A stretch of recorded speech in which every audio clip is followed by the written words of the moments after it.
this one. We've only got 2 shows left this week. I'll figure it out by the end. Trust me. You'll get it. It's the Steel Toe Morning Show. I'm Aaron. That's April. Good morning. It was so warm in Minnesota yesterday that I turned off the heat. And now I'm freezing this morning. I turned it back on. Oh, my. I need to warm up my little piggies. Welcome to the show. We've got a great one planned for you. Lots of good stuff. We've got Dave Portnoy. I just don't understand how you can be 40 pushing 50 and still not know. It's like the Crowder thing, too. The basics of internet people.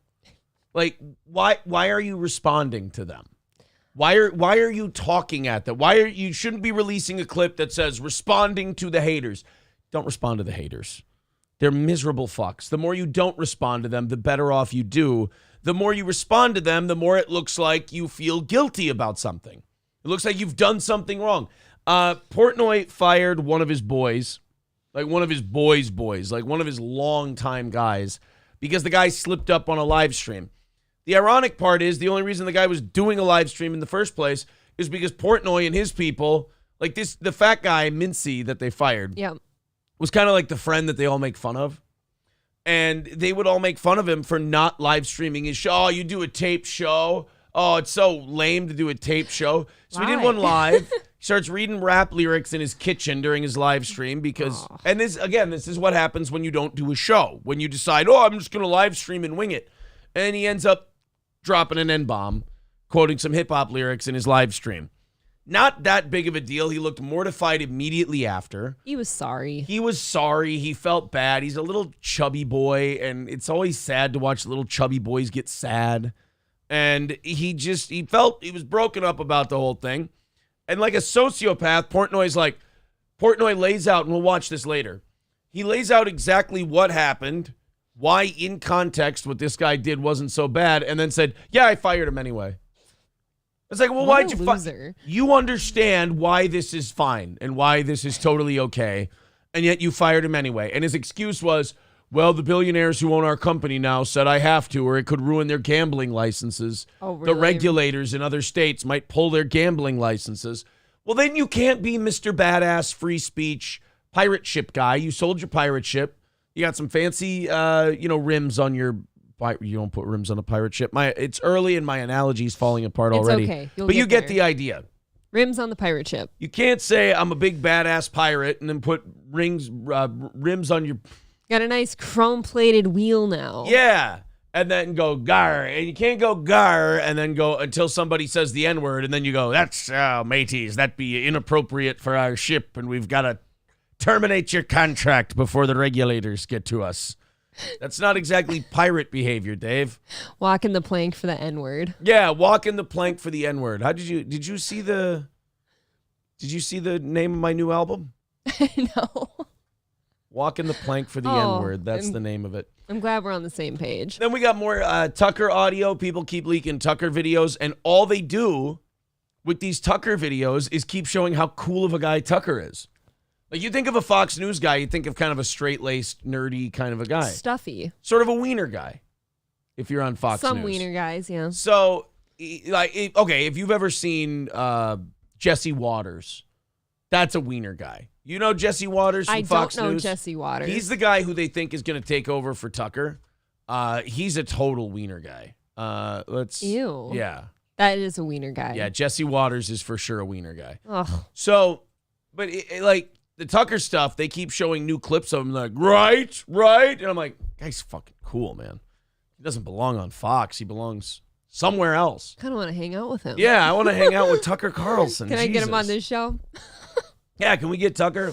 Somebody said, yeah, we can give him stickers and a T-shirt. Oh, hell yeah. He'll go for it. Yeah, he'll go for that deal. I'll tell him I'll take him fly fishing. A guy like Tucker doesn't need money. Salty says, did Nick Cage do something crazy? I mean, he said something crazy. It's all in fun. He's not like... Nicolas Cage isn't in any kind of trouble. He just says weird shit. Like, Nick Cage has always been a weird guy. Yeah, are we surprised? He's always been a guy who, just says wacky, off-the-wall shit, and we all just kind of go, that's Nick.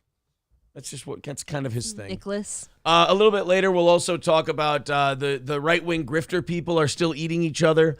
The quartering gets drunk and just like complains about people. He gets drunk. Yeah. I don't picture him drinking. Yeah, no, he gets really shit-faced. But he gets, you know how like Mersh gets really drunk and then just yells at people? Shouty. Quartering gets drunk and he gets in his feels, as the kids say. Oh, does he cry? He gets a little whiny and weepy. Oh. So he was going after Ian Miles Chong and said Ian Miles Chong fucks kids.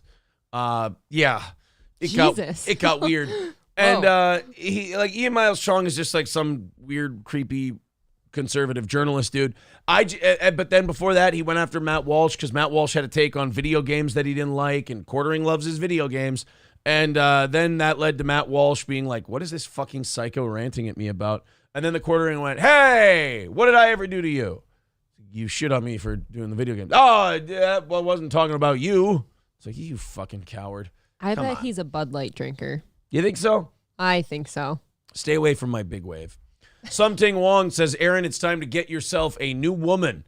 If April thinks Matchbox 21, it's Matchbox 20, okay, is more gay than Follow Boy, it's Fallout Boy, there is seriously something wrong with her, New Boot Goofin. There you go. Yeah, thank you for the new boots. I clearly said they're both gay. The Fire Ginger says, you'll figure it out you'll figure it out and then forget next week. You've got it. You've been around. You've been here before. SC Motorsports says, how was golfing without April yesterday? Hey, April, how was me going golfing yesterday? How'd that work out? I heard he had his best game ever. How'd it work out? How'd golfing go? He couldn't go golfing. Why couldn't I go golfing yesterday? Because as I was halfway to my destination, I realized I had Aaron's car keys also in my purse. I couldn't go anywhere yesterday. I had to sit like a tard. Oh, were you upset about it? I mean, I was very lazy. Remarkably lazy yesterday. Literally did nothing but sit on his butt all day. I fell asleep for a while. I took a nap for an hour. Okay, laid on his I came tummy. down here. I did some cutting and some uploading and whatnot. Whoa. Yeah, it took about... No doing cutting. No. I went strictly hospital, not heaven. It was... then I played with the dog for a little bit, and then I really just kind of sat on my ass, played Madden, pondered the meaning of life, Ate food. Sat there with a 45 and went, do they need me? And then ultimately came to the same decision I always do. Of course they need me. And then I put it down. I shot a bird in the backyard. Contemplated bottom surgery. Oh, yeah, I forgot about that. Oh, God. Here he comes. I will read all of these as long as you don't later publicly accuse me of banning terms in my chat. I awoke the Kraken by saying Mersh gets drunk and yells at people. I thought that was a compliment. You're in a very oceany mood today. Kraken, pirates, yeah, ships with rims. I miss the water. It's been frozen here for months. I could go for some water. My sunburn's keeping me warm today. The Bad Luck Boys with $5. I get drunk and yell at people. Did you know that in 2012, Anthony Cumia once got catfished by someone he thought was a 14-year-old girl named Alyssa? Thank you, Mersh. Appreciate it. Catch the Steel Toe Show, all three or four episodes on Compound Media. CompoundMedia.com. Mersh is... We haven't been catfished. Mersh is a big fan. Yeah. Don't yell at us. Yell at him. No catfishing here. Okay, let's try to catch up on the... I skipped a bunch of people to get to the Bad Luck Boys. I'm sorry, Louis and Clarence. I'm not keeping kayfabe. Lewis and Clary. I can't... We got 2 days left. I only go noodling. Catfishing. The Drunken Rat Pack is hammered and rambling in the chat, but I'm going to read a couple of these. He says, I'm not a hater. Just everyone hates me. Sir, I have bad news. Most people who go, I'm not a hater, I'm hated. Most people don't know who that person is. Oh, you're that guy with a lifted truck with the sticker that says locally hated. Oh, is that guy? Okay. Oh. Well, hey, he likes to express himself on his lifted truck. He says, a sad little chubby boy. Is Aaron talking about himself? Actually, I think I was. Shots fired. Veldrain says, I put hydraulics underneath my pirate ship. They definitely help with lifting the ship. See, my analogies are not on point yet today. Sorry. You've got time. He's a smarmy dick. You're either going to love him or hate him, says Toastmaster. I'm way behind. Oh, you're talking about him? Jesse Waters. Oh. Dave Phillips says, Jesus, Opie is so hateable. Dave Phillips, you come in here every day complaining about how fucking terrible Opie is. I have some advice for you, Dave Phillips. Just tune on over to Steel Toe and don't watch Opie. You don't have to watch Opie stand in his beautiful apartment and make content. I do think you go out of your way. Yeah, you can simply turn it off, buddy. I see you in here every day going, Opie sucks, Opie's terrible. Do yourself a favor. Just don't watch him anymore, buddy. He's on Facebook, right? Yeah, you'll be stay okay. off Facebook in the morning. No, he's on YouTube. Oh, is he? Yeah, but I mean, just, let him go. Leave it. Huh. As Opie would say, leave it alone. Toolman Mike says, someone go to my shop today and fix a couple planners and a generator for me. I don't want to play today. You'll be fine. Veldrain, Jeremy the Quartering is an emo alcoholic neckbeard. I am shocked. I never knew that about him. Dave Phillips also says April shits a lot. Hey. There you go. Only in the woods. She shits a lot. I use pine cones. Oh, man. You got to call the Uber. Fucking broads, am I right? Says SC Motorsports. I'm sorry. I groveled and apologized. Shaft says, sounds like Crowder was right. Yeah, you kind of crowdered me yesterday. Yeah, people in the chat's catching up now. They say, yeah, Aaron got crowdered. Well, fucking watch it. It wasn't intentional, and I felt bad. I don't have my vehicle because April said she said I don't honor the wife enough. I gave you options. I told you to order some food. I said abuse, and she said, watch it. Fucking watch it. Always have more than one key for your vehicle. Yeah, you're probably right. Yeah, that is kind of your fault. Why don't you have a spare? I'll work on it. How's that? I'll work on it. Hasn't had a spare since 2020. All right. Mersh is on a rampage, says Michael B. Oh, this ain't Mersh. No, Mersh is not on a rampage. I've seen Mersh on a rampage. This ain't a rampage. Drunken Rat Pack says, we don't need Aaron. We only need Corey and April.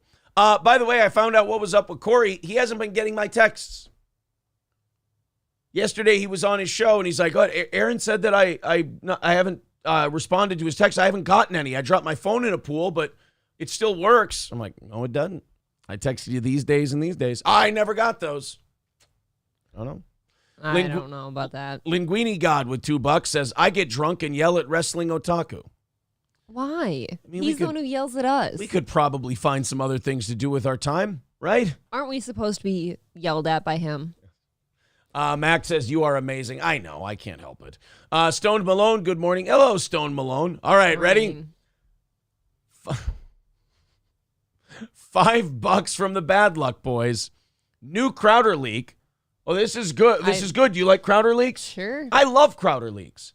I like Crowder leaks. I like Tucker leaks. I like all of these things. I always feel very gay after the Crowder ones. New Crowder leak.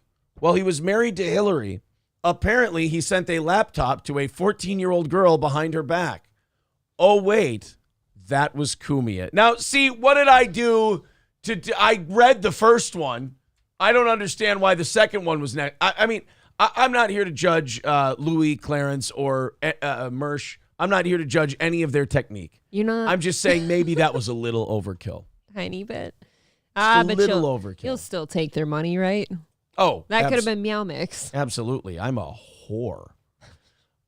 Here we go. Triple N says, pull the old bait and switch. By the way, full one today. We didn't go over it all. Full one today, $340. If you'd like to chip in, Streamlabs, PayPal, and Venmo. 2 goals left this week to make it another successful week of Steel Toe. Thank you guys very much. Stevie Lou is very happy with his payout from yesterday's show. And also, I guess, I don't understand this about Stevie Lou. I don't understand why people hate him so much. Like, he has an entire, mini mob on Twitter dedicated to fucking with Stevie Lou, and I have no idea why. And what happened? They just mass reported his Twitter, and his Twitter got taken away. You're shitting me. No, it's the second time it's happened to the guy. I don't see the guy tweet anything remarkably offensive. No. I don't know. There's these people that just have a hard-on for Stevie Lou, and they go and mass flag him.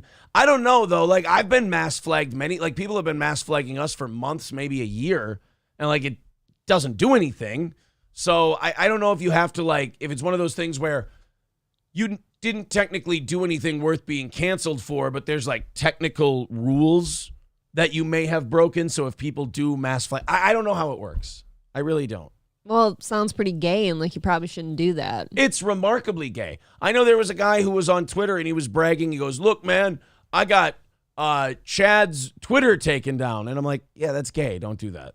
Don't report people's Twitter. Here's the thing. That's gay. If they're behaving like Chad does, he'll get it taken down himself. Right. He'll get it, guys. I promise. When you do shit like these people do, they'll get it taken down themselves. You don't have to go and do gay shit to them. You don't have to do that. Plus, he's got 300 other sock accounts anyways. What are you going to do? Take them all down? Exactly. Opie is blocking people. I had to flee to Steel Toe like a common refugee. You should be watching Steel Toe as soon as it starts anyway. There shouldn't even be a competition whether you watch this show or Opie. Come on now. Hulkamash says he tried to tell you why he's hated, but you two were like autistic cats and couldn't stay on topic. That's true. We never did get to the bottom of why people hate Stevie Lou. No, that's true now that I think about it. We kind of went off into... You went everywhere. Yeah, 18 different things. You went into like parties and shit. Yeah. And, I don't know. Look, I mean, it was a good show, but, some of the best shows, they bounce around a little bit. I guess you'll have to have him on again so that he can further explain. Yeah, that's all. We'll see. Well, Schulte says, Opie really was threatening us all with timeouts and bans. What did you... See, now... There was a day where I would go, oh, fucking Opie. But like today, I look at you guys and I go, all right. I look, it's like you're a neighborhood kid who came to me saying that the neighbor's going crazy. But this is like the fourth time you said this to me. Now I'm looking at you going, guys, what did you do to Opie? Pissed in his coffee. What did you do to the Opester to make him so mad? Citizen M says, why is Aaron always complaining about what other people dislike? It's not about what other people dislike. It's the fact that they're really obsessive and weird and gay about it. And I just want them to be better people. That's all. I'm rooting for them. You know why? I'll answer that. Because you all come to our channel and talk about who you dislike. Right. You brought it to our house. You guys all come to us. You go, I hate this guy. I hate that guy. And we just simply go, guys, you don't have to. It's like I have a bunch of children and they come to me and go, Dad, this hurts when I touch it. I get, stop fucking touching the thing. Whoa. What are you doing? No hitting. Linguini God with $5 says, Otaku decided to do gay ops on my buddy. The reindeer games with him have just begun. Hope y'all enjoy what's to come. I tell you, I will be watching with bated breath. I promise. Guessing some rant videos are on the way. I don't know. Everybody hates somebody, and they come to Steel Toe to tell them that they hate them. All right, 3:35 away from knocking it out, boys and girls. Streamlabs, PayPal, you know the drill. Opie was upset about too many O&A questions. But he loves talking about that. Yeah, it's his favorite topic. His favorite. Is Opie still on? Now you guys are baiting me. You guys are baiting me. Hold on a minute. Opie Radio. He's still live. The average price for a one bedroom in New York, that's what I want to say, is well over $1 million now. For one bedroom. What? One bathroom. Well, where he lives. Sort of living room, small kitchen, will cost you at least $1 million in Manhattan. Well, good. Guys, I'm sorry, but it's like you tattled on Opie, and I went and checked, and he sounds just fine. He's talking about real estate. Yawn. You guys are sitting here telling me, Aaron, Opie is out of line. Opie is just, he's lost it. Opie is being a dick to us. He's being mean. And then I go and I check on Opie and he's like, well, you see, the way the market is right now, the real estate prices are a bit skewed to the higher end of things. I'm like, guys, I'm sorry, but he looks just as boring to me as he always does. Right, as every other day. It's like you guys found a dancing frog, who goes, and then you tried to open the shoebox and show me. You're like, look, he sings and he dances, and he's just lying there dead. Flops. Yeah. I'm like, he's that episode of Family Guy trying to get the frog up. You've never seen that one, huh? No, that's a take on an old cartoon. No, I got it. Yeah. So no, I don't recognize. I've seen them I both. don't recognize the Family Guy one. I just happen to laugh at that. I don't recognize the Family Guy one. I recognize the original. I've seen them both. They're both funny. I don't acknowledge a show that has manatees in its writer's room. You have drops from that show. No, manatees in the writer's room. I can't You love support the it. Money Pit. Like, Don Lemonzade says, I don't follow most of the silly podcast stuff, but it's weird defending Kumia's sex pest habits towards children just because he's your hero. I don't defend anything. Whoa. Other people do things that are pretty sketch. I'm not going to white knight and gay F word for people, and I'm also not going to go, let's bury him into the ground. I don't think. Are you happy? I don't think when that topic's ever been brought up that we defend that action. I don't think that's good. I don't think that's a good behavior. Didn't he get in trouble and deal with it back then? D. Gulag says Opie's redemption arc is over. No, Opie kind of did this. He did like a redemption arc thing where he went, and then just level. He was like a theme park ride where he went up and down and around and twisted and turned, and then he just kind of ended up right where he started. He's like a water slide. It was relatively anticlimactic, as it were. All right, off we go. We are 3:35 away from knocking it out today. Plenty of stuff to talk about. Speaking of compound media, I missed Gino's show yesterday. I missed In Hot Water. I didn't get to see it. So why don't we go ahead? I saw and it. Why don't we check on In Hot Water yesterday? And why don't we see the highlights of yesterday's show? I mean, I'm not going to show you guys the whole hour-and-a-half program. Although we should. No. Let's just check the highlights from In Hot Water. Here we go. Jews. The Jews did 9/11. No, it was the Jews. Jews. See, fucking Jews. Jews. Fucking Jews, by the way. Jews. Jews. I'd much rather fuck either the man boy or the man dingo with the cocks. Okay, there we go. Well, I feel caught up. I know what both of those conversations were about. But now I feel caught up, and I feel like now I know what was going on In Hot Water. So it's an episodic program, so you got to take it, piece by piece, and you got to know what happened yesterday to be caught up for the next day. And now I feel caught up. Oh, Stancil got a little into the Jew stuff. A little too much into the Jews. Veldrain says, is Cardiff Electric really against Crowder now? I mean, to hear a relative of yours is eaten daily to be horrible. Yes, we found out yesterday Crowder, big into baked potatoes. Yeah, that's kind of weird, isn't it? Yeah. Not being into baked potato. It's fine if you want a baked potato from time to time. Everybody has their favorite foods. But to force your employees to go get the baked potato for you just before 5 minutes before the show. Hey, you know what? I need to eat a potato. That's mental you retard really behavior. Need that? Yeah. You're gonna be sluggish. Steven, you don't need so many potatoes. What are you worried? Ooh. What are you worried that your chest job you got is gonna go bad? You think he gets it loaded? Is it a loaded baked potato? No. Just salt and butter? Maybe not even butter. He might just be a salt That's guy. just weird then. That might be it. Sociopathic. Papa Dan, the quote, I may sometimes need a potato. Yeah. Like D. Gulag says, he schedules his carbs. Did he explain that part? Did he explain why he needed a potato? He has not addressed the potato thing. I want to know why a potato. Crowder will address accusations that he put his cock on people. He will address his divorce that he tried to keep quiet for 2 years. Yep. But for God's sake, he is not going to let anyone see him sweat on the potato issue. Crowder is going to stand firm and not mention the baked potato deal. He's a starchy boy. Yeah. Tony says, thanks for taking the best of Gino and condensing it down to 9 seconds. Well, I didn't do that. But I'm very happy to bring it to you and help you guys, keep up, as it were. They left a few good ones out of that. Yeah, just keeping up on Gino and all of that stuff. All right, off we go. Let's check out our first item today. The In Hot Water thing was not our first item today. That was just getting you guys all caught up. Somebody took a TikTok video at a Taco Bell.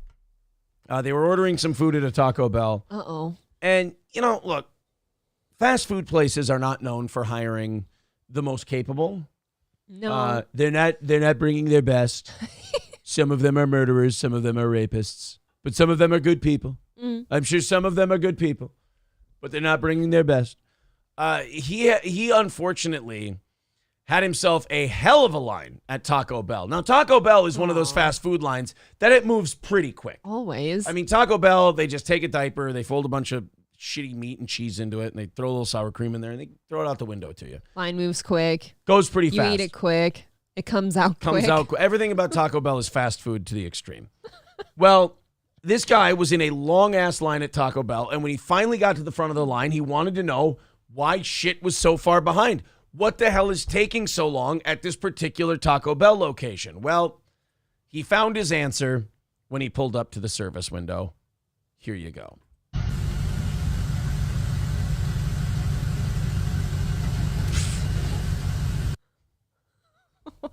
Now, if you're just listening to this via audio, there is a young man, probably about, 19, 20 years old? Oh, God. Maybe younger than 18, that. 19, All right. maybe. So in his late teens. And he is nodding out backwards, facing, is that the soda machine? Yeah. He's nodding out backwards, facing the soda machine, and then leaning forward and conking his face against the soda machine. But luckily, that injury woke him up. Right. And now he's awake and he can do his job again. This is so bad. Now, we're only 6 seconds in for our first pause. But I will tell you, we will be pausing this often. Eventually, this young man does come to the window. Oh, it's a 2-minute video. And this gentleman gets to have a conversation with this guy, this kid, Lovely. about why things are so slow. Oh, no, come back. Nope, too far.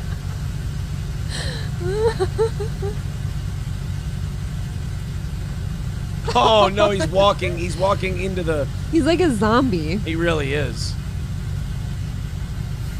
I feel like this guy's not just tired. And by the way, he's not doing anything. It's not like he's waiting for something to be done. There's no cup there. He's not filling anything up.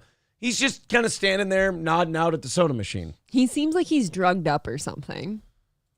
Thank you, April. That was a very astute observation. He seems like he might be under the influence of some heavy narcotic. You know Get what? the fuck out of town. Are you kidding? You mean this is not how a normal person behaves? Nope. I don't know.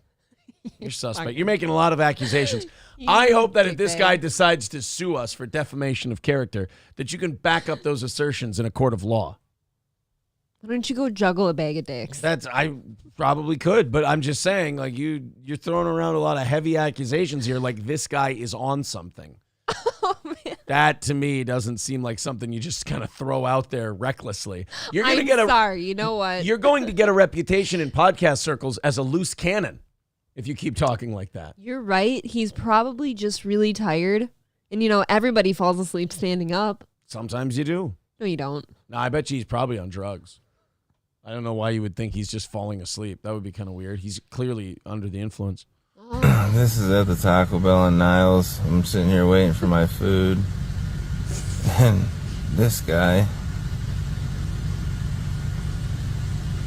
Oh, no. Looks Oh, like no. this. He's going to he's going to fall asleep in a crouch position. I hope he gets pop on This his is hair. horrible. This is ridiculous. Oh, no. He is in bad shape. Is he on There that? we go. Okay, there we go. He's just looking for a nice surface that he can put body pressure against so he can fall asleep on it. I wonder if he's on that drug that's in Kensington right now. That Trank. that one. Could be on a little I bit was of Trank. thinking crocodile for some reason. Is that a drug? That That's used a to drug, be. right? Yeah, that was big for a while. But no, now you got to do Trank. It's Trank. Yeah. Is there nobody else at this location? Like, can nobody else see this kid and just be like, hey, man, you know what? Honestly, you're causing more problems than solving them. Why don't you just head home? Right. How don't you walk by this kid and be like, okay, this Yeah. guy shouldn't be here. Honestly, this is going to get done quicker if I just do it all myself. You head home. I've got it from here. Oh, no. Oh, stay up. What is he doing? Stay up, young man. Stay up. Don't. This is the Taco Bell in Niles off 11th Street. Oh, stay up. Nope. Get up. Oh, look. Is he there alone? We'll see in a second.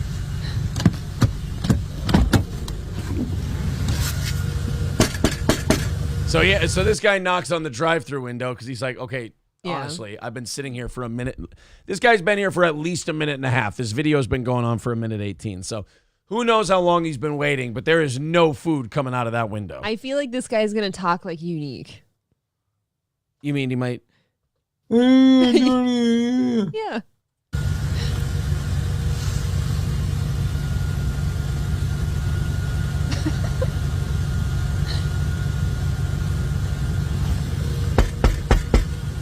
He knocks Bro, again. are you good? What's going on with you, man? Sorry, man. I've just been working. No, we're waiting for food.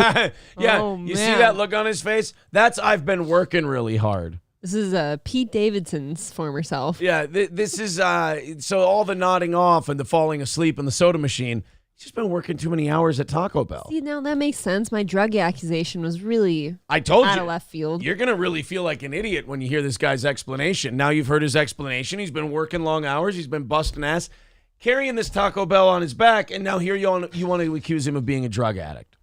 Wow. I'm sorry. The thanks some people get for a hard day's work. I'll tip him man. extra. Yeah. Got a whole line.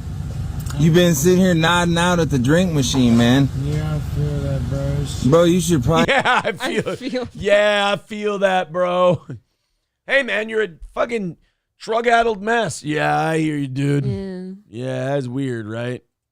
Man. Yeah, I feel that, bro. Bro, you should probably not be working right now. I feel that, bro. It's just been a long ass. Nah, man. No.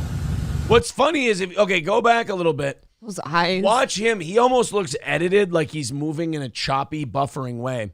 But if you look behind him, the other employee is moving like a normal person. Right. This man is accomplished. Like he's on whatever he's on. It has accomplished a physical effect on the man that I've never seen before, which is buffering movement. Says on your chart that you're fucked up. Here. Oh, I almost played this one instead. I want to drown in cum. Maybe could be that. That could be it too. It says on your chart that you're fucked up. You talk like a fag, and your shit's all retarded. Man. Yeah, I feel that, bro. Bro, you should probably not be working right now. I feel that, bro. It's just been a long ass. Nah, man. No. What you mean? Whoa. Look at those eyes. What you mean, no? That's scary, dude. Dude, we're waiting for food. I get We've that, been sitting yeah. here waiting. That's the end of the clip. We don't find out how this whole thing gets resolved. Tune in next week, where we'll have either nodding out at the drink machine or line redemption. Dude, you couldn't follow that tweet up with like at least a sum of like how things went? Yeah, you couldn't let us Didn't know. tell us? You know, you couldn't let us know if maybe the guy got some help or Did he leave? Did got he get sent mad? home, What if or- he went crazy? maybe it was the kick in the ass he needed, and maybe he just started making burritos and tacos like a lunatic. And how was the food? It's possible. Yeah. How was the food at the Taco Bell? Was it worth the wait? Did you leave a good review? We need answers. That's what we need. All right. Lots of money coming in from our good friends Louie and Clarence, the Bad Luck Boys. Jesus. Get ready. Oh. Here we go. Here, let me just crack my neck real quick. All right. Where'd it go? I lost it. Oh, there we go. There it is. The Bad Luck Boys with $20 says Taco Bell is the Brittany Venti of food. They claim to be an alluring mestizo. I'm not. What if that's a slur and you just... I know. But next thing you know, they're whining about trafficking while on Zoom with Anthony Cumia, who once tried to groom a young girl named Alyssa. I don't want Mersh to ever tell anybody that I'm anything other than a good sport. Ever. And then another $5. I'm skipping a lot of people in the chat. $5 from the Bad Luck Boys says, disgusting. These jobs used to be reserved for 14-year-olds. They can make $15 an hour, and if they want a laptop, Anthony Cumia will send them one. Like, at least you're funny with it. I agree that is terrible behavior. That is bad Does behavior. that We help? do not condone. Do not. And you know what? People learn lessons from their bad behavior. I don't think I was ever defending this. Curly Adams says, I love how you are surprised his fellow Taco Bell retarded coworkers aren't bailing him out and sending him home. Yeah, Taco Bell probably is one of those fend-for-yourself kind of jobs.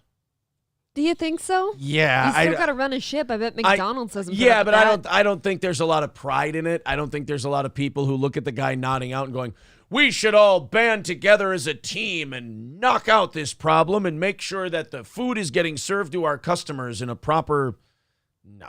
Okay, so is there never a situation where you walk past a coworker absolutely falling over at the soda machine and you're like, that guy shouldn't be here. He's a liability. What if he falls into the fryers? Look, as a guy who worked at a restaurant I did where too. some recovering addicts worked Oh, as servers, you just kind of keep your eye on your own section and do your job. oh, hell no, not us. My restaurant, we had a couple alcoholics and I think a couple recovered drug addicts, but like nobody behaved that way. And if somebody came in drunk, you fucking give them shit for it. We had a couple of people who were, they were on something when they'd come in. Jeez. And I just let them run their section and I'd run mine and, we don't need to talk about it. Does not need to be discussed. The worst I ever saw was somebody came in drunk and screwed up the salad bar.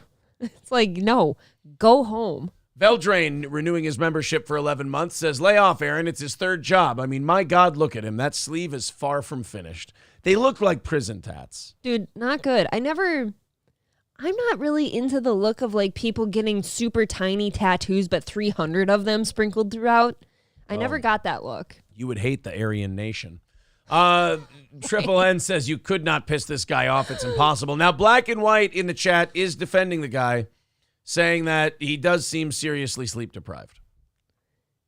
Okay, I'll give him that. He looks sleep deprived and either on tranq or heavy amounts of Xanax. Muscle relaxers, shit like that. The wrestlers used to pop somas. Somas were a muscle relaxer that would just leave Jesus Christ. You took too many somas. You look like you were advertising a car sale somewhere. Okay, but I don't know. That was, by the way, that's called an act out. I'm actually asking, do muscle relaxers make you sleepy, though? Because that guy wasn't just, like, muscle relax. He was, like, out of it. You get enough in the right muscle relaxers, it will fuck you up nice. You know what? Right, Mersh? Oh, there was a time back in, like, 2015 where I had, like, a neck injury, and my chiropractor gave me muscle relaxers. I forgot. Yeah. And they told me not to go back to work after that. I went home and I took them and I laid in the recliner for forever, just like sweating and lucid dreaming because it fucked you up so bad. They are kind of scary. See? Oh boy. I forgot about that. Fuck you up, man. I didn't take them after because it freaked me out so bad. The Bad Luck Boys with $5 says, please don't let our point get lost in all the humor. Anthony Cumia should be kept away from teenage girls. Now what are we, how are we helping? How are we helping? 3:15 away from knocking it out today. Thanks to the Bad Luck Boys for getting us off to a great start this morning. Thank you very much, Louie and Clarence. Thank you. Also, Eric with $40 over on Whoa. Streamlabs. Thank you very much, Eric. Very nice of you. That's going to put us at 2,754 today. Thank you, Eric. And, of course, thank you to the adorable Louie and Clarence, you shit-stirring little motherfuckers. I just saw a comment that said, LOL, April doesn't know heroin. And I'm like, yeah, isn't that a good thing? Yeah, you fucking nerd. I love that one. Oh, boy. April didn't even know about heroin, dude. Yeah. Oh, God. I don't have track marks in my arm. What a shame. What a piece of shit. That was, by the way, that was I get Bam farmer's Margera hands. in the chat. Oh, okay. $10 from Curly Adam, 270 away from today. In the chat, someone said, Last Statute says, ROTC is a great show. It is a great show. Yeah. I do want to ask Louie and Clarence one question about their owners, or about their owner, and that is, I always seem to be second with the Tucker clips, with all of that other shit. It's always, ROTC did that yesterday afternoon. Because there's that news period between when we get off and when they start, where they get some of the juiciest stuff first. Right. Okay, with the Tucker clips, did ROTC play the one? What's the one I have here? The one about Tucker shitting on the Dominion lawyer. Have they played that one yet? Tucker on the satellite feed in the studio shitting on the Dominion lawyer? They're hissing at you now. If they haven't played that one, I'm going to feel accomplished. We talked about this last night where I said, hey guys, here's the Tucker clips I have for tomorrow. Have they done those? And I named 3 of them, and everyone in the chat went, yeah, they did those 3. Motherfucker. But have they done the one where he yells about the Dominion lawyer. If they haven't, Aha. I get to do it first. I'm the captain now. I am the captain now. Luck of the Bind. I think that's, oh God, I can't, fuck, I forgot who that Grindle? was. No, I don't think it's Grindle. I think it's one of Grindle's co-hosts, but I like him. Okay. Luck of the Bind says no track marks. Gross. I know. He made it a prerequisite, though, before I married him. Some people, He's some not people into are track that sort of marks thing. anymore. Bad Luck Boys with 10. Well, you date a single mom or two, and then you're like, you know what? It's gross, not as, right? It's not as hot as you think it is. Right. Now we all know why he doesn't like them. Exactly.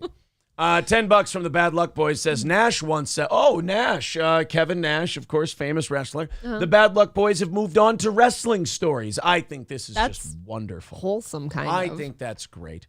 $10 from the Bad Luck Boys. Nash once said he and Sean would pop somas and start the match to figure out when to take it home, meaning end the match. Of Well, that's course. lovely. What else does he have to say about pro wrestling?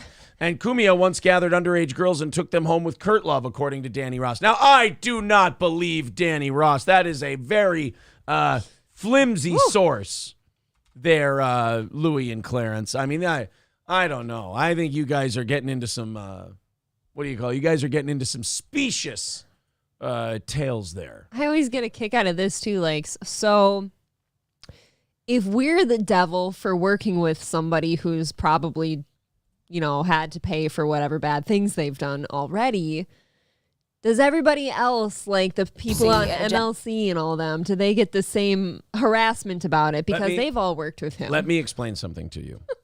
You are taking this in a nature that it is not to be taken. Oh. It's just he's fucking around, having some fun. Oh, I get it. Not a big deal. I'm not upset with the Bad It's Luck Boys. Fun. Schnoop Jimbo says, I'm on cloud 9 seeing how triggered some folks are over the M. See, he's trying to do that to these people. He's trying to get them mad, make them argue, so on and so forth. I don't give a shit. I'm having a great time. Everyone just same relax. here. That guy's having a Don't the guy's read having me wrong. He's having a ball at what is it over there? He's having a ball at 7:42 in the morning. We should all be that happy. All right, moving on to Florida. Oh, there you go. Louie and Clarence's state. They're having some kind of issue in Jacksonville over a transgender lifeguard. Apparently, there's somebody who either has or hasn't had top surgery. We're going to watch the story so you'll know. But there's a lifeguard who is trans who is insisting on being able to take off their shirt while they're doing the lifeguard thing. The problem is a lot of people see them with their shirt off, and what they, while the person taking their shirt off sees a wonderful, beautiful trans person living their truth, everyone else who sees it sees an absolute hideous monster that belongs in a Bram Stoker novel. So we're going to play the story, and you guys can decide what you think. Okay. This is from Jacksonville, Florida. Here we are. Jacksonville City Pool, a lifeguard trainee who happens to be transgender took off his shirt for training, exposing his breast. I'm Tanika Hughes. I'm John Bachman. Time out. I want to replay that sentence to see how much sense it makes to you. A transgender lifeguard took his shirt off. So it's woman to man. Exposing his breasts. Okay, if that is an actual he, that is not offensive. That is how all male lifeguards are clothed. Right. Some men have tits.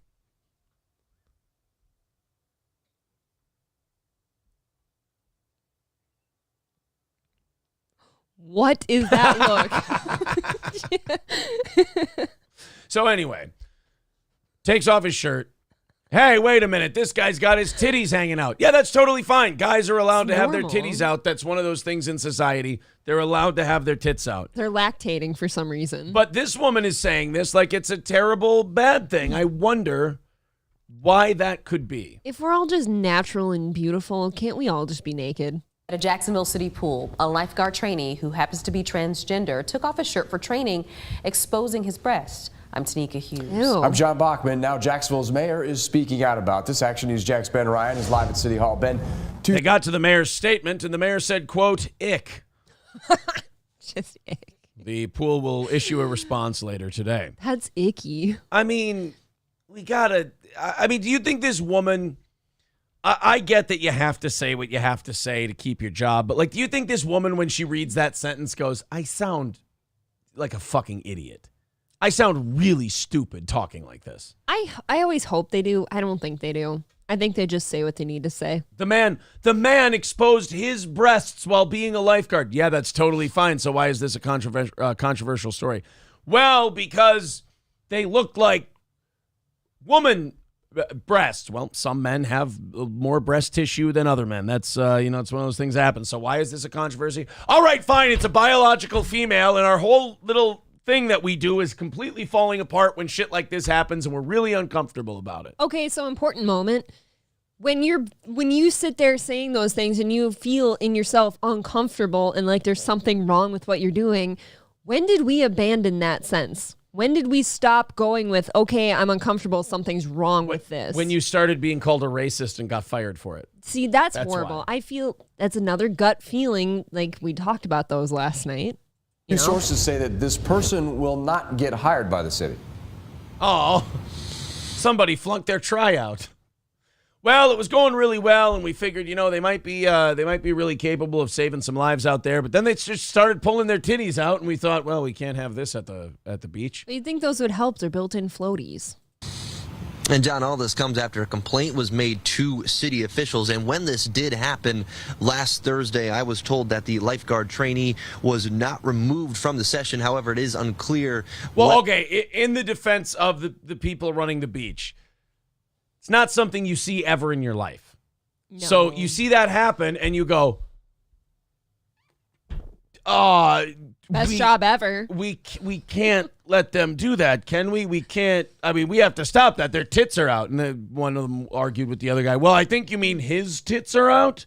It's like, yeah, but they're lady tits. They're on a man. How dare you? They identify. And then they have a pronouns argument, and they go, yeah, but it's distracting people. We have to take them down from the ladder. And they go, if we do that, we're both getting fired. And they went, all right, I guess we just won't do it. Let them finish out the shift.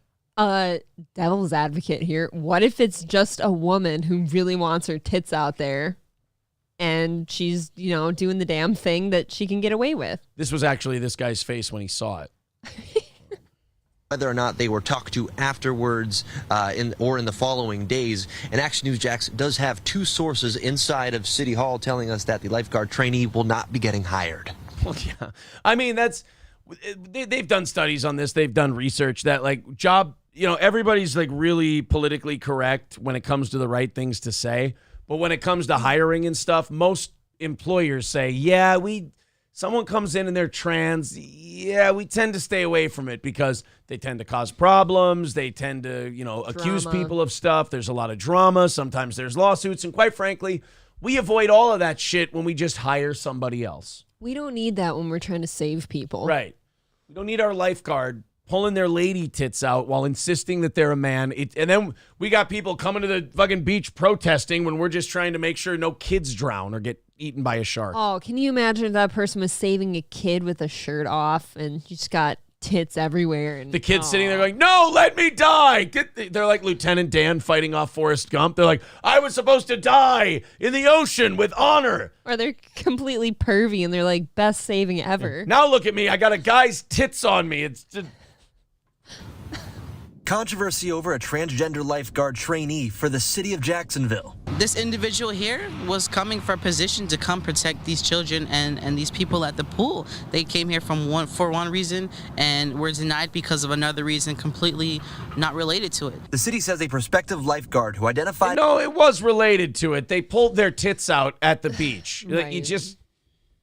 And it's weird tits because it's limbo tits. You don't know how to feel about the tits. Right. Is it hot or is it gross? Even if they're nice tits, it's like, okay, but you're denying the part of you that made these great tits. I'm going to need more info. How big were they? What's going on with the tits? I'm going to need to see a picture of the tits. As a man was in the pool at the Cecil Aquatic Center when during a group tryout, he took off his shirt, exposing his breasts.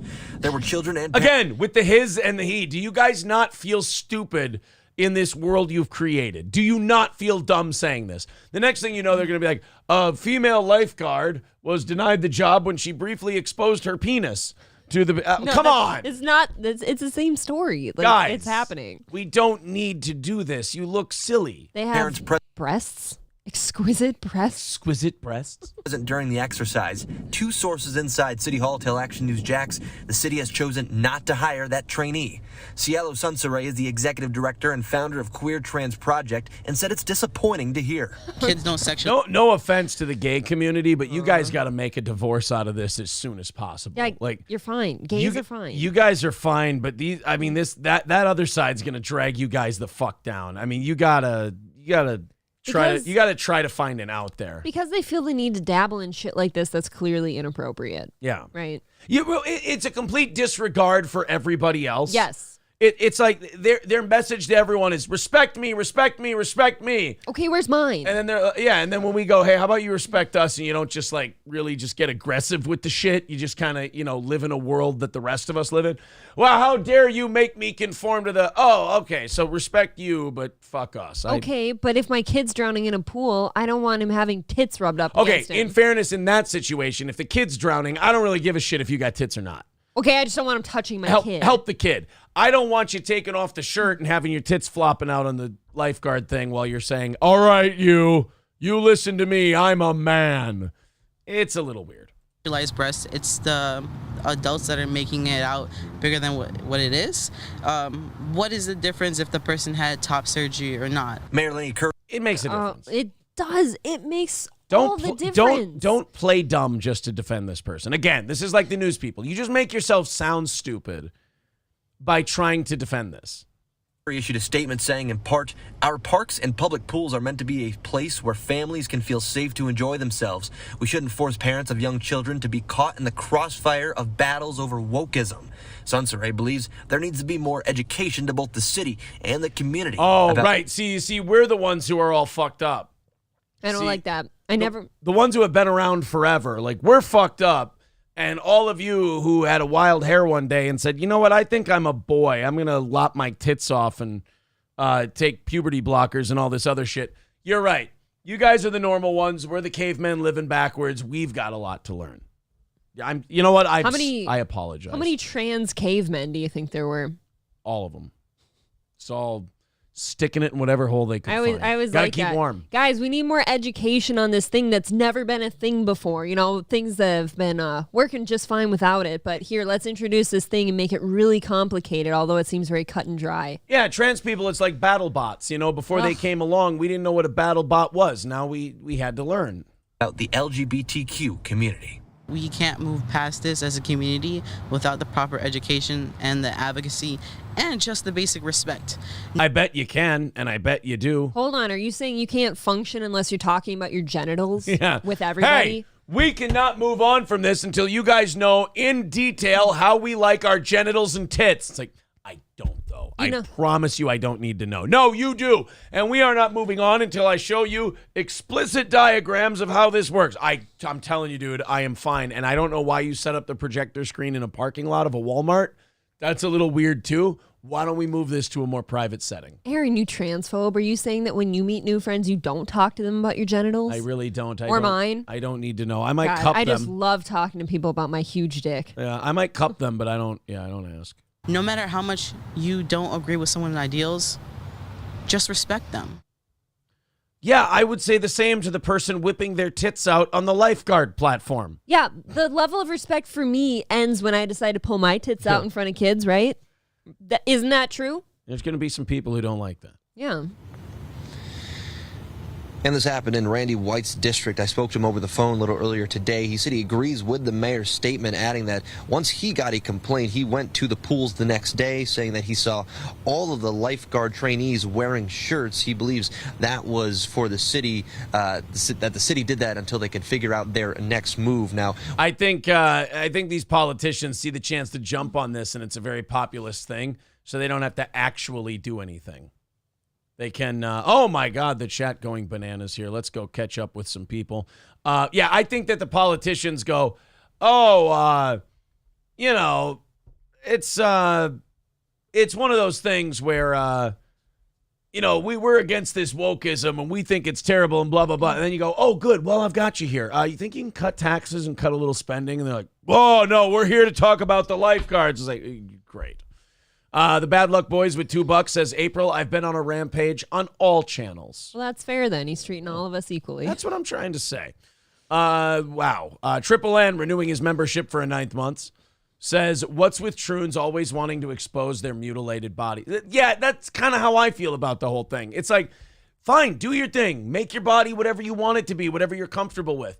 But this incessant narcissistic need to show everybody and make them look at it, like you're Ray Fiennes in fucking Red Dragon, like, changing, do you see?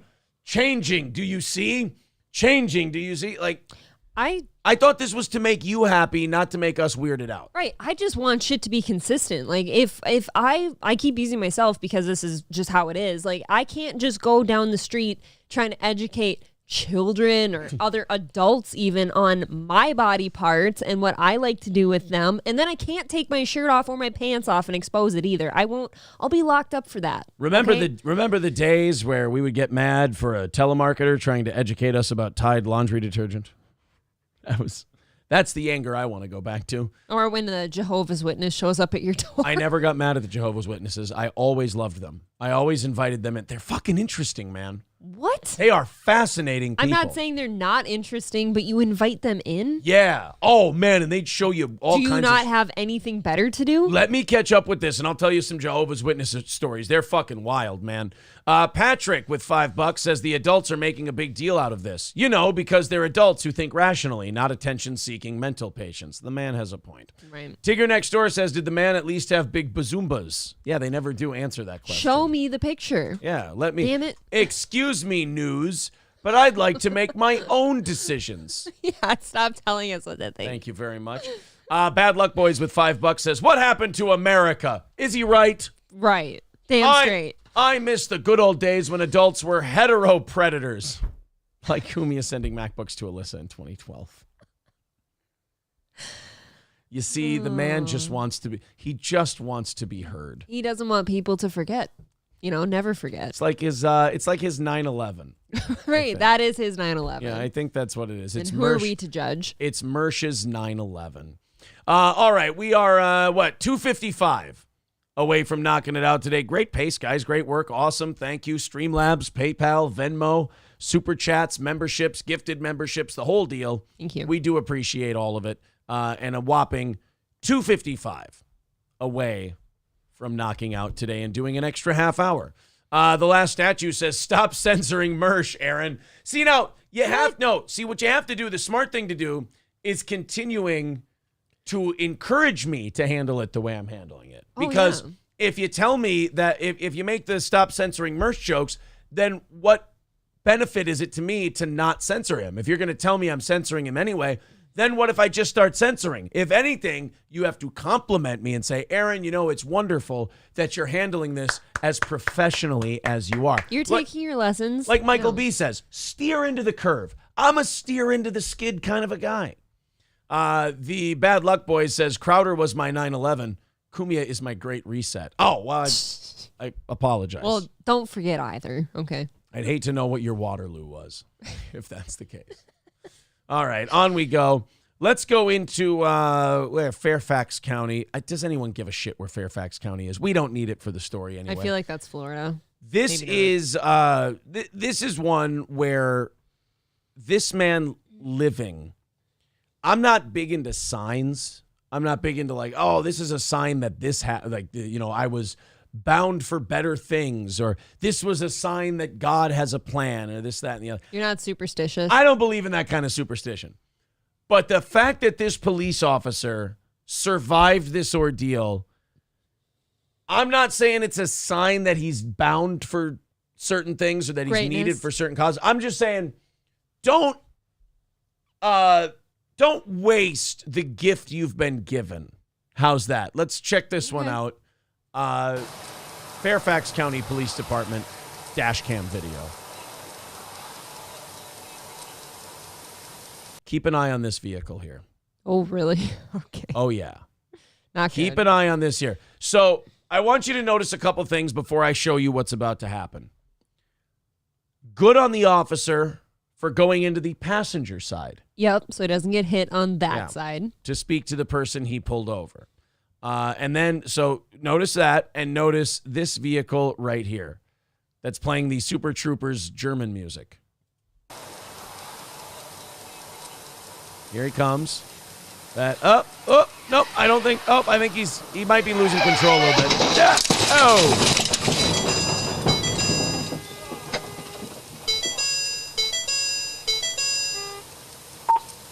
The dude happened to be in the one place you needed to be to not die. Right, because look at how dented in that guardrail is if he'd been standing there. Right. And look at that. I mean, and look at how that car just bounced off this stationary one. This one, yeah, puts that big dent in the guardrail. Where he was standing. This guy happens to be somehow in the perfect spot to not. God was moving him. There was one spot. See, I don't believe that shit. But I do. Since you've been given the opportunity, do something with it. I totally believe in that shit. I am superstitious. I am religious, and I believe somebody was moving him right there. You're a woman. You're allowed to believe those things. Fuck the woman part, just religion. That's what I always say. Fuck the woman part. There was. Let's analyze this video. Let's analyze where this guy could have gone. Any other place he could have been that would have saved his life in this scenario. I wish we could have got slow motion. So here comes the vehicle. He's spinning out. He's having. Whoop! I tried to stop it. Look at that little car almost got clipped too. Oh yeah, he just barely escaped. So if this guy, if he's still in the passenger area, he's dead. Yes. If he's back here, he gets to the tail end of the car, he's dead. I was thinking he could have hopped on the other side of the guardrail, but he wasn't thinking fast enough. Yeah, that might not be the move. He just kind of aimlessly wandered and luckily ended up in the spot he needed to be.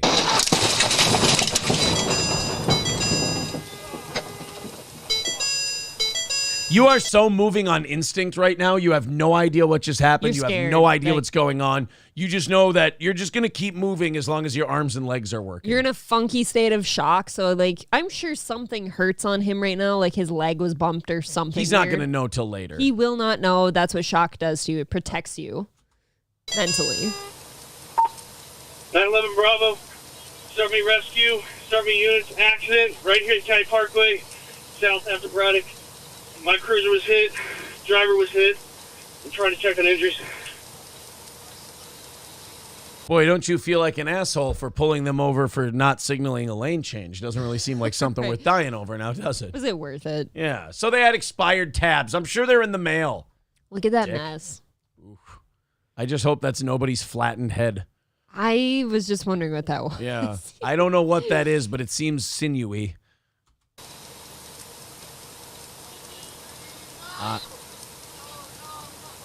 Somebody's screaming. Yeah, somebody's screaming. Go back. I'll turn it up a little bit. At least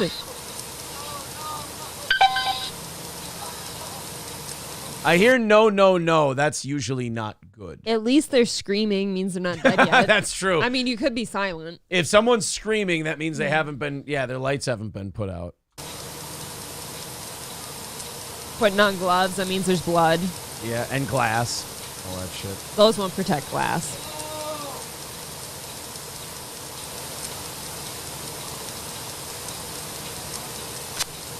Guys, if you weren't hit up there, get out of here. That always bothers me too when there's looky-loos that Here pull comes over. your slow motion. All good. Oh, he saw that shit coming, yeah. Hop the fence, damn it. That's some Jerry Bruckheimer, Michael Bay shit right there. If you're that car, you're shitting your pants too, right? There's nothing you can do. Oh. God. That's fucked. That driver in that BMW doing the hitting, Yeah. that's not a good situation. Is this person dead? No. Nope, they're not dead. Oh, I man. think it hit just before. He still almost pushed him into that guardrail, too. The safest place for him would have been on the other side of the guardrail. He just wasn't thinking like that. Well, I mean, he didn't, in fairness, he didn't have a whole lot of time. I understand that. I would like to see April do the review on this No, guy no. and be like, No, you can't do that. Officer Becker, just one quick note. Why didn't you just jump the guardrail? You can't do that to me. We started this with where should he have been, and that's where he should have been. He reaches over and chokes the shit out of you for saying, like, he's still kind of PTSD. He's like, how fucking dare you? And look, this worked out for him. That's good. That's fine. But no, I don't think the person that was pulled over died because I think the other BMW hit just behind the driver's side door. But wow. What did we, what was the adult driver in the BMW 750 series on the traffic stop was taken to the hospital with minor injuries, not considered to be life-threatening, and has since been released from the hospital. The officer sustained minor injuries. The juvenile driver of the BMW M3 and the 2 passengers sustained minor injuries. The juvenile was charged with reckless driving. You know what I bet he was, that guy was yelling no about? He's like, shit, I trashed my car. I trashed my Beamer. Mom's going to be pissed. Oh, no. You know? Wow, so nobody ended up in any kind of serious injury. That shitbag was probably in his BMW. He was like, yeah, man, I got an old blacked out Beamer. I'm going to drift around this corner. Or his parents. No, parents don't have that car. Yeah, it might be mommy and daddy's. He was 17 years old. That ain't his car. Trust me. That's mommy and daddy. Mommy and daddy got him that car. Omega Wolf says, you are crazy to block and ban Mersh. What's wrong? I didn't. I'm not doing. No, I am not doing this bit today. This bit I simply will not do. Give me tips says, play the slow-mo video. We just did. Thank you, buddy. Dear Butch, renewing his membership for a 10th month. Thank you, pal. Appreciate that. And even $250 away from knocking her out today. There's the Streamlabs, PayPal, and Venmo links in the chat. Yeah. I mean, that's a miracle that it's a miracle that the cop isn't dead. It's also a miracle that nobody in either car ended up getting hurt. Yeah, he hit just right. You know, so they just wrecked the cars. Somebody in the chat just said like that driver owes the cop like a new pair of pants. Yeah, you should have to repair. Do you shit your pants? You got to shit your pants a little bit. I think you maybe shit your pants. If you don't shit your pants a little for that, you don't really you're not human. You're a sociopath if you don't shit your pants a little bit. If there's no shit in your pants, I fire you from the force. Are you okay, sir? Oh, I just shit my pants a little bit. Nope. Yep. Just nope. I'm gonna need a whole bottom change. No, not the surgery. No, I'm not trans. No, that's not what I'm saying. I shit. I diarrhea water shit into my pants due to the nerves of nearly dying. He calls in for the ambulance. He's like, I'm gonna need an ambulance or two and a new pair of trousers. I'm not trying to get my cock cut off. I need to be very clear about this. For some reason, I don't know why, but I just got the urge to go watch that new George Foreman movie.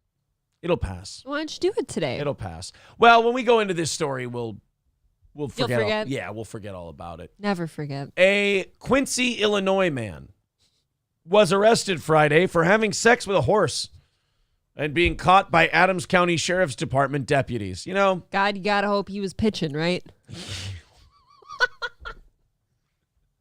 Well, we caught a Quincy, Illinois man having sex with a horse. Oh, man, he was really giving it to him, huh? No, he was sucking his dick. It was the craziest thing I've ever seen. That is fucked up. This guy should be in those Nathan hot dogs eating competitions. I mean, he can really, take a hog, if you know what I mean.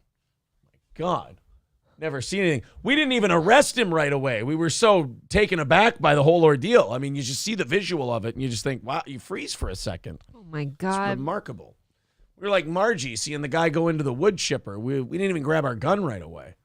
I mean, who do you shoot? I think I might puke a little. She's gonna puke.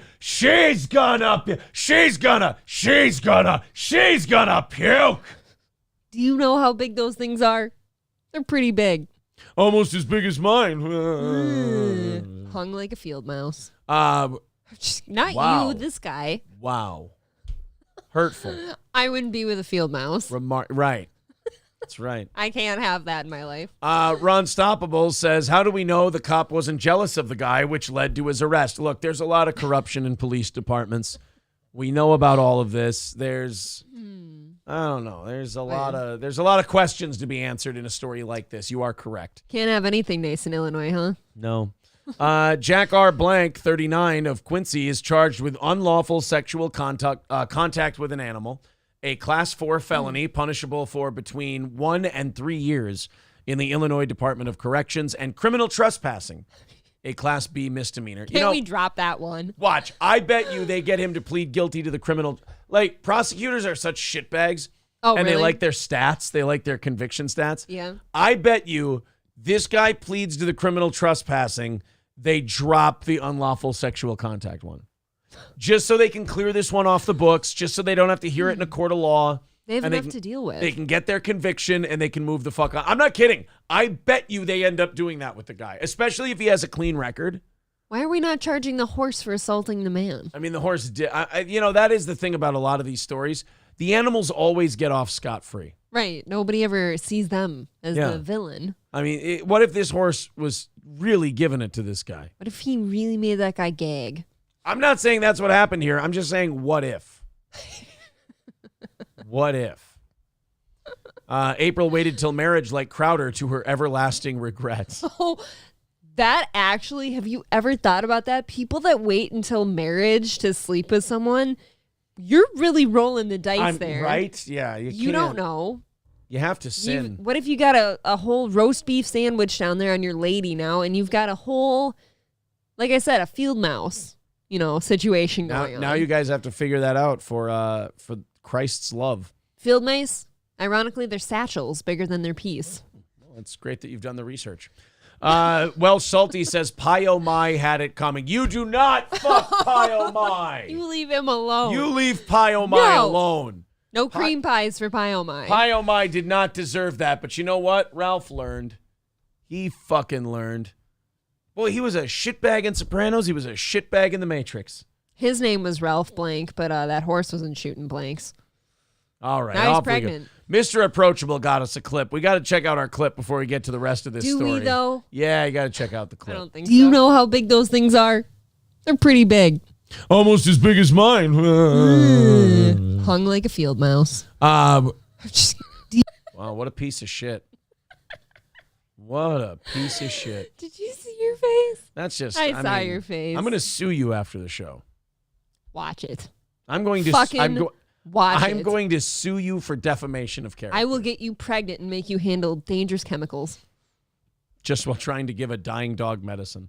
A horse, actually. Terry Mizzo says, Aaron quit on Mersh. Nothing like censoring Hollywood. Wait, what? I believe I read all of it, Terry Mizzo. How goddamn dare you, you piece of shit. Censoring Hollywood? Hollywood Mersh. Calm down. Yeah. Adams County Assistant State's Attorney Ryan Parker said the suspect allegedly had sex with the horse about a dozen times. Okay, they ain't pleading him out on the misdemeanor. Sorry. That's a relationship at this point. Okay. He brought him oats. Aaron fell in love with me after what, the second time? Like, I gotta have this. This is nice and snug. About a dozen times on a farm in the 4200 block of Deer Ridge Road in Melrose Township, south of Quincy. Blank allegedly... I don't want to read this. Where is it? I'll read it. I got it. I can handle this. Oh, okay. Blank allegedly stood on a 5-gallon bucket feeding the horse apples while performing coitus. Deputies conducting stationary patrol near the farm at approximately 12:44 a.m. Friday observed Blank in the act. The felony charge read by Judge Tad Brenner alleged that Blank, quote, placed his penis inside the vagina of the horse. Yeah, we know how sex works, guys. Do you think he did foreplay first at least? You don't have Any to. box eating? I don't think. Oh God, eating horse box. There was a puke bucket and a trough and all kinds of shit. You guys, look, we're all adults here. You don't need to draw us a diagram of how he fucked the horse. Well, if it was on a horse stall, at least there's probably some straw or some wood chips down there to, collect any drippings. Lovely.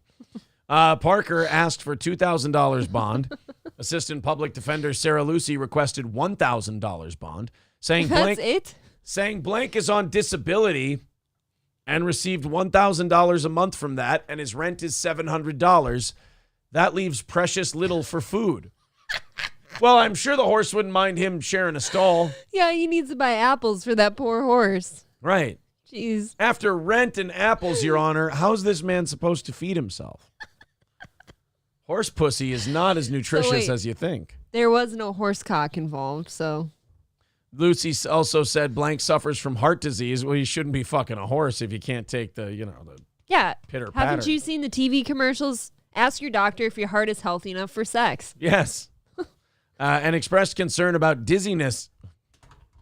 Expressed concern about dizziness he has experienced while lodged in the Adams County Jail. Well, that's just the smell. She said he lives close to the courthouse and will be able to make his court appearances. He is as low risk as anyone could possibly come. I mean, unless you're a farm animal. Yeah, does anyone ask that horse how she feels? He has no criminal history whatsoever. He has stable housing. Time to put this story out to pasture. Nobody's breaking this guy. Yeah, this guy doesn't even have a car. He'll have to hoof it to the courthouse. Right? He is the horse I want to hitch my wagon to. Oh. Or wiener. Brenner agreed with the $2,000 bond and scheduled blank for another Monday morning court appearance when Assistant Public Defender Chris Pratt will represent him. Chris Wow. Pratt. Woo. What a good guy. So in his spare time, he volunteers as a lawyer. It's pro bono. That's pro boner in this case. Pro boner. Wrong hole Rick, he's perfect for this story. He says he has an extremely high risk of coming. I have questions. Don't we all? James J. Weed, however, pointing out, if you can fuck a horse, you're not disabled. That's the spirit. That does seem like you're in fact able. If you can fuck a horse, you can get your ass to work. Hold on though, that can't feel good. Like it's not snug like a human. That's a fucking horse, right? You jealous of the horse vagina? Is that what you're trying No, to throw I'm out just there? a little confused as to what's in it for you. The horse doesn't even know you're back there. You know. Well, then who's really getting hurt here? Hold on. Who's really Check getting it out. hurt? I've had horses in my life, okay? I've had 5 of them. Whore. I've got to say that if my neighbor or somebody came up into my barn and I found them fucking my horse, I can't have that horse in my barn anymore either, because now Wow. I'm just, every time I look at it, I'm like, well, you've had a human inside of you and there's just something wrong about So that. you're even slut shaming the horse. I'm slut shaming the horse too, Wow. because like you can't have that reminder in your barn, right? Sir, why were you sucking that horse's dick? I want to drown in cum. Oh, And well, you would, too. Yeah, you would. That would definitely do the trick. John Rio with a great point. He can stand on a bucket to fuck a horse, but he can't work because of his disability. If you can get up on the bucket, you can get up on a job. Get off on your high horse, says Johnny 1.0. Okay. Zeke Kyle says, in today's day and age, I'm surprised this isn't accepted. The man's got a point. I agree. What happened to furries and pony play? Okay. I mean, it's there. Okay. The judge decided that he was going to have bail of $2,000. Last statute says he'd better pony up the cash. I think he's right, goddammit. No Morio says these jokes are getting foolish. What? What a nightmare. Black and White says maybe he was actually hung like a horse and figured only a horse's pussy would do. I'm Ew. disgusted with myself. You should be. Yeah. You start thinking about these stories enough and you go, I have to move on or there's something wrong with me. No more considering the logistics.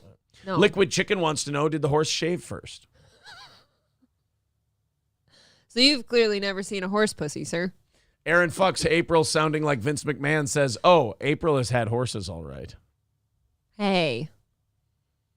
The theory here is that you fucked one of those horses. I've definitely had a black stallion or two in my Oh, life. for God's sake. She didn't. Black if she Beauty did, was her name. I wouldn't be here. I wouldn't be here, boys and girls. I feel disgusting. Chef says, breaking news, April has had horses. No. I've only ridden them. Hey, wait a minute. Chuck says, what happened to pony play, says the farm girl. Exactly. H says, at least he wasn't caught motorboating the horse's clam.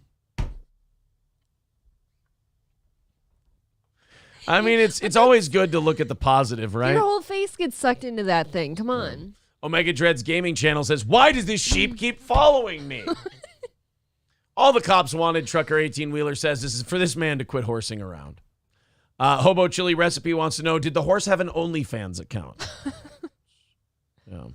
People are saying, clip that. Clip it! Chuck says April is a third input gal. Oh my boy. God. Hey, you know what the difference is between your horse and a washing machine? The washing machine doesn't follow me around after I dump a load in it. Joe the Toe simply says, repent. Repent! And you shall be saved. I need a shower. Labglass says, tell April that saying hung like a field mouse because it's an inch from the ground. Oh, that's right. That's why I'm hung like a field mouse. That's true. Because my dick brushes against the gravel. By the it's way, all gritty and calloused. Ew. Ribbed for her pleasure? Question mark. Right. Still got some rocks in there that the skin grew over. Ew. You wouldn't believe it. Forgot. Oh, that. I have a rock in my kneecap. Oh, do you? That makes us have something more in common. I misses you like a hog miss slop, like a baby miss mammy's titty. I miss you like I misses a rock in my shoe. Like that horse misses that cock. That's right. Now, ladies and gentlemen, if I could. If you care to join me in the parlor, we will be serving white cake. Exactly. All right, boys and girls, we are 250 away from knocking out today's goal. Remember, just 2 goals left today. I'm sweaty now. Thursday morning, Friday morning. That's it. Streamlabs, PayPal, Venmo, Super Chats, gifted memberships, all of that shit works.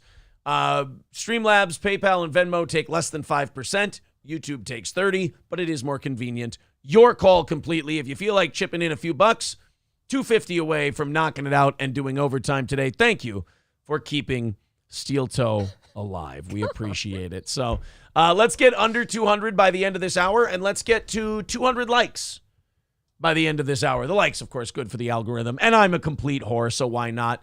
Horse. Hit the like button. Give me a thumbs up. What are we looking at likewise? We didn't check if we got over 100 by the end of the first hour. We're 20 minutes into the second hour. Hit me a little refresh. Throw a like number at me. 125. Very good. All right. Right on pace. Just keep hitting the like button, and let's get this thing up to 200 by the end of the hour. Some are saying becoming a member for 11 months. Thank you. Thank you. Joey Antone says you guys have a great chemistry. Thank you. I'm really glad that you could see that in the horse fucking story. Who else would you rather do a horse fucking story with? Nobody. My voice is a little hoarse after. Oh, is it? That's because I fucked it. Bob's backhoe operator says sweat equals wet, so therefore the horse story made April wet. No. Okay. Wrong hole Rick, very happy that he made April blush. Not untrue. Shaft says, I can't donate. I'm saving up for a horse. It's despicable. It's the wrong time, buddy. You know how we were talking about being hung like a field mouse? On a previous episode of this lovely show, we were talking about how big mouse satchels were. I took Aaron to the pet store the other day to get the dog some food, where they were indeed little mice sleeping hunched over using their satchels as pillows. We were at the pet store getting the dog some food, and let's be honest, what it was April calling me over. I wasn't walking over there. I wasn't going to where she was. Calling me over to point out the mice and how big their ball sacks were. They were sleeping on them. She pointed at 3 of them and went, look at how big their satchels are. Was I wrong? I didn't care to see. They were sleeping like 2 large pillows. They were sleeping hunched over on top of them. Staring at mouse nuts, not my idea of good free time. I have to ask, though, why are they so big? No. You'd think that's a medical problem. No. See, that's where you're wrong. You don't have to ask. You can let that one go. You're choosing to ask. People buy those as pets. I don't want a pet with that big of a satchel. Why?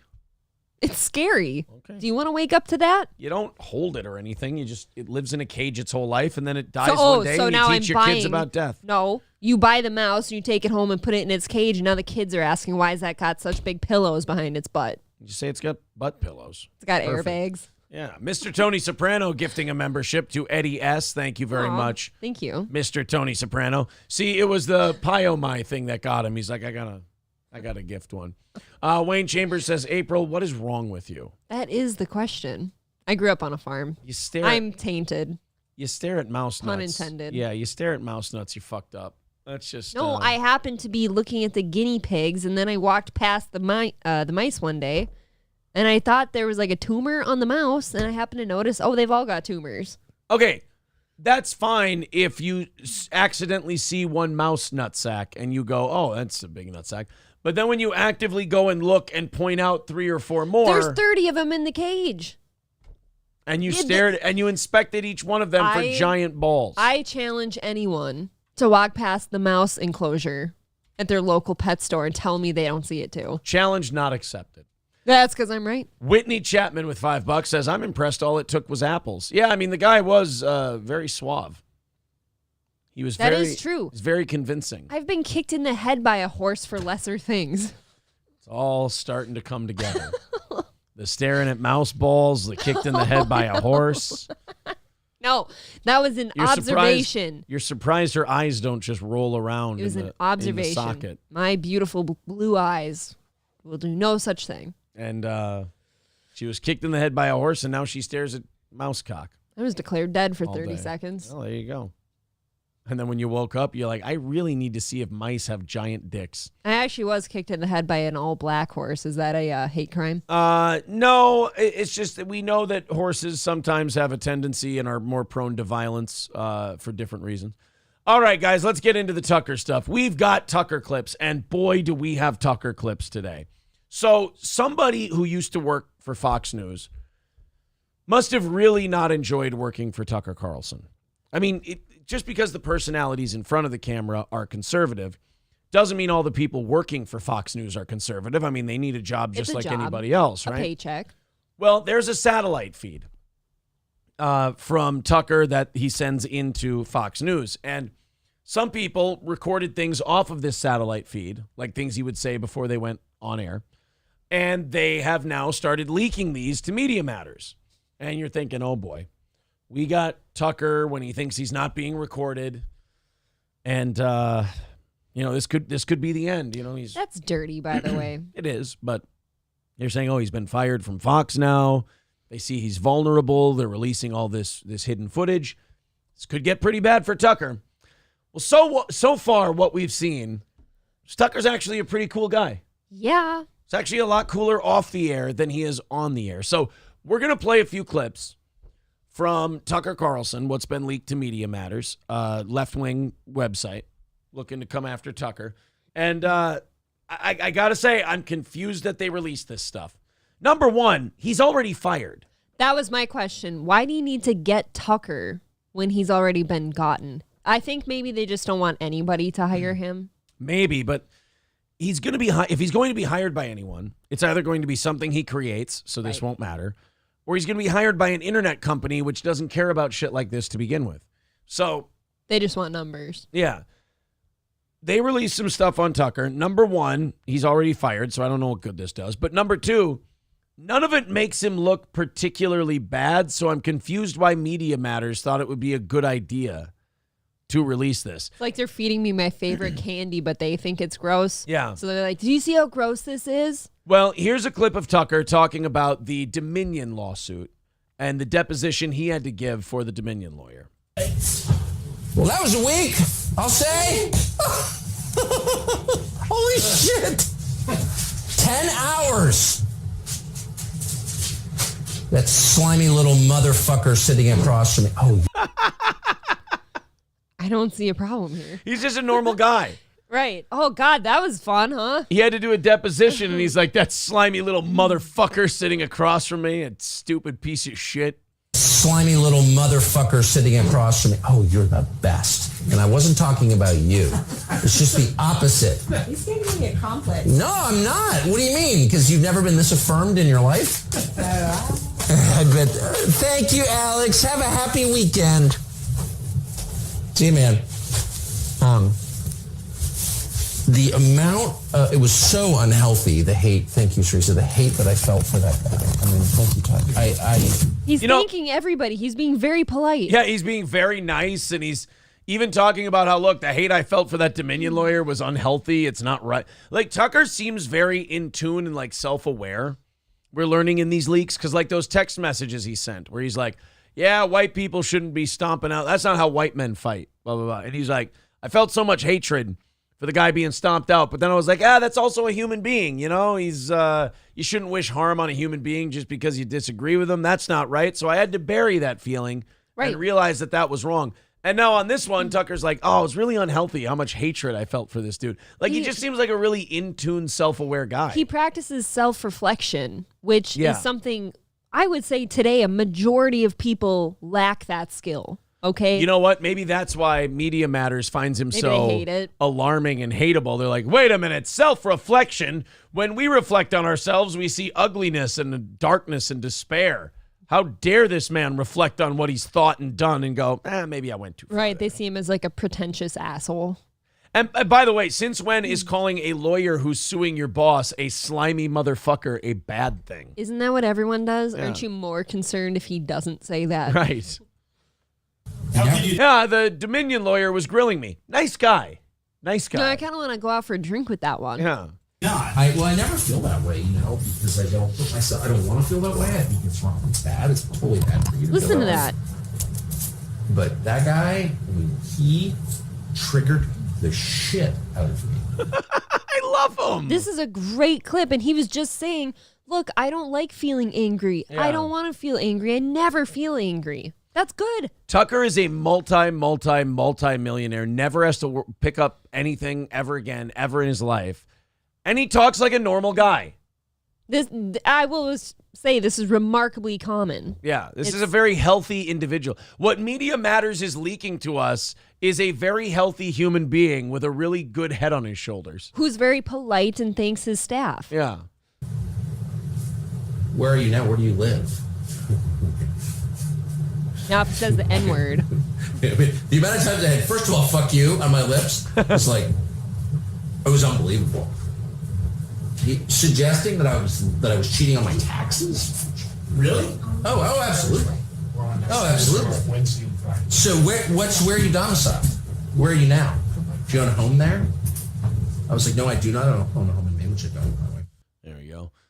Oh, and everybody's got their snacks. They're ready to go home. And Tucker's just talking about what a slimy motherfucker that lawyer is. Yeah, I don't really know if Media Matters is going to get the sympathy they want. That was a great clip. Yeah. Of him. Like, he looked great in that clip. It's Tucker being a relatively likable human being. That seems like somebody you could hang out with. Yeah. I don't know. Phage Lives renewing his membership for a 7th month, says Tucker is Tucker, because Tucker be like, oh, well. Hobo Chili Recipe with $4.99 says, I would like to donate my mouse to you folks. His name is Satchel Paige, and he's hung like Shaka Zulu. Bon appetit. Oh, no. That means that's about dining. Would you like some Rocky Mouse oysters? No, I'm more than okay. Are you leaving me today? Yep. You are Unless leaving you want to me come today. with. No, because I have to box tonight, and I don't trust you to get home in time for me to go boxing. And the other thing is, if you do leave me, if you leave me a list of those painting items I need to pick up. No, it's all in the Amazon shopping cart. You just have to click buy. It's in my cart? Yeah, on my Okay. computer.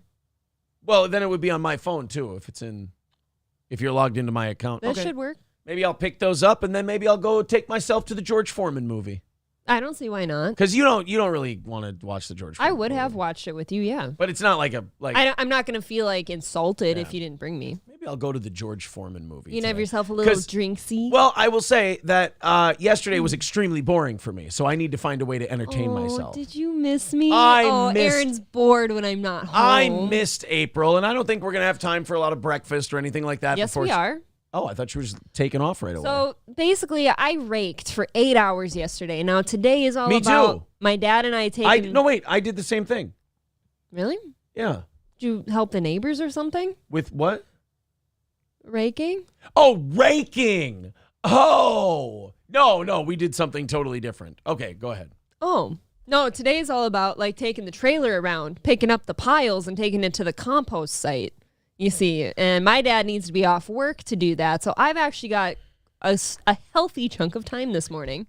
I don't mean to insult you. Do you know the joke I was making? The raking joke. I was trying to figure it out. I'm not sure. I have thoughts. It was a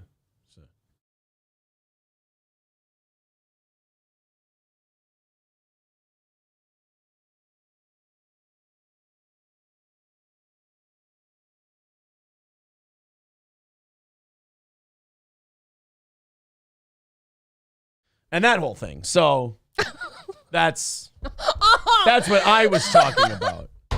I got it now. Yeah.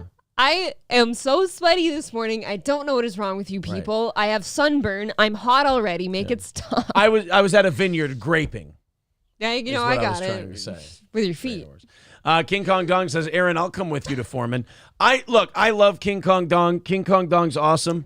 But once I get in my mindset of, I'm going to a movie by myself, it's kind of a weird, interesting little experiment that I'd like to conduct. Going to a movie. I don't think I've ever gone to a movie by myself. Have you? I think I went to one movie alone. I don't think I've ever been to a movie by myself. I think before. I went one time and I can't remember what it was, but it was after a breakup, so naturally you're trying to pick yourself up, and feel better. And so I think I was doing one of those things like, look, I can go out for a drink in a movie by myself. It's okay. Oh, you were doing one it. of those It's things. what do you call it? Self-affirmation. Yeah. Return of the Jedi is in theaters right now. Yeah, they bring back like old stuff sometimes. Oh, shit. All right. When's Big George? You're going to tell everybody when you're going to the movie? No, I'm just looking. What's ours called? Marcus Parkwood 18. Marcus Parkwood 18. Let's take a little look-see here. You should have. Oh, no, it'll be called Parkwood. Why wouldn't you just go to. Here we go. Parkwood Cinema. Nope. Not going to be able to do it today. They got a 3 p.m., a 6 p.m., and a 9 p.m. I need earlier than that. I got a box today. You could make 3 work. I could make 3 work, but I'd be full of popcorn and soda and then drive off to the gym. That's different from any other day. How? All right. Maybe I'll consider going to the 3 o'clock showing of Big George Foreman. And I know I love Aaron because I do this thing where like I totally would love to go to that movie with you. So now I think of you going off to the movie and I'm like, I could have been there. Guys, it's getting gay up in this piece. It's all right. It's getting kind of gay. 240. No, I'm sorry. 235, I believe. Away from I just updated it. All right. 240 away from knocking out today's goal. Let's get under 200 by 8 o'clock. So in the next 25 minutes, let's get under 200. PayPal, Streamlabs, and Venmo are the best way to do it. Thank you guys very much. All right. So here's another Tucker clip. This is one where he's shitting on Fox Nation, which is Fox's online subscription service. So he's shitting on his own company. Yeah, he's shitting on his own company, but in a very funny way. He's talking to someone trying to set up an Andrew Tate interview. He wants to talk to Andrew Tate, fresh out of jail, and it's a big get. It'd be good for the show. Yeah. Fox wants to put it on Fox Nation. Tucker hates that idea. Tucker wants him on the main show. They want to push Fox Nation because it's their subscription service. They generate more revenue. Tucker doesn't like the dependability of Fox Nation. And again, Media Matters thought this was a big gotcha. They thought this was a big get against Tucker. This is just a guy bitching about the company he works for. I think this makes him very endearing to a lot of people. Let's check it out. I don't want to be a slave to Fox Nation, which I don't think that many people watch anyway. We're gonna because I'm like a representative of the American media now. Speaking to an exile in Romania and welcoming him back into the Brotherhood of Journalists. By the way, if you guys can't tell, he's being a cunt. A little bit. He's being a smartass. Yeah, it would help us out if you wore a sweater though, because we asked him not to wear a suit. Like he was panicking about it. So you don't have to. Tucker's gonna be looking casual. That's just how our show looks. You know what Tucker's thinking right now? He's like, I know that this is a big get, but God, I'm dealing with a retard in Andrew Tate. Like, This is so dumb. Is that okay?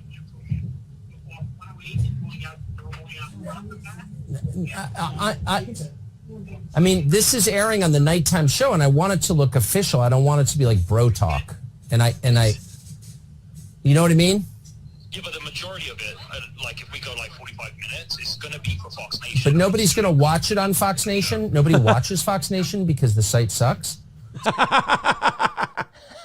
Come on, you need a guy like that in your company, especially if he's successful. Right, you don't want all yes men. Yeah. They'll never grow. You want this guy to, tell it like it is. You want him to say, look, have him put so he's trying to get Andrew Tate to wear a fucking suit. He's like, have him wear a suit. He's going to be on TV, wear a suit. I don't want him wearing a sweatshirt and be like, what's up, bro? I don't want it to be bro talk. He's right. Mm-hmm. So I'd really like to just dump the whole thing on YouTube. But anyway, that's just my view. I'm just frustrated with it's hard to use that site. I don't know why they're not fixing it. It's driving me insane. And they're like making like Lifetime movies, but they don't work on the infrastructure of the site. Like what? It's crazy, and it drives me crazy because it's like we're doing all this extra work and no one can find it. It's honestly what we're finding out is that this is really refreshing. Tucker is the same guy off the air that he is on the air. Like, it's not like Hannity. I think a great contrast are these tapes and Hannity sneaking that vape in. Oh, yeah. And then getting caught on camera going, uh-oh. I don't do that. Anyway, back to our pinhead of the week, which was Eric Swalwell, because he doesn't like Trump, and Trump's good, and blah, blah, blah. Whereas Tucker is talking like Tucker talks off air the way he talks on air. He's just kind of a smarmy, sarcastic dick. Believable, actually. I don't know who runs that site. We're going to play a sizable chunk on the show tomorrow night. That's the plan. And then what it's going to do is drive a lot of people to watch this on Fox Nation. It's going to be a great help to what we're doing over there on TV today. I know, but we're doing our part. We're like working like animals to produce all this content, and the people in charge of it, whoever that guy's, whatever his name is, like they're ignoring the fact that the site doesn't work. And I think it's like a betrayal of our efforts. That's how I feel. So of course I resent it. Why did Media Matters think in any way that made Tucker look bad? And if these are the clips that they thought looked bad, quote unquote, Yeah. What the hell? Like, seems like a pretty good dude. I really don't see where oh my God, here it is. We got Tucker leaks. He thinks his bosses are morons and he hates the lawyer who's suing his company. It's like, oh man, this guy. Oh, but meanwhile, watch him, like everyone doting on him and stuff. Watch him thank each and every one of them and stop what he's saying to thank them. Yeah, he treats his staff really well. He practices self-reflection, everything else. This is another clip. I think this is the one where he's talking about some guy's girlfriend. Okay. So men talking about women. Yeah, this is a dude talking about women. I think this is the clip that we're about to see. There's probably about 2 or 3 more of these. Again, Media Matters. Somebody who worked at Fox is leaking all this satellite footage of Tucker to Media Matters. And Media Matters, who's very left-wing, just sees, Tucker Carlson off air. And they're like, publish it. And just call him a piece of shit. And then people watch the videos and they're just going, I was watching Revenge of the Sisters clip on this to make sure I didn't say anything they said. Don't do that. They made a really good point. They're like, Media Matters and these lefties are so devoid of humanity that when they see someone being human, they go, look at this fucking alien. And it's like, yeah, no, the rest of us don't think like you do. The rest of this country talks like human beings talk, and that's what Tucker's doing. What person doesn't bitch about their boss or doesn't bitch about their workplace sometimes? Right. I guess even like lefties are telling Media Matters, they're like, this isn't the own you think it is. You shouldn't have published this stuff. Like you're what's the word they're using? You're making Tucker seem relatable. Yes. So here we go. This is Tucker, I think, talking about his some guy's girlfriend. Everyone in this company is thrilled that you're doing this. I've gotten more calls from people about it. Oh no, this is the Piers Morgan clip. This is where Tucker talks a little bit about sex. Well, he's got some cuties doting on him too. Oh, Fox hires cute girls. Yeah. This is just Tucker and Piers Morgan talking a little bit about some sex. They're fucking. A little bit talking about fucking. That you're doing this. I've gotten more calls from people about it. Oh, that's great. Well, I got to say, when I came to New York a couple of weeks ago, I couldn't believe how welcoming and friendly everybody was. It was fantastic. I loved it. Yeah, they really mean it from the owners on down. Yeah. It's cool. It's cool to see it. I like that. It's a good, people are nice in this company, I think. They've always been nice to me anyway. I completely agree. Everyone's been very, very friendly and very nice, and I really appreciate it. But thank you so much for coming on. It's fantastic. I bet that doesn't change. Of course. Yeah. There was no sex in this one. Oh, no, they're going to get to the sex part, but he's like, yeah, everyone in this company's been really nice, this and that. And then he goes, and I bet that'll never change.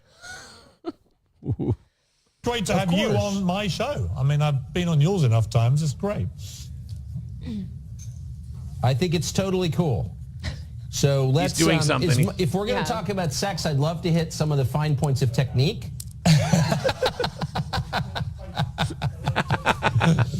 But it's your show. It's totally up to you. We can certainly talk about your sexual technique, especially after your tanning testicles last week. Not mine. We'll speak in more general terms, but I've got something to add. Whoa. Some guy just moves him like he's a crippled kid, like he's Bran the Broken.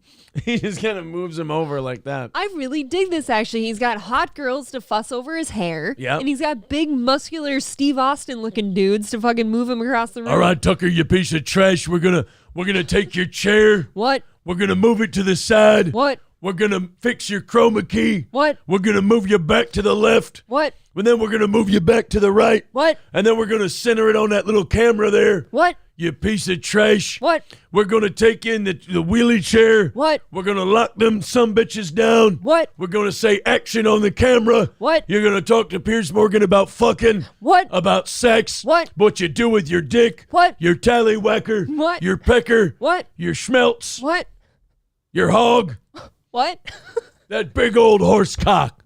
What? If y'all want to hear Tucker and Piers Morgan talk about fucking pussy, give me a hell yeah. Hell yeah. You're goddamn right, and that's the bottom line.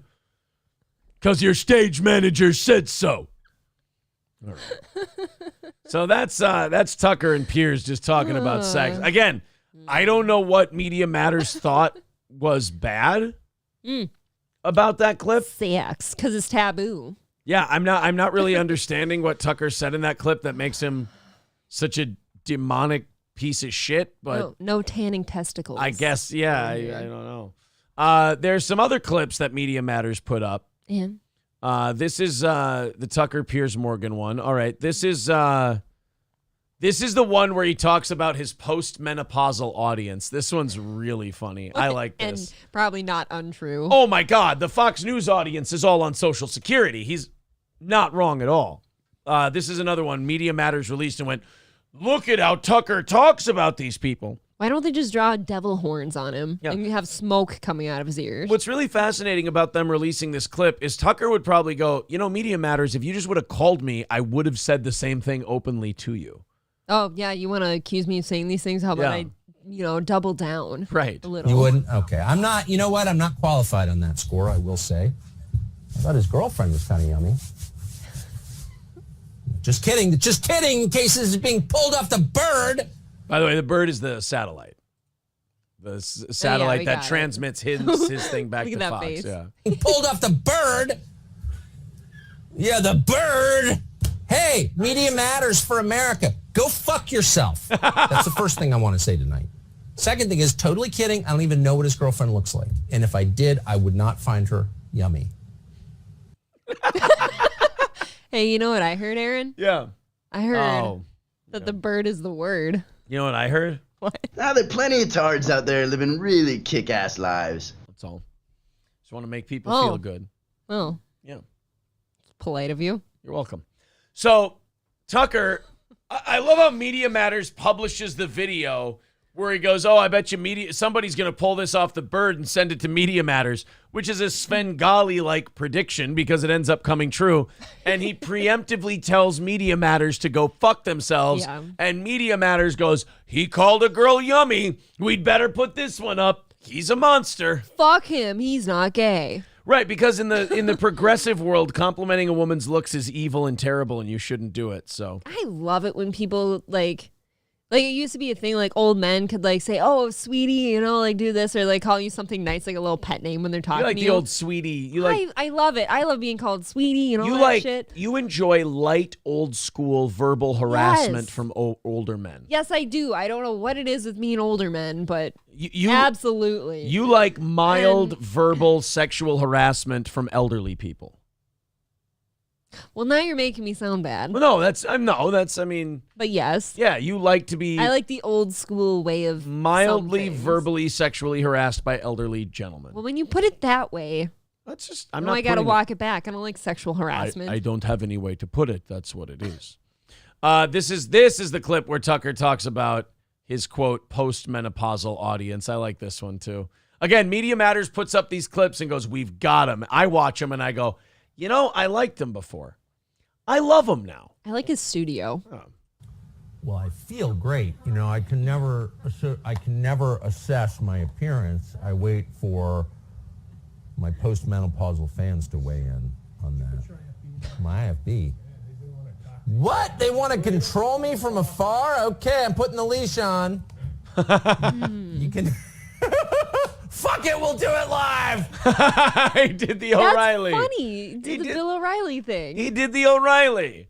Come on. How is that not fun? I think Media Matters is so devoid of humor and charm, and they're so out of touch with how normal people think, talk, in the workplace, that they see normal people being normal, and yeah, they just go, fuck that. What a monster. This is like ultra normal and fine. Yeah. And the guy's got fucking Black Angus on his studio picture. I love the guy. You couldn't have a more like normal guy being filmed doing normal guy shit, and Media Matters is going, well, this is an own. Like, fucking gross. Fucking disgusting.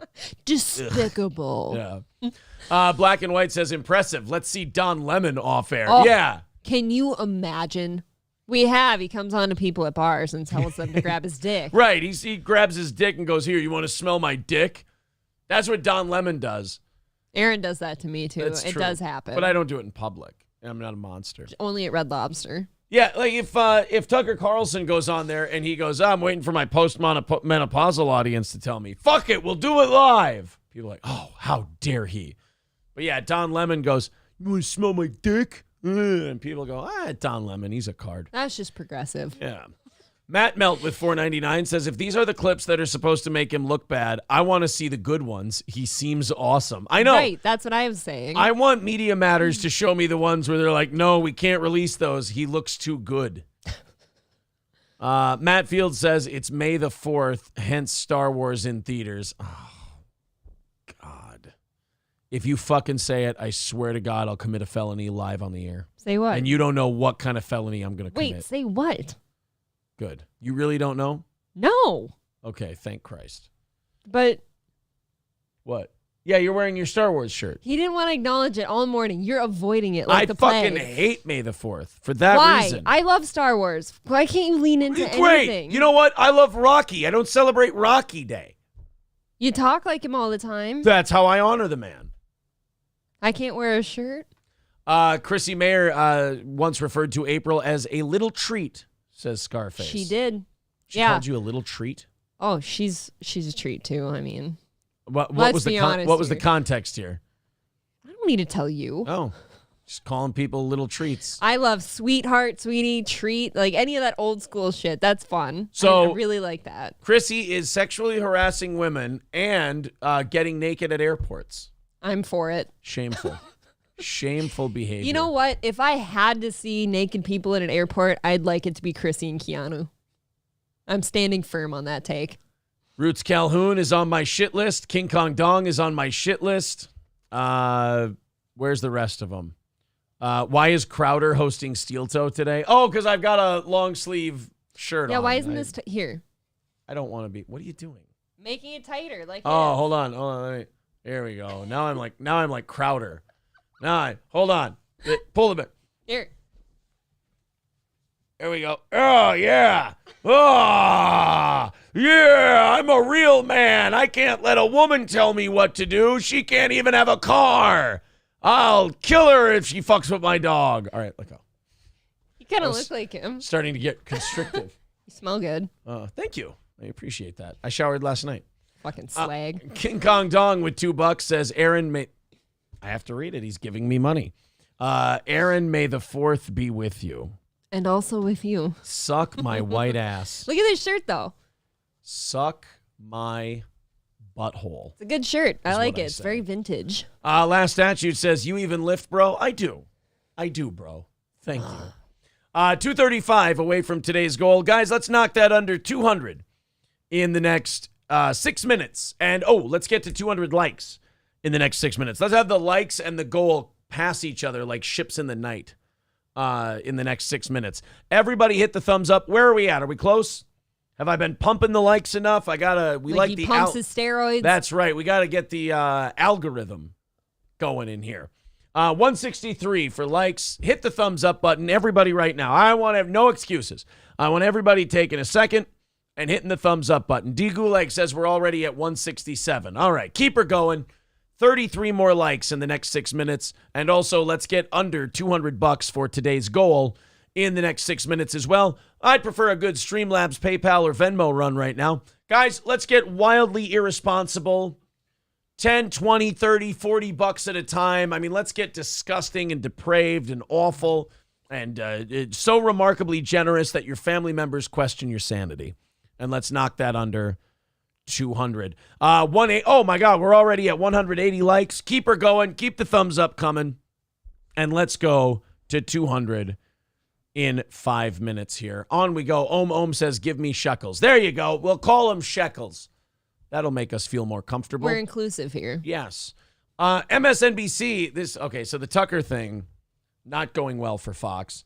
MSNBC beat them in primetime ratings for key demographic and total viewers in the week after Tucker Carlson's exit. I mean... Oh, that stings, huh? I'm pretty sure that Fox News had been beating MSNBC for years. For forever. Like a consecutive streak of years and years of victories. How long was Tucker with them? 8, 9 years. And before that, it was like Glenn Beck and O'Reilly, right. and they were kicking the shit out of him then, too. Oh, yeah. Danger Bear Wolf Turtle says we're at 194. Oh, shit, we're almost at 200. Mr. Approachable with $5 says everyone donate, and in the comment, put may the 4th be with you. So Aaron has to read it. Look. I feel like I have to say and also with you after that. Knocking out the goal keeps this show on the air. So if on PayPal and Streamlabs and Super Chats, that's what you have to do to have your fun so that we knock this out, who am I to argue with you? 2:30 away from hitting it today. Thank you to Mr. Approachable. Thank you. And the rest of you slimy bastards, if I could be quite honest. Here's from Michael, $5 on PayPal, says a little for the cause this morning. May the 4th be with you. All right. Can you say it with a lisp next time? No, there's no S in there. 200 likes. We knocked out 200 likes before 8 o'clock. Now let's get to 300 by the end of the show. Thank you, boys and girls. All right, guys, thank you very much. 2:30. Thank you. Away from knocking this thing out. So, yes, MSNBC beat Fox News in the 25 to 54 demo and in total viewers. The network beat out its competitors with an average of 1.69 million total viewers and 176,000 in the critical 25 to 54 age demo. That doesn't sound that big in the grand scheme of things. Well, old people watch cable news. So... I mean, that's true, I guess. It's the elderly. Fox News brought in an average of 1.598 million total viewers between 8 p.m. and 11 p.m. and 164,000 in the key demo. CNN, oh my God, this is the story. CNN landed a distant third place. Remember, MSNBC did 1.69 million people. Yep. Fox did 1.598 million people. CNN did 481,000. Oh, my God. And 109,000 in the demo. That's tragic. CNN did 25% of the audience that Fox or MSNBC did. It's not surprising. It's just I didn't know it would be quite that low. I knew they were low. That is decimation. Rachel Maddow led the primetime 8 to 11 crowd with 2.2 million views, but was still defeated by Jesse Waters at 7 p.m. on Fox, who garnered an audience of 2.475 million. So they might be throwing Tucker's job at Jesse Waters, I think. Maddow was also beaten by Fox's The Five on at 5 p.m., which brought in 2.7 million viewers. Fox still won the day in total non-primetime viewers as well as in the demo. So primetime, which used to be Fox's like bread and butter, is now like bringing up the rear. Right. Because A, The Five does very well. What's his name? Gutfeld does very well in late night. And now the primetime is headed up by what, Hannity? I don't know. Maddow is up against Sean Hannity on Fox at 9 p.m. Tucker Carlson's show, which virtually always won the night, used to be Hannity's lead-in. As Fox works to find a replacement for their star, the network's numbers in the 8 p.m. slot have fallen dramatically.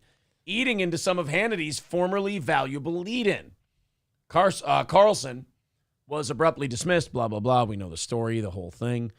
So that's all they have on the numbers. So Fox is starting to fall behind MSNBC in primetime. How do you fix it? Who you bringing in?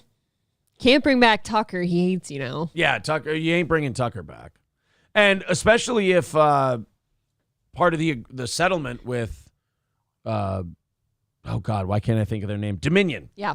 If part of the settlement with Dominion was him, then getting the axe. Then he's not. He never comes Okay, back. you're in charge of Fox. Who are you bringing in? They'll probably put. I think they're going to put Jesse Waters in there. Okay.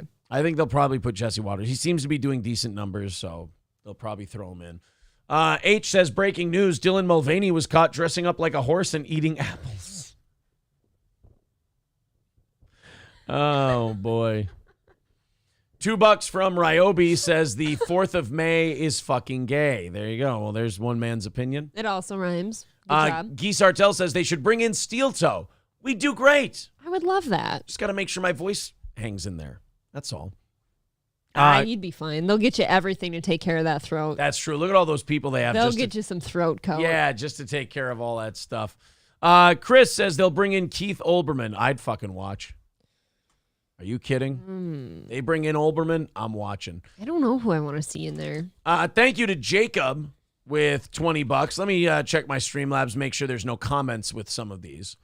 I don't want to screw people out of their commentary. Sure. Star Whores with $20 says, going to watch Star Wars, at least it's better than your show. Well, that's really hurtful, sir. You gave $20 for that? You gave me $20 to insult me? You know what? Fuck it. Go ahead. Attaboy. There you go. $5 to take your shot at the clown. Patrick says, Aaron, I listened to Lean Back after the show last night just for you. Attaboy. Diversity hire. They bring in Candace Owens. They take her away from The Wire. The Daily Wire? Or yeah, The Daily Wire. They take her away from The Daily Wire and Fox hires her. Interesting. I don't not see that happening. That's very, very interesting that you bring in. Okay, so you instead of the internet poaching a TV talent to bring people over, TV poaches an internet talent to bring in Candace. Candace, like her fighting with Crowder and shit though, like that kind of stuff doesn't play on cable news, like the drama and the they'd fighting. have to have her cut that shit, but yeah, I don't know.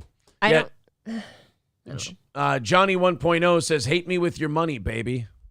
Yeah, that's true. At least pay me for it. Right. 205 away from knocking it out by 8 o'clock. I'm happy with that.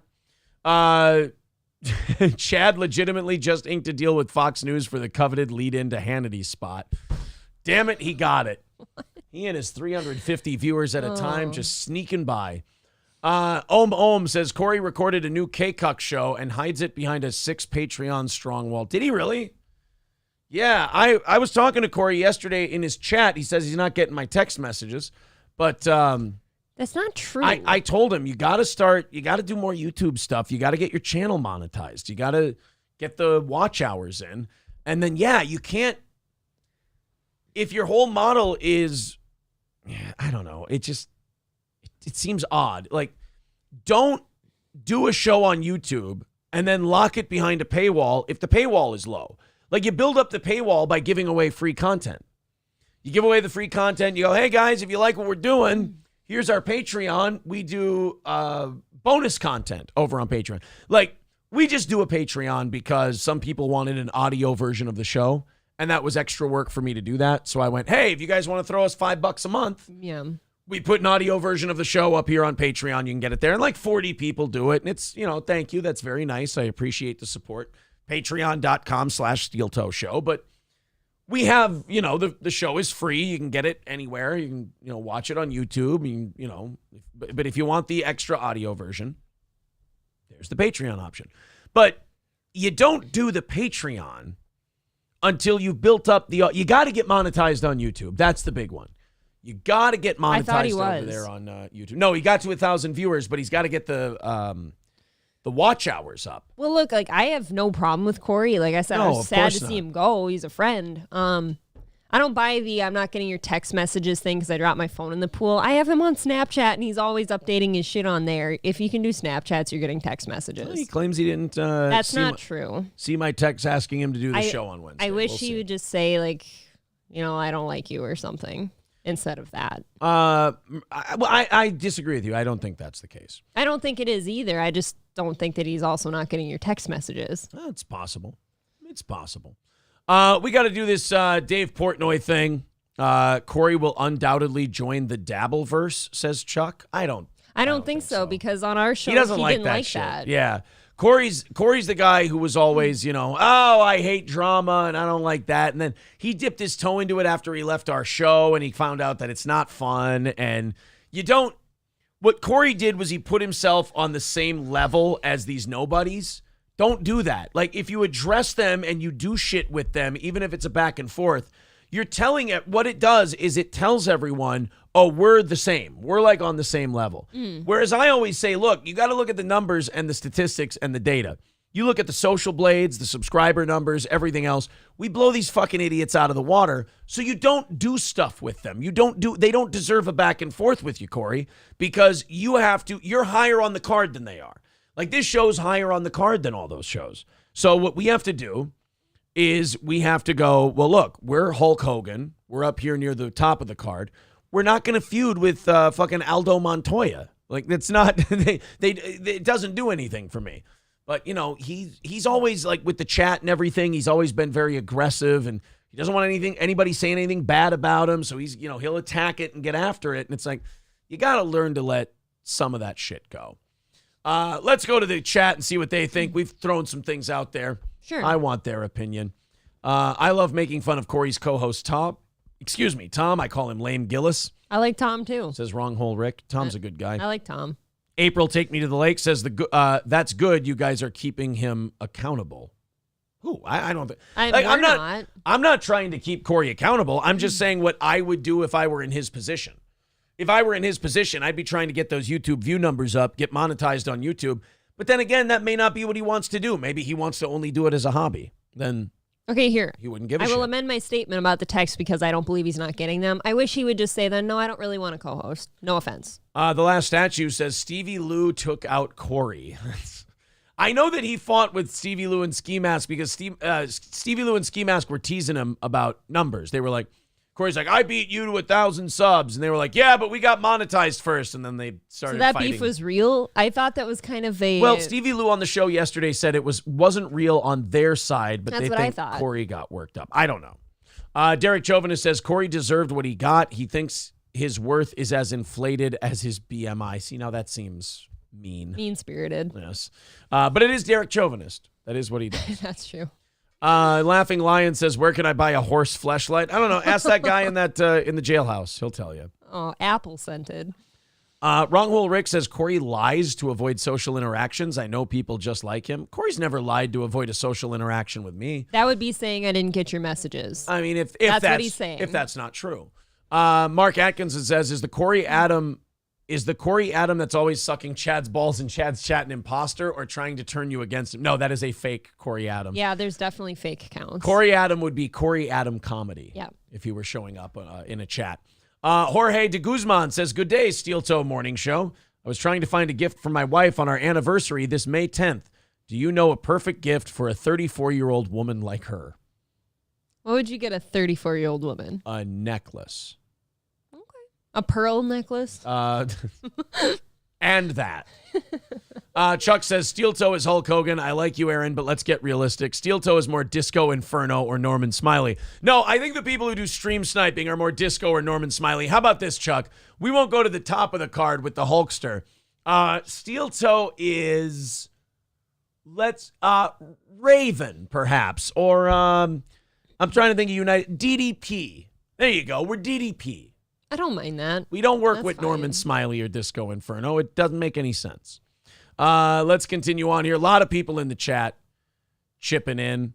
Corey deserves, but I agree with your last statue. who is Tim Downs, never change, bud, never change. What did Tim? Oh, red thing goes in the wood chipper. I don't know what that means. Johnny says, I was referencing Corey being out doing shows at 2 a.m. Well, yeah, he's a comedian. Right. There is a chance that he's doing more comedy than streaming, guys. Gary Crouch with $1.99. Let's check out. You needed to get my attention. The Venmo stuff doesn't pop up, so I do have to check out the Venmo stuff if you send it that way. Gary Crouch says, I just sent VIP on Venmo. I'll tell you this, Gary Crouch, I do not see it, but that doesn't mean it didn't happen, sir. When we see it, we will definitely count that. Well, never mind. There it is. Oh, wow. Gary Crouch is now a VIP. Thank you very much, Gary. Thank you. 150 of that goes towards our goal today, which means that we are 55 away from knocking it out and doing overtime. Gary Crouch, make sure you get a hold of April. Yes. Make sure you get in touch with us so we can send out all your VIP stuff. We are doing an order this weekend. Yesterday's VIP did reach out to me. Good. The day before that did not. So I Okay. don't know that person's name, but I never heard from them. All right. Von Kaiser, yes. Fucking don't say corn rigs and barley rigs. That fucking song gets in my head. It's terrible. Steel Toe is Erwin R. Shyster. Red Fox Mad with $1.99 says, bring back Corey. I miss Corey on Wednesdays. Yeah, I offered. I offered Corey to guest host on a Wednesday. Yeah, for sure. That's not on us. We want to have Matt on once a month. I think we could end up with a schedule. It could be Matt, Stevie Lou, and then if we, maybe one with you, and then one with somebody else. We could have Gino? a monthly rotation. Gino can't do Wednesdays. Nobody can do a Tuesday. You can switch Johnny to a So Wednesday one week. we're gonna change everything around just for Gino Bisconti. I would. Oh, fucking dare Have you. Gino for a couple hours? Hell yeah. Yes. Mr. Approachable with April's information there. If you're a VIP, send all that stuff there. Thank you. Chuck says Aaron is Booker T and April is Stevie Ray. Well, you know what? I like that. The Mood says get Adonis Paul. We are having Adonis Paul on the 17th. Okay. So he will be here then. Somebody says get Semper Reloaded as a guest host. We got all kinds of names that were drawn up. All right, I'm stalling because we're getting to the big one of the day. Dave Portnoy and Mintzy.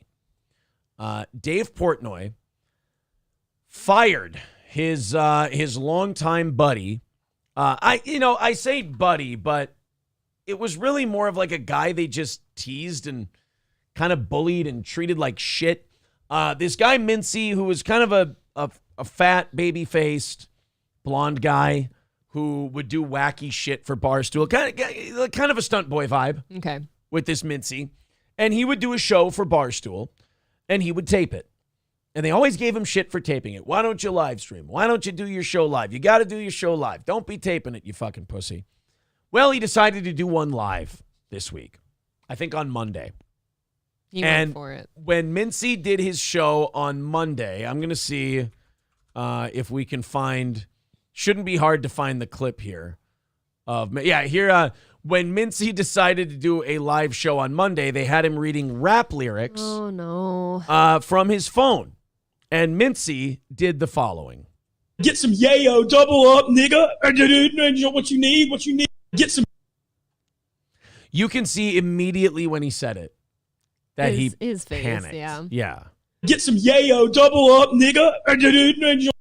He was looking off like, oh, shit. He just went, oh, shit. Did I just say that? I So- think I said it. Literally, Mintzy's first live stream that Dave and his team kind of half bullied him into, he fucked it up. He, as they say, he bottle fucked it.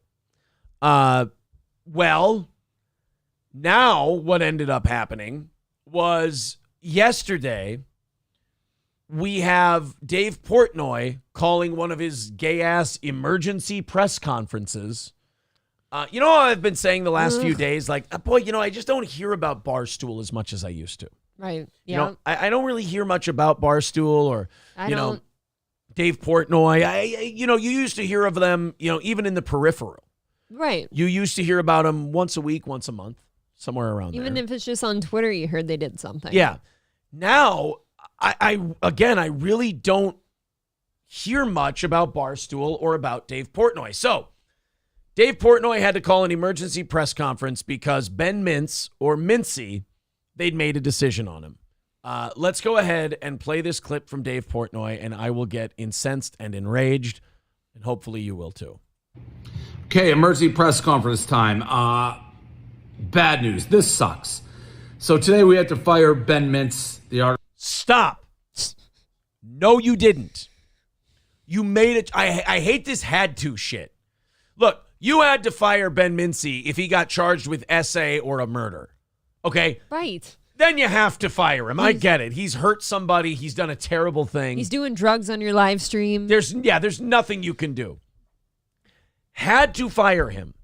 No, you didn't. You made a choice. And he's going to tell you what the choice is here in a little bit.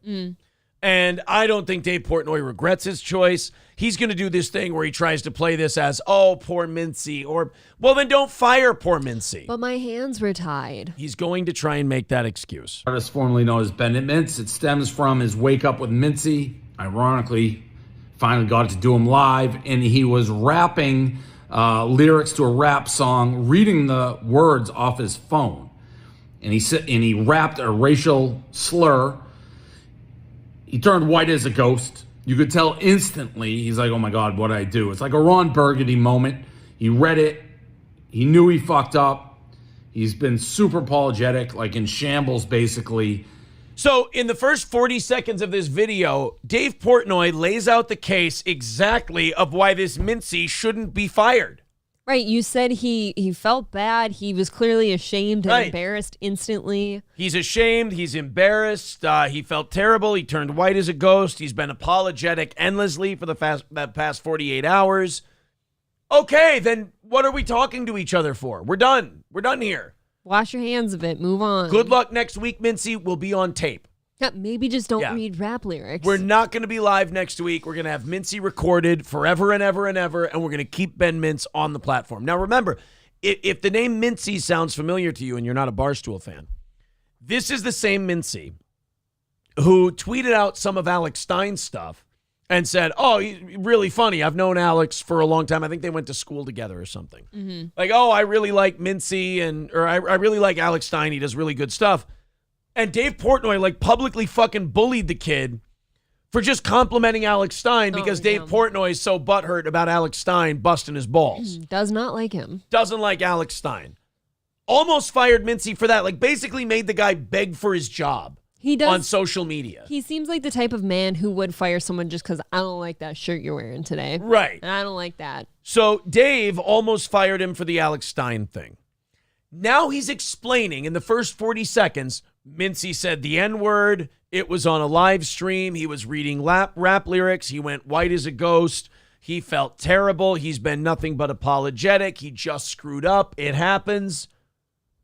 But he's fired. He's gone. Why? That seems like a contradiction. You just read out exactly why this guy should be allowed to keep working for you and make a living. Now you fire the guy. He has to tell people at every job he tries to get why he got fired from his last job. Yep. That's going to fuck him up forever. Yes, Dave. it will. But Dave's going to sit here and say, well, not my choice. My hands were tied. Okay. You know. Then you can't be the big badass pirate man of sports talk and sports podcasting anymore, Dave. I'm tired of this horse shit where people see this guy as some kind of free speech hero or see this guy as some kind of man's man. Everyone at Barstool is just kind of a weird douchey guy, but he talks about sports, so that's supposed to elevate his masculinity. You're a man's man. No, you guys aren't. You guys are just kind of smarmy dicks and with pseudo-sarcastic takes on sports. And when it comes time to really be a man, Hogan, when it comes time to actually, stand for something and actually be Mr. Free Speech, Mr. Pirate Ship, you bottle fucked it, Dave. You took a bottle, you shoved it right up your ass, you bottle fucked the whole situation. And you want to have it both ways. You want to sell out, you want to have your hundreds of millions of dollars, which I say, great. Fine, we all want that, good. Right? Right. But now you're a businessman, Davey boy. You're not Dave Portnoy, badass, anti-establishment. You can't sell to the establishment and then say you're anti-establishment. You are the man now, Dave. You got to put that suit on. Right. You are the man. You can wear the T-shirt. You can sit there. You can wear your Boston Red Sox hat slightly tilted as if that's not calculated. And you can swear up and down to people, I'm the same Dave. No, you're not. You've changed, and that's okay. You became successful. You made a shitload of money. You're a different guy now than you were then. That's fine. But I don't like this fucking burning the candle at both ends shit. No. I don't like the I'm cool Dave. Dave Portnoy is going to say in this video, and we'll watch it. I'm sorry, I'm heated about this. People like this, sorry. He's going to say in this video, if it were up to me, I wouldn't fire Mintzy. Then shut the fuck up and let's have the guy who's in charge make the statement. I don't want to hear from lackey Dave Portnoy. I agree. And if you didn't want the guy fired, go stand up for him. Yeah, if a McDonald's guy got fired back in the 70s, I don't want to hear from Fred Turner. I want to hear from Ray Kroc. Dave, you can't make decisions anymore. You're not in charge. I want to talk to the guy in charge about Mintzy. I'm upset that he got let go. I don't want to hear from you, Dave. There's nothing you can do. Dave Portnoy, you're customer service at this point. I don't want to talk to you. Let me talk to your manager so I can talk about this Mintzy thing with somebody who actually has some weight in this fucking company. I don't like that this guy gets to play renegade and play Mr. Barstool when he has about as much control over Barstool at this point as I do.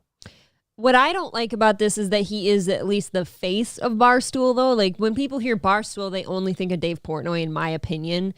And so to me, that says you still have a little bit of say or pull because you are the guy. You might not own it anymore, but you won't go to bat for your guy that you're putting this video out and saying you feel so sorry for. Yeah. You won't go put a video out there saying, hey, look, I don't think he should be fired. Don't put a video out saying like, oh no, I'm so sorry, this sucks, blah, blah, blah, and say, no, I disagree with this. Yeah. You know? Let's see where he goes from here. So he's now laid out what Mintzy did.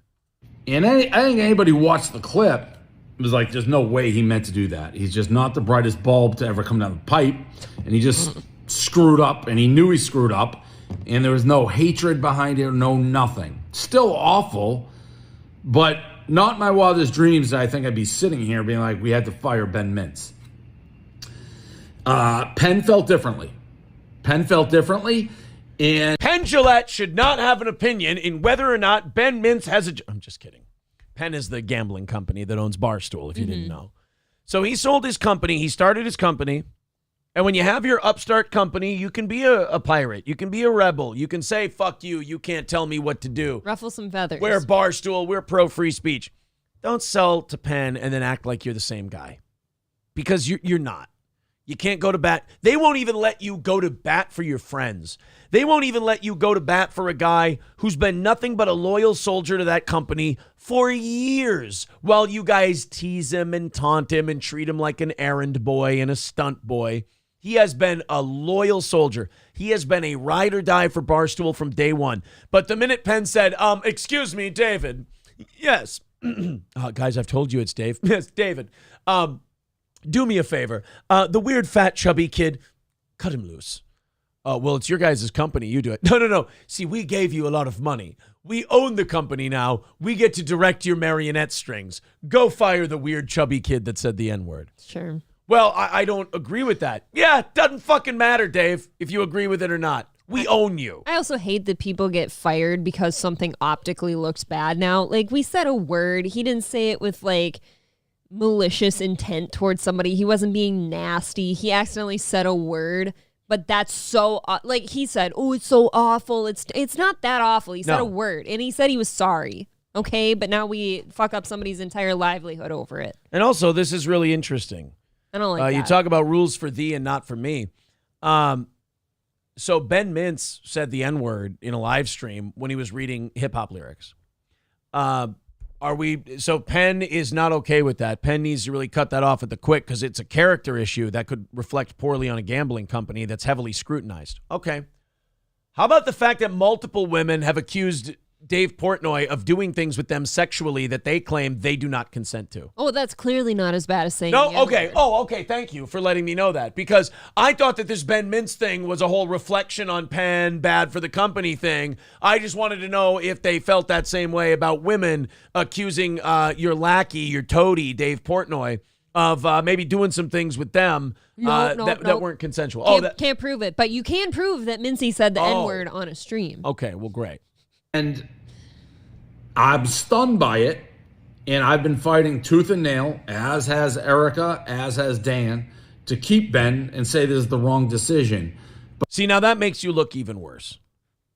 Oh, I fought like hell. I was like Crowder in there, fighting like hell. I was yelling at Penn, watch it, fucking watch it. And they still fired him. So you're a cock. Well, I would like to believe that's true, though, because you can't be that way, though. Like, you can't say you're a cock. If he sold his company, okay, and if he is being honest and he did fight for that guy to stay at the job and stuff and there's nothing he can do, then that's all he did. I want him to be honest. I want him to say they can fuck my staff whenever they want to and I have to watch. I think you'd sign up for that when you sell your company. I cucked out to Penn. I mean, being a cuck means your partner gets fucked and you have to, in most cases, you have to watch. He's watching his guy get fucked by Penn, and against his objections, they're still doing it. Yeah, it's not good, but you sold your company, so I think that gets to happen. But I hate the dishonesty behind. I hate the double talk. I hate the duplicitousness of the nature of Dave Portnoy. I'm still a rebel, guys. I'm still a pirate. Get on your fucking yacht, stupid. Enjoy your millions of dollars. Drop the character. Drop the gimmick. Drop the emergency press conference. I don't want a press conference from the janitor. I want a press conference from the guy who can make decisions about Ben Mintz. You've clearly just admitted you can't make any decisions about Ben Mintz. Right. It's out of your hand. The overlords have it. So why the fuck am I talking to you? So basically you're saying that, let's say he's being completely honest and he did do everything he can. Now that he has sold his company, he went to bat and tried to say, no, don't fire this guy. I like this guy. Don't fire him. And they fired him anyways. Okay, let's say that's all true and he did that, but that's a consequence of selling your company. They can fire your people. What else can he do for the guy? I don't totally believe him. I'll tell you this. I think that Dave Portnoy is trying to do a cover your ass kind of a thing. I agree with you. I think Penn told them, and you'll see in the video, Penn told them why they had to fire Ben Mintz. Dave Portnoy agreed, but when he talks to the fans, he's going to tell them, I hate it, guys, and I think it's wrong, and I disagree with Penn on this. I don't think they should have done this, but they did. Like, it doesn't cost him anything to say that. It wouldn't surprise me if he talked with a representative from Penn before he made this video. About, hey, do you think I could play this like I didn't want it to happen? Sure. And then the people, the fans will respect me. Sure, but you guys don't fire me. Don't fire me for saying that I didn't agree with you. Yeah. Penn operates in a world that we don't operate in it. They are highly regulated by the government. Fuck you. Yes, you do. You sold to them. You operate in it whether you want to or not. Yeah, that's a very contradictory statement. Again, Dave, you're not the rebel anymore. You're not the pirate anymore. You're the man now. You work for the man. You're like all the rest of us now, except with a lot more fucking money, and congratulations. You work for the man.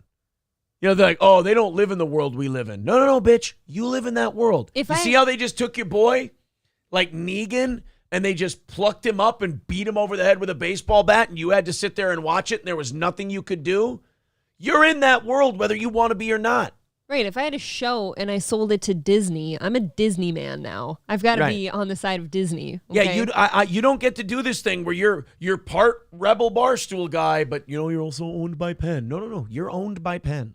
Government, they're issued licenses for gambling that just as easily as they're issued, they can be pulled back.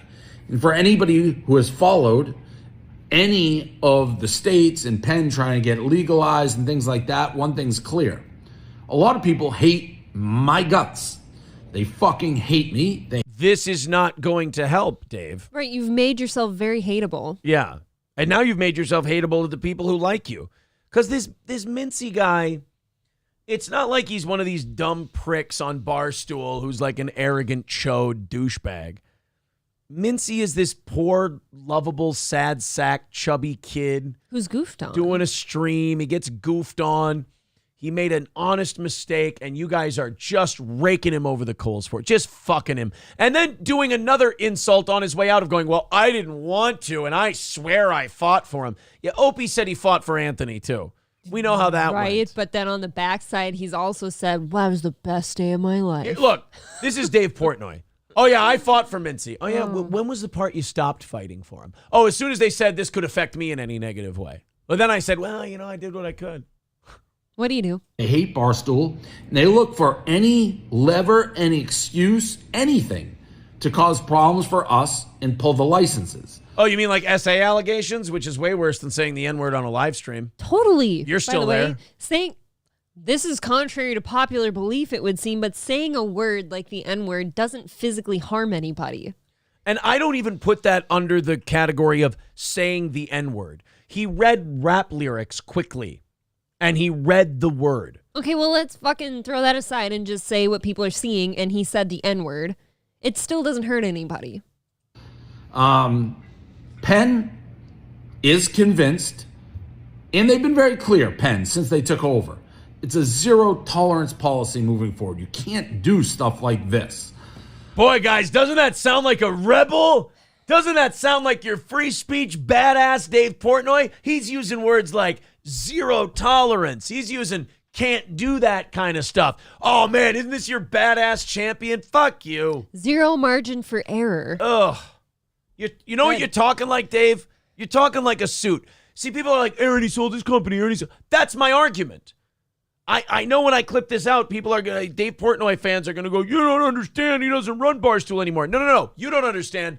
That's my entire argument. I don't want this bullshit from Dave Portnoy because he ain't in charge. He ain't making any decisions. He's a character now. I don't want Dave Portnoy insulting people's intelligence by playing this character but having no power. I don't like this Dave Portnoy where he talks a big game and he goes, yeah, I'm still the cool pirate ship guy. Yeah. But then when it comes to firing Ben Mintzy, he's like, what? I don't have any power. I don't have any influence. They said there's zero tolerance. Well, that's not what a fucking pirate does, Dave. Nope. So how about you just settle in, put on a suit. I think you would stop insulting people's intelligence. If you would put on a suit, you would go to work, and you would be a Penn guy. Because that's what you are at the end of the day. I'm not blaming you, by the way, for picking Penn over Mintzy. I just don't want this bullshit double talk. Say, Penn made me a multi-millionaire hundreds of times over. Fuck Mintzy. If it comes down to Penn or Mintzy, I'm picking Penn. Yeah, just say if Mintzy's going to be dangerous to my life, like my livelihood and my money, just say that. If Mintzy is a liability to my money, get rid of him. So you understand what I'm talking about with the phoniness angle. I've got Mintzy's back until he fucks up my money. Just say that. I just want people to be honest with me. I don't care if people are scumbags. I don't care if people are dishonest. Be an honest scumbag. Yeah. That's it. And really, we haven't had an incident like this since they've taken over. No, just one where all those women accused you of, doing some creepy things sexually with them. But you know what? I don't want to mention that either, Dave. No, I do. By the way, when that was coming out, didn't he just address it by saying, y'all are jealous that I fuck, essentially? Yeah, and those girls are liars and this and that. He basically just says, I'm a sex guy and y'all are jealous. Yeah. And they believe there's a legitimate chance lots of the states would pull their licenses because of this. Bull and shit. Hey, this fat, weird kid wrapped in a blanket in his kitchen rapped the N-word in a live stream. And then all these states that make money off of gambling revenue are going to pull our gambling license. Bullshit. You pull the stream off the internet. You pull the video off the internet, it barely gets seen. Yeah, a bunch of 75-year-old gambling regulators at the state level are going to go, well, Mintzy, I don't know, you guys run a lucrative gambling operation, but one of your subsidiaries has a fat, half-retarded kid named Mintzy, and he stumbled the N-word out once, so we're not going to let you guys do sports betting in our state. By the way, Pearl Clutchers, I bet none of these guys say the N-word in their private life. I bet none of them rap along with rap songs. And by the way, Dave, you bought that line from Penn, or you're shoveling that horse shit onto us. Penn saw a chance to do what every company does, trim a little something from the bottom line and make a little extra money. And I bet you Dave Portnoy was asked by Penn, do you need this Mintzy guy? Like, is he an integral part of what you do? And Dave said, well, no. And they cut Mintzy loose. Not really. Then we'll cut, we'll cut a bunch of money from the budget. Bye-bye. Penn's a billion-dollar company, multi-billion-dollar company. Without their licenses, they are a $0 company.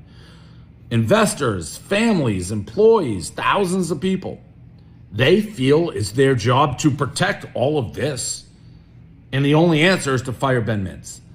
See, I'm sorry. No. But you're casting this giant shadow of Penn's a multi-billion-dollar company. It's big and strong and rich. But you know who could bring it all down? Mintzy. You couldn't have, it just as Penn, you couldn't have came out. Like, if you feel the need to address it, why not just publicly shame what he did and say, look, I don't agree with it. Let's not be saying the N-word on our live streams. It's a terrible look. I don't think anyone should do it. And he's not going to do it again. He's been reprimanded. And let's move on. And then delete it and never talk about it Exactly. You didn't have to fire the guy. And I know. Publicly shame him a little bit and call her good. I can see the comments coming now. Point, counterpoint. Aaron, it's this. Aaron, it's that. No. I'm telling you this from a very base level. What he's saying right now, this isn't a point, counterpoint. I don't believe him. Right. He's full of shit. He's playing a character. He's trying to play. You know what happened? Mom just scolded the child and did a really harsh punishment. And now here comes dad trying to be the cool dad. But we know he's on board with the punishment. So is he really that cool of a dad? I still disagree with it. Oh, well. And maybe I'm naive. I'm like, there is just no way. No, bullshit. You're not naive. You're smarter than all the people you're talking to because you're playing one character while being a total butt boy for the company. And by the way, totally fine to be their butt boy. They paid for it. You should be. But don't try to pretend to be this guy. His little plain white tee here and his tilty hat does become more insulting the more he talks. Right. That's what I mean. Yeah. Anybody can look at that clip and think the punishment fits the crime. It makes my skin crawl thinking a guy would lose their job on an innocent mistake. Yes, horrible, but clearly no intent. Clearly he's in shambles about it, instantly in shambles. It just makes my skin, it's everything I've stood against for 20 years. Bingo. Well, then shouldn't you be quitting or being fired for disagreeing with Penn? Yeah, just say, I took the money. Either say I took the money or quit your job if you don't agree with it, or they should be firing you for disagreeing with them. I don't know. Why is he not being fired for standing up for this guy if they think it's a fireable offense? They can't lose him. That's why I'm saying Penn came to him and said, is this Mintzy guy important? And Dave said no, right. and they let him go. Mm-hmm. If Big Cat did this, he'd still be there. If Dave did this, he'd still be here. Dave went and said, oh, I like Mintzy. He's a nice guy. And then Penn said, do you need him? He goes, no. And they said, all right, then cut him loose. And then Dave went, I know, I'll make a video saying that this goes against everything I've ever stood for. So you let a company buy you without checking to see if you guys had any kind of shared values? You make this video if you're Dave because you have a guilty conscience? Yes. That's really all this is. You make this video if you're Dave because you know your fans are not going to see you as cool as you used to be, and you're going to try and front lash and get ahead of any of the people who are going to be like, dude, you really you did it. You did Mintzy dirty, dude. Because his fans and haters alike are both doing what we're doing right now, saying, like, you let this shit happen? Yeah. I mean, come on, man.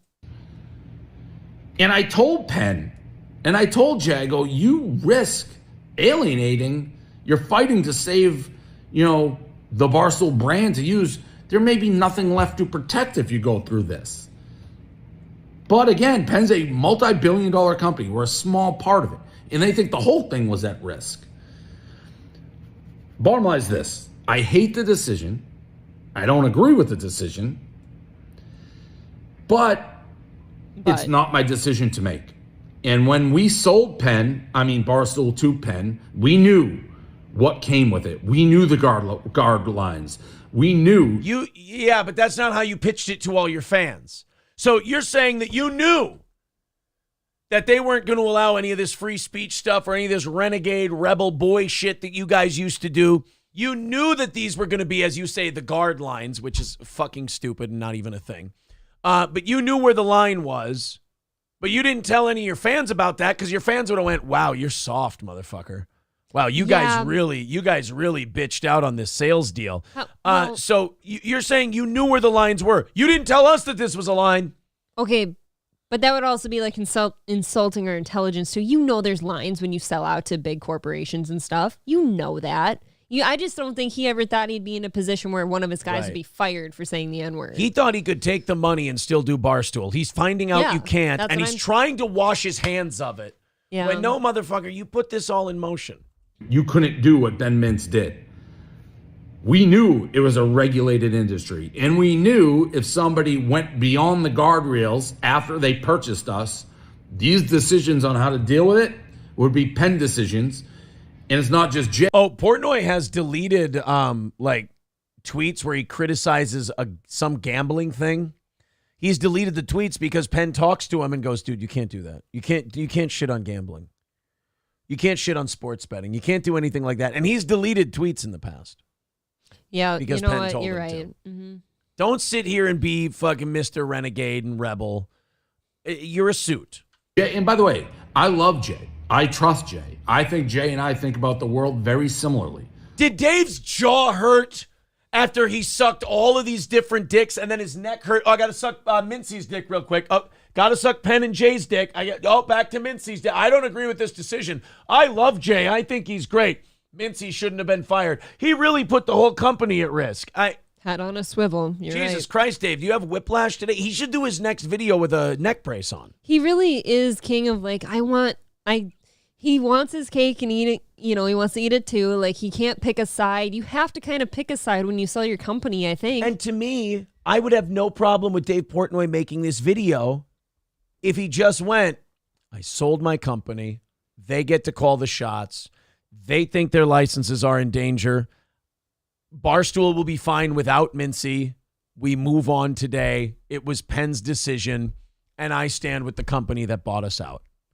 I would respect that. But this whole trying to play both sides thing, nah. A lot of the same views on the world. So I don't think he's doing it as spite or because he has some perverted or any. I think he's doing what he has to do, and the board is doing what they have to do to protect Penn Entertainment. I still fucking disagree with it, but that means a whole lot. That's their decisions to make. It's their world, the regulators dealing with the states, not my world. My world's gambling. I told them, I go, if there's me and state wanted to pull the license because of this, I'd put it on blast 100-fold. And I'd be like, this is what we're... This is why I think Dave is lying about Penn, too. Because don't most places wait until the state regulators say something about it, and then you go, well, if we can the guy, will that Not make now. this go away? I think you're wrong about that. It's just the same as people getting fired off of shows all the time for like misspeaking or misgendering somebody or said something tiny bit spicy. You're just gone now. Like, people don't even attempt They to don't fight wait. back now. They don't wait. Like, Penn doesn't go, well, let's hang on to him. Let's see what the blowback is. Let's see what the backlash is. And then if No. these state regulators threaten to pull our license, we'll play that card. We'll go, if we get rid of this guy, will you be okay? Yeah, nobody waits to fight it out anymore or see what the backlash is because the consequences can be so dire now. It's just sensitive. dealing with, and our crowd would rally, we'd become stronger. He said, you know what that'll do? They'll just pull the license everywhere, potentially. I hate the decision. I hate. Tried to convince it to be otherwise as much as I could. In the end, they know the risks and the downsides, and they still felt they had to make this decision, which is a bad decision for everybody involved. But from Penn's perspective, better than risking the entire livelihood of the company. It's not a bad decision for all involved. It's a great decision for you. It's a great decision for Penn. You guys are going to be fine.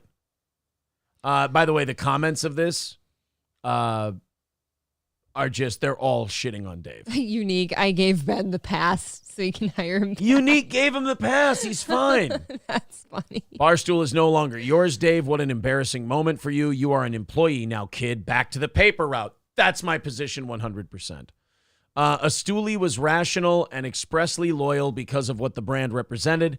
It represented the 80% in the middle. Penn is now just curtailed to the 10% outlier, and what was great about Barstool is now gone. This is a bad move. He did nothing wrong ethically. Getting a gambling license pulled because a guy sang a rap lyric, that's the biggest reach I've ever seen. Good excuse, though. Yeah, Right. I think that Penn saw this as a way to cut a little bottom line from Barstool. They asked Dave if he needed him. Dave said no. Bye. There you go. You can. Dave is very upset he had to put this out?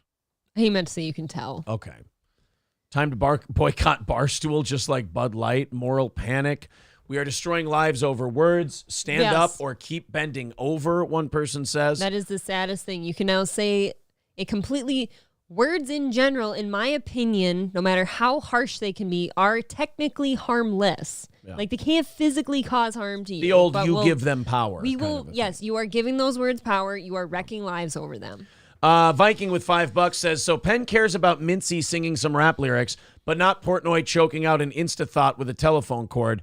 Dave is a little hat person, though. Oh, boy. Allegedly. Am I right, Viking? $5 coming in from, oh my God, the chat was going crazy. Cerberus with $5 says, Dave is learning the hard way, and I quote, ain't no such things as halfway crooks. Yeah, you can't be Blackbeard and then have the East India Trading Company own your ship. That's not how it works. A lot of people are chiming in on this, and we have a second Portnoy video to get to, but I want to get to some of your guys' thoughts on this. Does Dave Portnoy work for Media Matters now? That dude needs to bring the dirt out on Barstool. You know they have a lot of dirt. He's a good boy. He's a loyal guy. I don't think he would do that. Yeg says, so I'm having a hard time reading your thoughts on this. Do you like Dave? Long time no see, kids. What's going on, Yags? Good to see you, buddy. Very good to see you. Dave Puntgoy, they call him. Jaeger King says, Dave Portnoy is essentially a young actor for the corporate. Whoa! Whoops. I mean, yeah.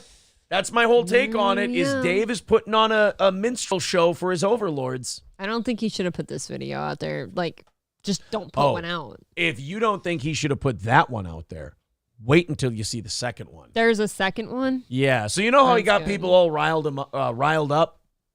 He decided to then take those people who got all riled up over this video and poke them, thinking he was winning. That's so you're whacking the hornet's nest. What has Steel Toe proven? When you have an army of trolls and shitheads out there, you starve them of oxygen, their numbers are shit, they fall apart, they fail, and they stay little. Dave Portnoy should have done that. He should have let this whole thing go. Mintzy gets fired. He doesn't even speak a word of it. Yeah, it makes you look bad. You're not standing up for your friend, but it doesn't make you look like a double-talking, hypocritical asshole who sold out his company, has no control, but still wants people to think he's the cool dad. Yikes. No, you're the castrated uncle is who you are. Gary Crouch needs the contact info for the VIP again, if someone wants to put that up. Yeah, somebody stick my shit in there. Wrong Hole Rick says, who knew one YG rap lyric could bring a multi-billion-dollar company to its knees? Right. Isn't it's that total something? bullshit. And like I said, you know, absolutely, they all sing that same shit in their private lives, you know, but once it accidentally got out into the ether and stuff. I'm sorry, but I've said this before. He was reading a rap lyric. Black people write those songs for white kids to sing. Yep. Clearly not hurting them super bad. When you make a song, you want people to mimic it. You want people to sing along. If you're a black person making a rap song, you know that the majority of people who are going to listen to it, if it's really successful, are white. It's true. Just because of the demographics of the country. So, in essence, if you create a hit rap song, you want white people to sing along. So you can't get upset when they sing your song. Are you saying they're baiting us into saying the N-word? Go away, they're baiting. Marquis says, I hate the dishonesty of corporate America. This isn't even corporate America. This is a stooge for corporate America being dishonest. That's the worst part. That's why I don't think Dave should have said anything. Because he's not the one in control. He didn't fire him. Yeah, Dave, Don't say anything. Like I said about this video, you're not the guy in charge. I don't want to talk to you. You know where you say the things that he said in that video? You say them privately to your friend who just lost his job. You say, dude, fucking sucks. I don't agree with it. I'm sorry. If Barstool was still a private company, this is a video that Big Cat could make. One of the underling guys, one of the guys right under Dave. They could make that video. Not the guy who sold his company but still pretends like it's his so people think he looks cool. And then when it comes to making an actual decision goes, well, come on, guys. What do you expect? I sold my company. Come on. No, I'm just saying Dave goes to Mintzy in private, just face to face and says, dude, this shit sucks, but it's what happens when you sell your company. I'm sorry. Euclid Barrett says the fuck is a guard line. Exactly. Euclid says that's why Alex called him out. Jaeger King says Alex cucked this guy so hard he is panicking. No, Penn cucked him. They're calling it Penn 15 Entertainment. I think a different company, I believe. Somebody, where's the... Oh, shoot. Ironically, Dave has become Penn's N-word. Stevie J says, I gave him the pass. Best comment ever. That's a real friend. That was funny. And Eric Nagel says, and their stupid frozen cardboard pizza sucks. And you can take that to the bank. That's coming from the consumer. He says it's true that the frozen pizza sucks. Stop buying the pizza, I guess, right? There you go. Wrestling Fat Faku says, thought he was a hack all the way back when he rated pizza slices on the internet. Like, I'm going to let some little skinny chode tell me what to eat. The Fat Faku who knows all things greasy food. Attaboy. You should take your information from him. Dub says, yep, they did Mintzy like Oswald in front of the police building. Yeah. He should co-host on Alex Stein's show. I was just going to say, I want Alex to see if Blaze can dig through the couch cushions and get Mintzy a job. They're just taking in everyone over there, though. Well, and also because Alex Stein got Mintzy's back when Mintzy said something nice about him, and Portnoy bullied him into taking it down and begged for his job. I do think that'd be a cool idea. Optic Nerve says some people really need to understand that sometimes the best thing to do is keep your fucking mouth shut. That is often the case. I do, like, the older I get, especially, like, the more I do believe, like, never say things just out of straight emotion. Wait a little bit to react. Like, a lot of older people will say, if you feel fucking angry or emotional over something, give yourself an hour. Yeah. And if you still feel like saying that thing later, okay. Jaeger King. Oh, the headline. Yeah, this was some trouble that Dave got into. Barstool Sports founder unapologetic about using racist language in comedy videos. Quote, I'm uncancelable. Wonderful. Watch, like, Barstool fans being really pissed off about this actually try to go to gambling regulators with, like, shit Portnoy's done. I'm not for that. I'm against that. That's cancel shit. But people are crazy out there, man.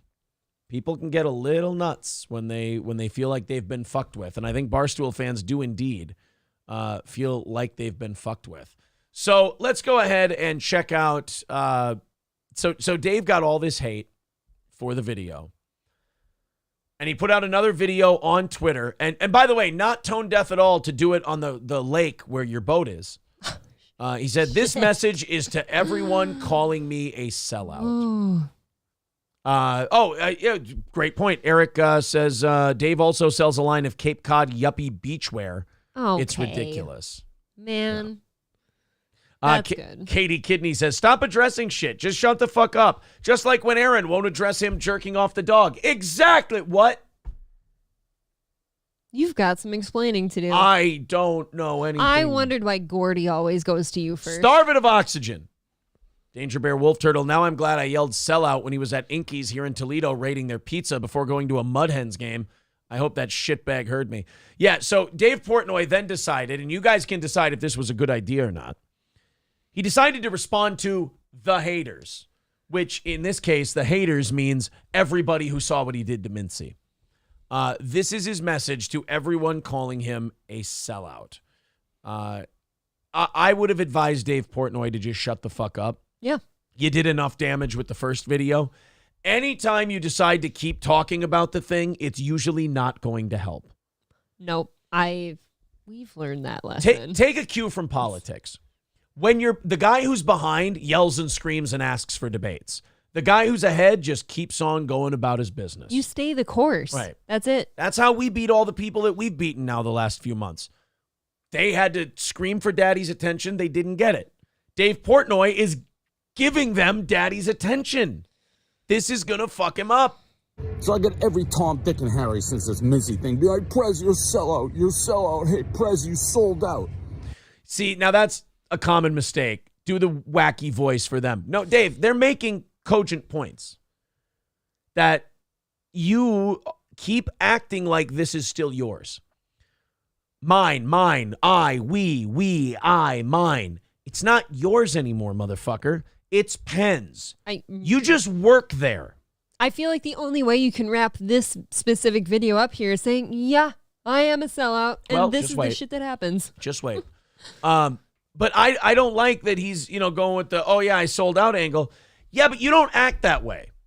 You don't talk that way. You don't behave that way. You're still big. You're big posturing. Dick, puffy chest Dave Portnoy. But then when it comes time to be responsible for being the man, for being Mr. Barstool Sport, yeah, I sold my company, but I'm still the guy. I'm still Barstool. Okay, well, Barstool just fired Mintzy. Oh, well, it wasn't my call. It was Penn who did it. I'm against it. Well, then you're not Mr. Barstool. It ain't yours. Don't get me wrong, Dave. You're the head fry cook, but you're still a fry cook. Well, as the kids say, no toy. Ew. Kids haven't said that since 1992. Oh, God, I have not heard that since, what, elementary school? You would have got the shit beaten out of you if you were my age and somebody said that. Jesus hey, Christ. Prez, you sold out. Well, as the kids say, no toy. No fucking doy I sold out. You're just figuring that out? I started a company. Ew. I fucking sold it the fuck out. Made hundreds of millions, made millions for everybody who grinded in Milton. Okay. Yeah, we sold the fuck out, and that's what you do when you're an entrepreneur. Are you spinning around and showing people your boats and your houses while God, I hope so. While lashing out at people for accurately calling out that you ain't Barstool anymore? Look, he is lashing out and angry, but at least he is saying the thing I wanted him to say. That's how I feel about this. At least you're saying, yes, I did sell out. This is what happens. Yeah, but after you've pretended that you're the guy. I get it. Forever and ever. I totally agree. I don't like this guy. You start this little company, you dream one day you sell the fuck out. So no toy. Still Ew. means this decision sucks. I hate it. Makes me want to puke. But guess what? When I sold out, a couple words, a couple things is very clear. You say these things, those decisions are no longer mine. I can't protect you. You know why? Because I sold out. No fucking toy. Can he stop saying that now? I want him fired for saying that. Look, that's offensive to me. He made a key mistake. He read the comments. Yes, stop showing people how angry you are. It's not helping. Yeah, he read the comments, and and then he did that. Aaron, do you know what bees and wasps do when you swat at them? They sting you. They sting you and swarm more. See, when you do shit like God. this, you can make many small mistakes, but you can make very few big ones.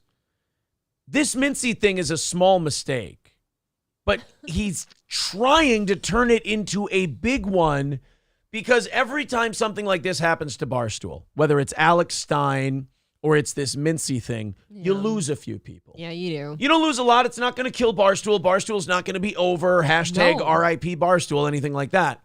People on the internet like to get your goat, so they say shit like that, Dave, so you make a video going, no boy. That's fun for them. The reason they're saying made your their company's dead, they don't think Barstool's going to die. No. They don't think Barstool's going away. They're trying to get you to make a video where you go, hey, no doing. The reaction is really fun for them. That's Right. what people live for, is the reaction. That's all they want, They Dave. they don't need the answers or the truth or anything like that. They just need your aggression. How can how can you make that video? How can you have that home, that view, those boats, and care and make that video? Right.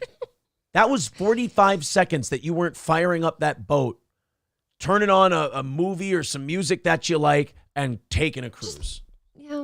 That was have a 45 beer, seconds. You can't something. do that.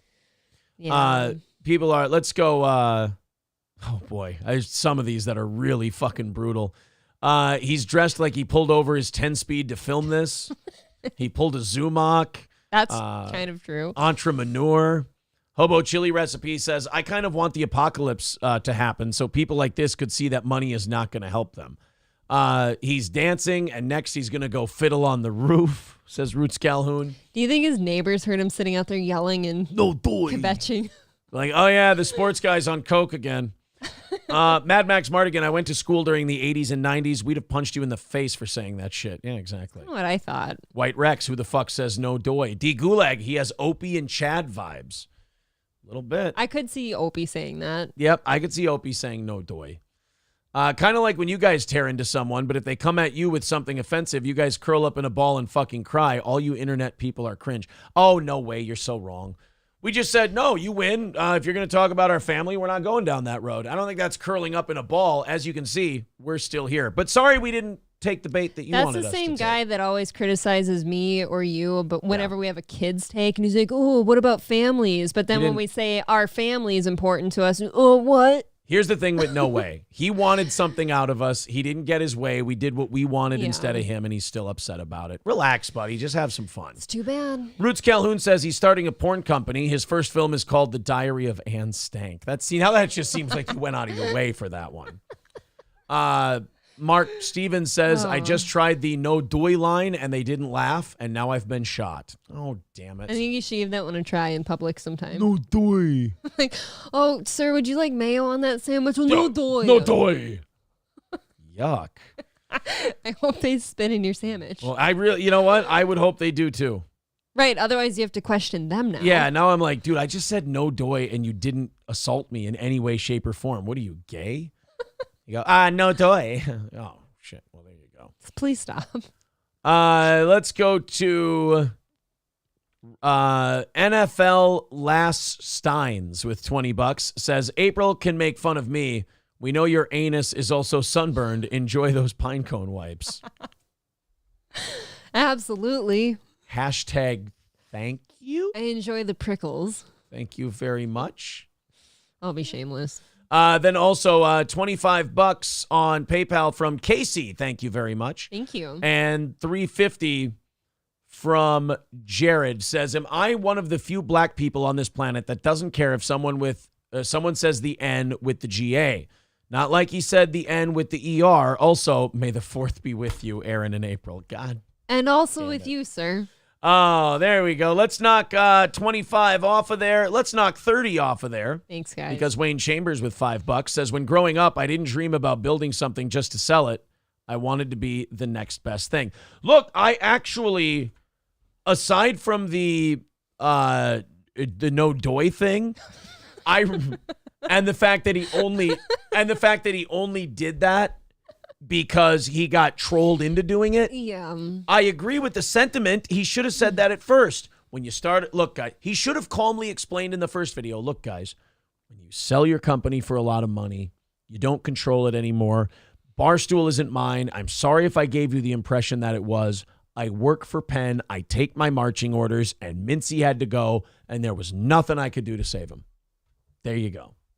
But instead, he tried to do that playing both sides thing where he's like, I love Mintzy. He's so great. And Barstool stands for this and that. No.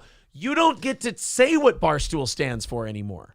Being a fence sitter isn't going to help you out in these cases. Not in these cases. I don't know if being a fence sitter ever really helps. Yeah. I don't know. Not in the end. I think when it's not, I think being a fence sitter helps when it's none of your fucking business. That's fine, sure. I always say this about my friends. Like, I have friends who don't get along with other friends, and I'm like, I like you both. I think that's very, that's a very, I guess, commonplace example. That's true. Yeah. Yeah. Guys, we are only $20 away from knocking it out this morning. Thank you so much. Wow, thank you. For all of your generosity. By 9 o'clock, too. By 9 o'clock, you guys are at $20 away. Let's hit the like button. Everybody hit like. And let's get that to 300 by the end of the show. Thank you very much for a real barn burner of a show. I think we're pretty fun. Doing a pretty decent job for you this morning. The 4th is with us today. Oh, fucking A. And then I got people writing, they're like, well, Aaron, tomorrow is the revenge of the 5th. I don't have another shirt for that one. Damn it. What do we wear for that? I don't know. Now I'm thinking I might go to the George Foreman movie at 3 o'clock. Just to cleanse your soul. Just so I can go to a movie theater and not watch Star Wars. How about that? But it's on in the room next door. And I'll probably be able to hear it because it'll be louder than the Foreman. Actually, you know what? I might not go to the Foreman movie. Who's playing Foreman? God damn it. I have to know that, actually. Some guy named like Chubbard or something. Chubbard? Who plays George Foreman? Chubbard? Oh no, it's a guy named Chris Davis. Never mind. Where the hell did you get I thought it was a guy named like Chubard or Chubbard or something. What's a Chubbard? To me, that's too specific for you to have just came out of nowhere. nowhere. He's just a guy that I thought was in there. I was wrong. You got Forrest Whitaker plays Doc Brodus. That was Foreman's old trainer. Who else we got? Joe Frazier's in there. Oh, they got a lot of heavyweight boxers in there too. Carlos Takam is in there. You got who's gonna play? God damn it, Angelo Dundee. Angie Dundee was his corner man for the Michael Moorer fight. All right. Okay, it's not Chubba. My bad. Mr. Nagel says you wear Star Trek for the 5th. F those people. All right, now I look, don't. I'm against that May the 4th be with you shit if you're a grown-up, but I'm not going to get into a fucking Trekkies versus Right. Star Wars thing. Look, I might have worn a Star Wars shirt today. That does not mean any part of me would have gone to anyone today and said, May the 4th be with you. Yeah, I mean, guys, You that's know, not... it was for funsies. I don't want anyone thinking I'm on their side just because I'm not on somebody else's. This ain't Ukraine and Russia, motherfucker. I'm also not a Star Trek guy. I can't say I have a Star Trek shirt upstairs. You know what? I've never been a Star Trek person because growing up with the TV I had in my room, the episodes of Star Trek: The Next Generation, the Picard one, that would come on like after the news and all the other stuff. Yeah. And like when everyone else was showing like late night, like you had like Letterman, Leno, and all that. Fox would play Star Trek: The Next Generation, and I was like, I'm bored. And you're also it was bedtime, so I would always fall asleep to that. So I would always associate Star Trek: The Next Generation with yawn, boring, I'm sleeping. Honestly, that's kind of how I feel about it. Yeah, I didn't really. I have an uncle that's a huge Star Trek guy, but also a Did he huge ever touch you? Star Wars. No. Okay. Jesus Christ, no. Well, you said he's a big Star Wars and Star Trek guy. I gotta play the odds. How about Marvel? Marvel guy. He's also a Marvel fan. Yeah, I quit on Marvel after Avengers. That's how you know you're not a molester. No, I have a very respectable family who doesn't do those things. Well, that's good. I would be remiss. Are we projecting? I would be remiss if I didn't play the odds and say, oh, Star Trek and Star Wars? Okay. Does he have a basement or a cellar? You know, you got to ask those questions when you it's nothing. He actually has nothing underground. It's nothing personal. It's just you got to play the odds. I always, for some reason, that's where I go to. Like, if somebody says, oh, did your uncle touch you too? I'm like, no, did yours? Is that why you ask me? I mean, I simply just say no. You seem a little more defensive towards the question. Yeah, because in small towns, I don't think of people doing that. In small towns, that's where people fuck kids. Well, I was protected, apparently. I never was touched. I feel like most of the kid fucking happens in small towns. I disagree. Not big cities. I feel like you can get lost easier in a big city. Right. Even the pedophiles can't find you. No, I'm saying you don't find the pedophiles. Oh, man. I think you get... I think you got a higher chance of being molested in a small town. See, I don't like this conversation. I'm going to tell you right now, you couldn't have this conversation on Barstool now.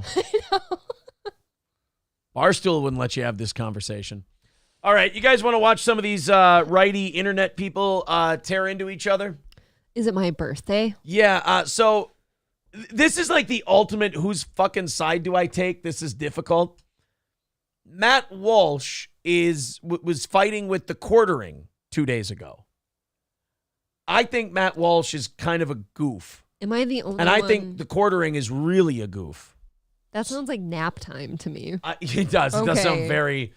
Yeah, it does sound very boring. For But somebody who sells coffee, he is remarkably sleepy. Yeah, exactly. In his performance. That's why Steel Toe Coffee is going to blow the Quarterings coffee out of the water. I'm drinking it now. I am talking to the Crescent Mountain people today. Good. This afternoon, I'll be talking to the Crescent Mountain people. So we'll get our coffee stuff all figured out by the end of today. Very exciting. Okay, so Matt Walsh and the quartering. Of course, the argument was about fucking video games. Of course, with Jeremy, somebody made fun of his vid games, and he got all sad, and he decided to go after Matt Walsh about it. Matt Walsh decided to call out the quartering on his show, and then the quartering got all ass hurt about that. Jeremy does this thing where he wants to try and take a side so bad, but he tries to also play it so loose that he can have plausible deniability later. Like, he's one of these people who, during the Eliza Blue thing, wanted to shit on Tim Pool, but also still be buddies with Tim Pool. I'll still suck your dick. And guess what he did? He attacked Tim Pool viciously, and then when Tim Pool went, fuck Jeremy from the quartering, he's a piece of shit, turncoat asshole, Jeremy went, I need to talk to Tim because this has gotten out of hand, and we're on the same side, and he is such a passive-aggressive girlfriend. Like, he fights like a woman. It's gross. You know, he's not like Crowder. He doesn't grab a bitch by the hair and go, yeah, fucking do it, I tell you. Fucking watch it. Fucking watch it. But, like, quartering sucks Crowder's dick really hard. But I guarantee you, once he senses that the Crowder ship can't be brought back up to the surface, he will run for a lifeboat. And then he'll go, well, you know, I'm really the victim here because I didn't know that Crowder was like this. And boy, did he bamboozle all of us. And Guys like Jeremy from the Quartering, I think to myself, how many times does this motherfucker have to be tricked before we start to realize maybe this asshole doesn't know what he's doing? Tiny bit. And I shouldn't listen to this guy. Probably not. Well, Matt Walsh has some views on video games. And that always makes video game people really, really defensive. Guys, if you're a big video game player, and I play Madden, and I'll play like Bannerlord on the computer when I have some free time. Bannerlord, not so much anymore because that requires a lot of free time. But I'll take a half hour. I'll play a game of Madden. I'm waiting for esports boxing. No, it's called Undisputed now. I'm waiting for that to come out in its full release.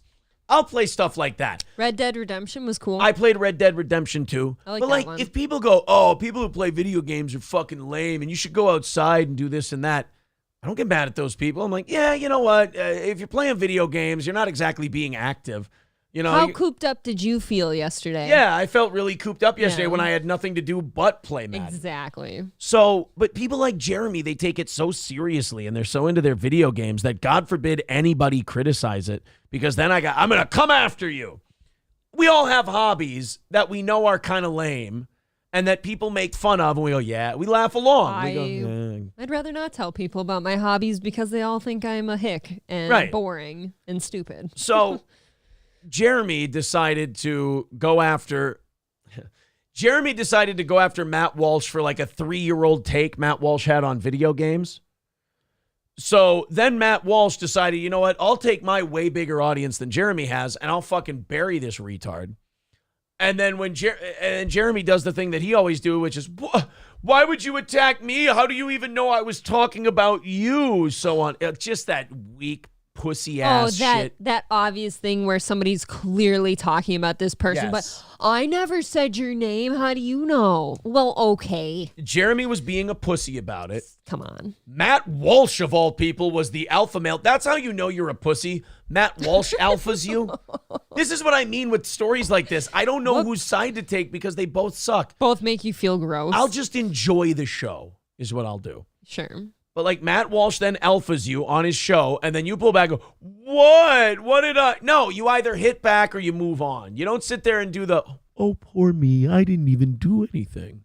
You bitch.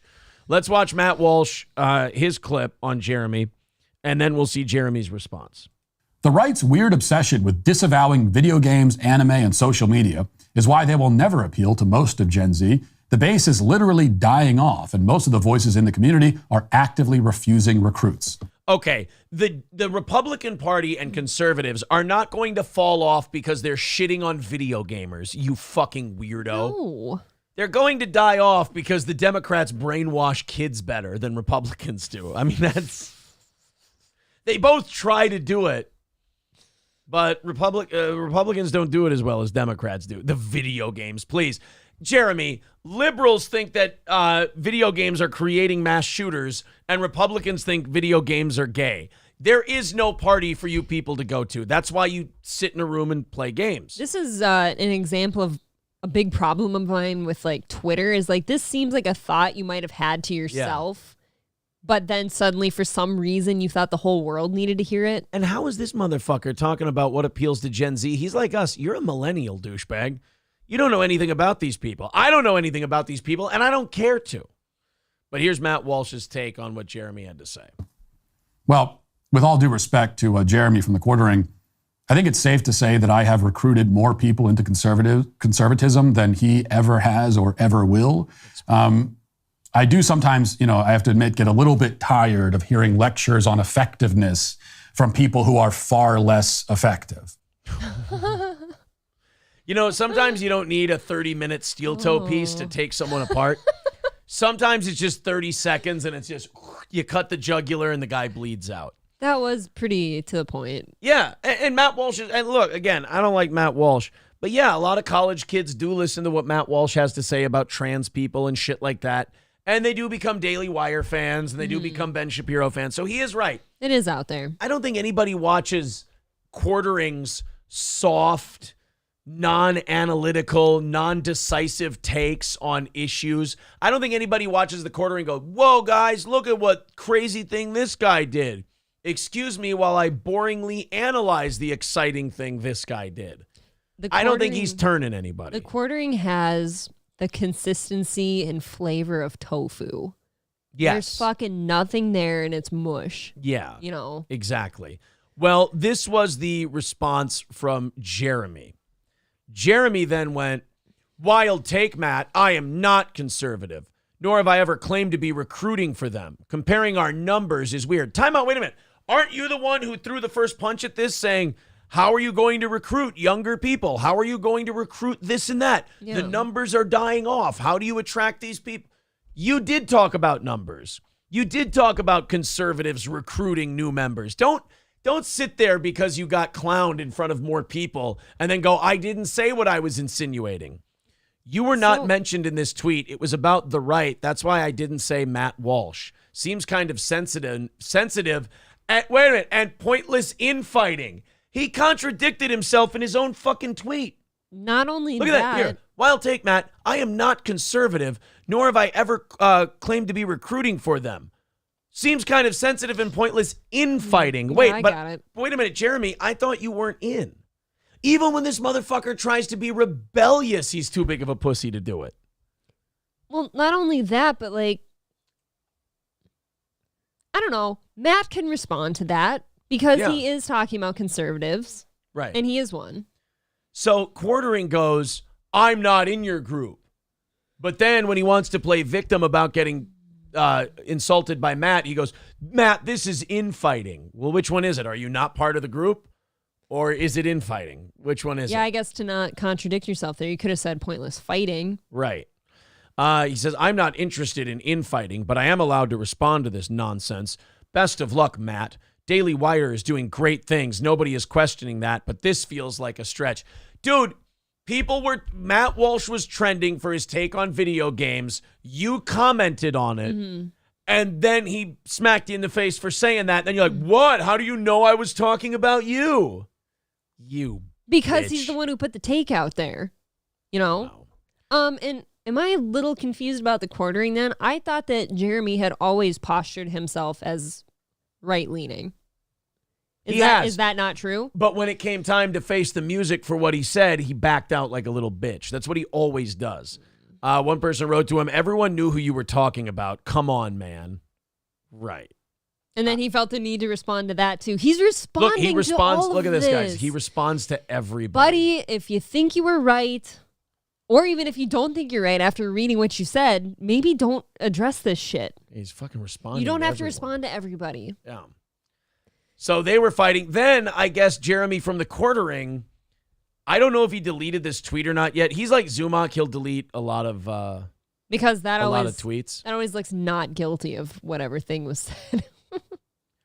Oh, he's doing gay ops on people. He's reporting YouTube videos. What an asshole. Look, I always think this to myself too. Look at how much stress you just caused yourself. Right. Because I would rather just, even if somebody didn't they didn't agree with something I said and they feel they need to go out there and cause a fit about it like they do. Wow. Like, why do I want to bother myself with the stress of like going out and reporting you and making sure you shut the fuck up because you're going to say what you're going to say. So it doesn't matter. Then he started going after Ian Miles Chong, he's kind of a grifty journalist. He's kind of in the vein of Tim Pool, where he's like, oh, man, I used to cover media for the big media companies, but now I'm on the right side, and we're going to, expose the this and that. Ian Miles Chong is one of those guys. He'll go to, like, really violent protests, and then when he gets hit in the head with a brick, he goes, oh, this is terrible, all the violence. I'm like, well, they ain't doing it at your house, so fucking stay there, stupid. Quartering says, this you still gray? That's Ian Miles Chong. In addition to attempted murder via SWAT, oh, God, that's a reach. You're a big proponent of having sex with underage girls, and then puts a bunch of his tweets up there where he says the age of consent is 16 in most European countries. It's 18 in the U.S. for some reason. Stupid, sexy babies, they bring it on themselves. Okay, it's clearly a joke, but all right, he's going that route. Ian Miles Chong wouldn't be saying that. Yeah, it's still not. I mean, that's not kosher to be saying. But. Ian Miles Chong wrote back to the Quartering, remember that time you got drunk and almost cried on stream because I hosted a space with someone you were trying to suck up to? That was pretty funny. I hardly ever think of you, but when I do, your self-humiliation comes to mind. And then Jeremy just keeps putting up those same tweets and goes, "This you? Why do you want to fuck 12-year-old girls, Ian? What exactly about those pesky consent laws don't you like?" Okay, now this is bordering on actionable. Yeah. At this point. That is pretty... Okay, this next one seems actionable. Ian Miles Chong then writes, sarcasm is hard for you to grasp. No surprise. Keep tweeting through the pain, Jeremy. And then he puts the tweets up again and says, "Okay, pedo." That's actionable, isn't it? Dude, yeah. And then he tweets again 11 hours ago, "Okay, pedo," and puts the same thing up there. Then Ian Miles, I love that these guys are all fighting with each other, by the way, about the gayest shit possible. Ian Miles Chong, ask him about what happened to the $150K or so he collected in a crowdfund for a website, but stopped paying writers and apparently pocketed the money. Ooh. Wow. See, this is fun. These conservatives all act like little liberal bitches whenever they, their backs are against the wall. I love watching these people all act like each other when the chips are down. This does seem like the gay Olympics here. I feel like the Joker, like these civilized people, when the chips are down, they'll eat each other. And that's true. I love it. These guys, this is why you can't pick a side. The instant these guys step 1 foot out of their comfort zone, it's all of a sudden it's, "Okay, pedo. Oh, you're a thief. You're a pedo. You're a thief. Oh, you motherfucker. You're like attempted murder." And it's like, girls. Gals, can we just calm down? Over here pulling each other's hair. So then the Quartering responded to Ian Miles Chong saying he pocketed a bunch of crowdfunded money. Quartering says, "You were paid. Then you lied about an assistant editor named Ren who turned out to be an e-girl you were tried buying an iPhone for with my money. Everyone was paid. Site lost another $50K of my money before I shut it down. LOL lies." None of this shit matters. This is all gay. This is all just dick swinging with the tiniest dicks I've ever seen. So Ian Miles Chong says, "No, wish I did, though. Knowing what I know about him now, he deserves that and worse." Then Quartering writes, "Share away, Ian. Holy shit. Why do you keep embarrassing yourself? You should have left me blocked." Oh, boy. This just doesn't seem like Jeremy's persona, I guess. Like when you watch him on stream, he's such a nothing burger. He's so soft and monotone and vanilla. And then he's getting in online beefs and stuff. That's not the place. Oh, God. Now he's oh, my God. Now Jeremy's releasing private voice messages from Ian Miles Chong. I mean, what a piece of shit. More power to you, buddy. I guess this isn't a good look for anyone. Jeremy is a sack of shit, man. I guess. He is the worst. Somebody says April quilts and April has an ant farm. Is that? Oh, those are your hobbies? My hobbies. Wronghole Rick says, Jeremy knew that there were a ton of pedos in the Magic the Gathering community for years. Had personal information on specific individuals for years. He only exposed them after they kicked him out. Yikes. Yep. Quartering grifts both ways, says Bob. Absolutely. Yeah, people are pointing out the fact that he knew about pedophiles in the Magic the Gathering thing and only called them out after they kicked him out. That is true. Can we just stop with the pedophile shit? Why is that just... Now, how about this? Why is there ever a moment where somebody ever thinks that that's okay? How about this? Ever. Can we just all agree that you all suck? Yeah. Like, all of you are awful. All of you are terrible. All of you are bad. Stop fighting with each other. Because this argument's never going to end. You guys both suck. You're all going to raise valid points, and neither of you are going to win. Right. It's all about then, okay, how much do you suck worse than I do? Right.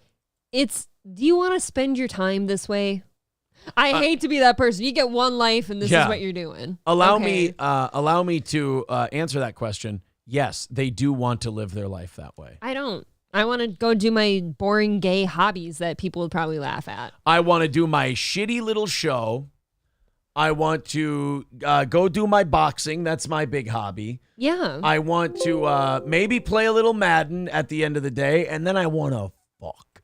I was going to say, you got to fuck somewhere. I got to fuck. Am I part of your time? Yeah, I got to get some fucking in there, too. Like today, I want to get done with this really fun show that I love doing with you, and I want to go help my family out with some shit at the farm. Fuck yeah. Guys, that sounds great. Ready for the day, guys. Here's the day. Maybe sneak in the gym if I can. Do a great show with you dipshits. And I mean that in a Loving complimentary manner. sense. Do this show with you dipshits. Go have some breakfast. Ooh. Find some shit to do while April's off doing her thing, and then go to boxing and have a great time, and then fuck some vagina. I'll try not to get my vagina sunburnt today. Yeah, try not to sunburn your pussy, although it's only going to hurt you. Zen Rhino says, I've got the maroon steel toe shirt, and it's amazing. KF tells me the hoodie is really soft. Dude, those steel toe hoodies are ridiculously nice. Okay, Toolman Mike's been asking, how do I become VIP? Is the merch worth it? Would you like to tell him? Oh, God. So the hoodie's the greatest. You got the 3 T-shirts. Well, let's show him what he This shit gets. is good. I'm going to make peas. Since he's asking about the steel toe VIP package, here's what it is, Toolman. You get all 3 of the T-shirts. You get the steel toe hoodies, which are the VIP of the VIP package. You get 2 of the 5.5-inch vinyl stickers. You get 2 tickets to every single live event we do. You get entered in a $100 drawing every single month, forever and ever, by the way. And when we release a new item of merch every single year, we release one new item. Last year, we did one of the new shirts. Born Again was last year's new item. You get to claim a free copy for yourself, and we send it to you. That's the VIP package, and it's one time, $250 in a 1-week period, and it's in perpetuity. It lasts forever. It never expires. New York Sewer Rat says, I just looked so dumb at work. I died when you said, fuck some vagina. There you go. Danger Bear Wolf Turtle says, hell yes, it's worth it. The hoodie is so toasty in the cold weather.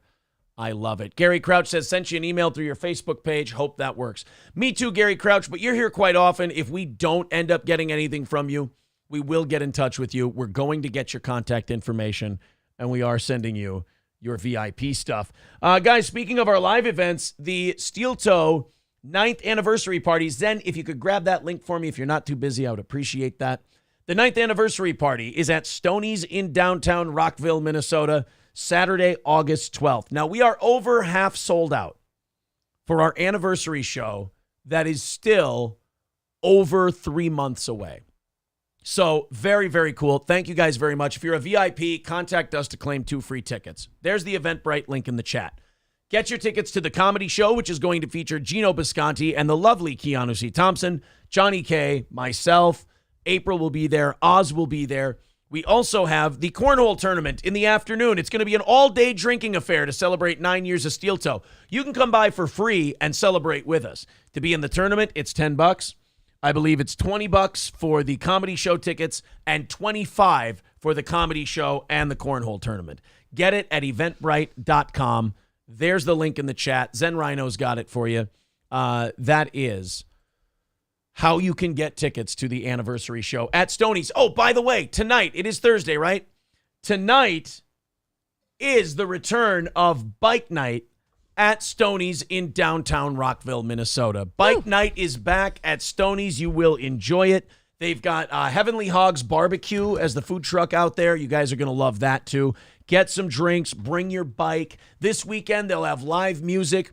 The patio's open. Stoney's Garage is open. Go check that out. I think Stoney's has the most unique patio setup of any bar in the area. Hell yeah, they do. They have an extra separate bar attached to the patio, so you don't have to go back inside for drinks or wait for a server. You turn around, you walk into Stoney's Garage. They've usually got an acoustic band playing there.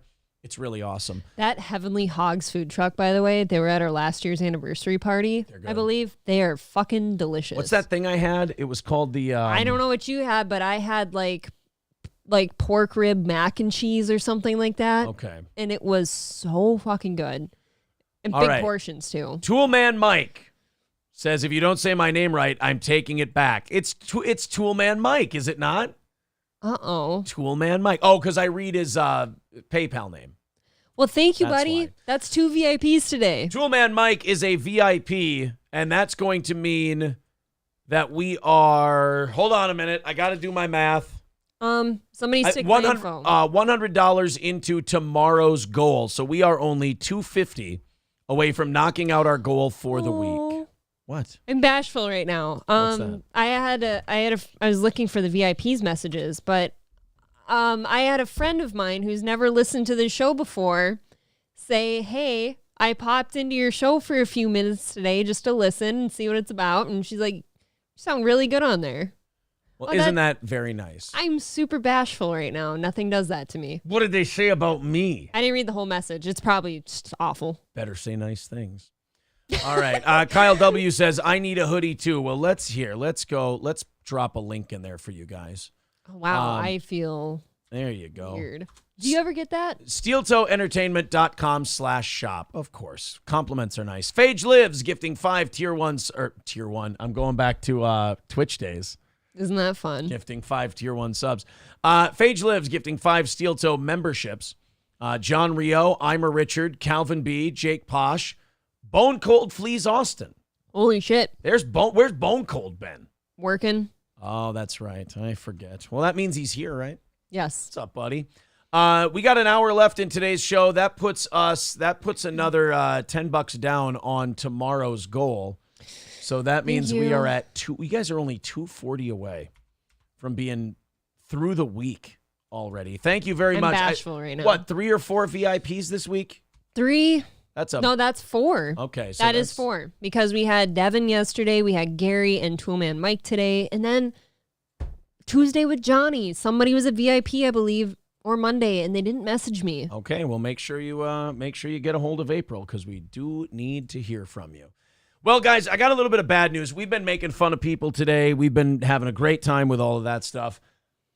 The Federal Reserve raised interest rates for the 10th time in a row, but the first time since the recent bank crashes as inflation continues to crush Americans. Now, I usually hate the Federal Reserve. Whoa. I do. I despise the Federal Reserve. I know.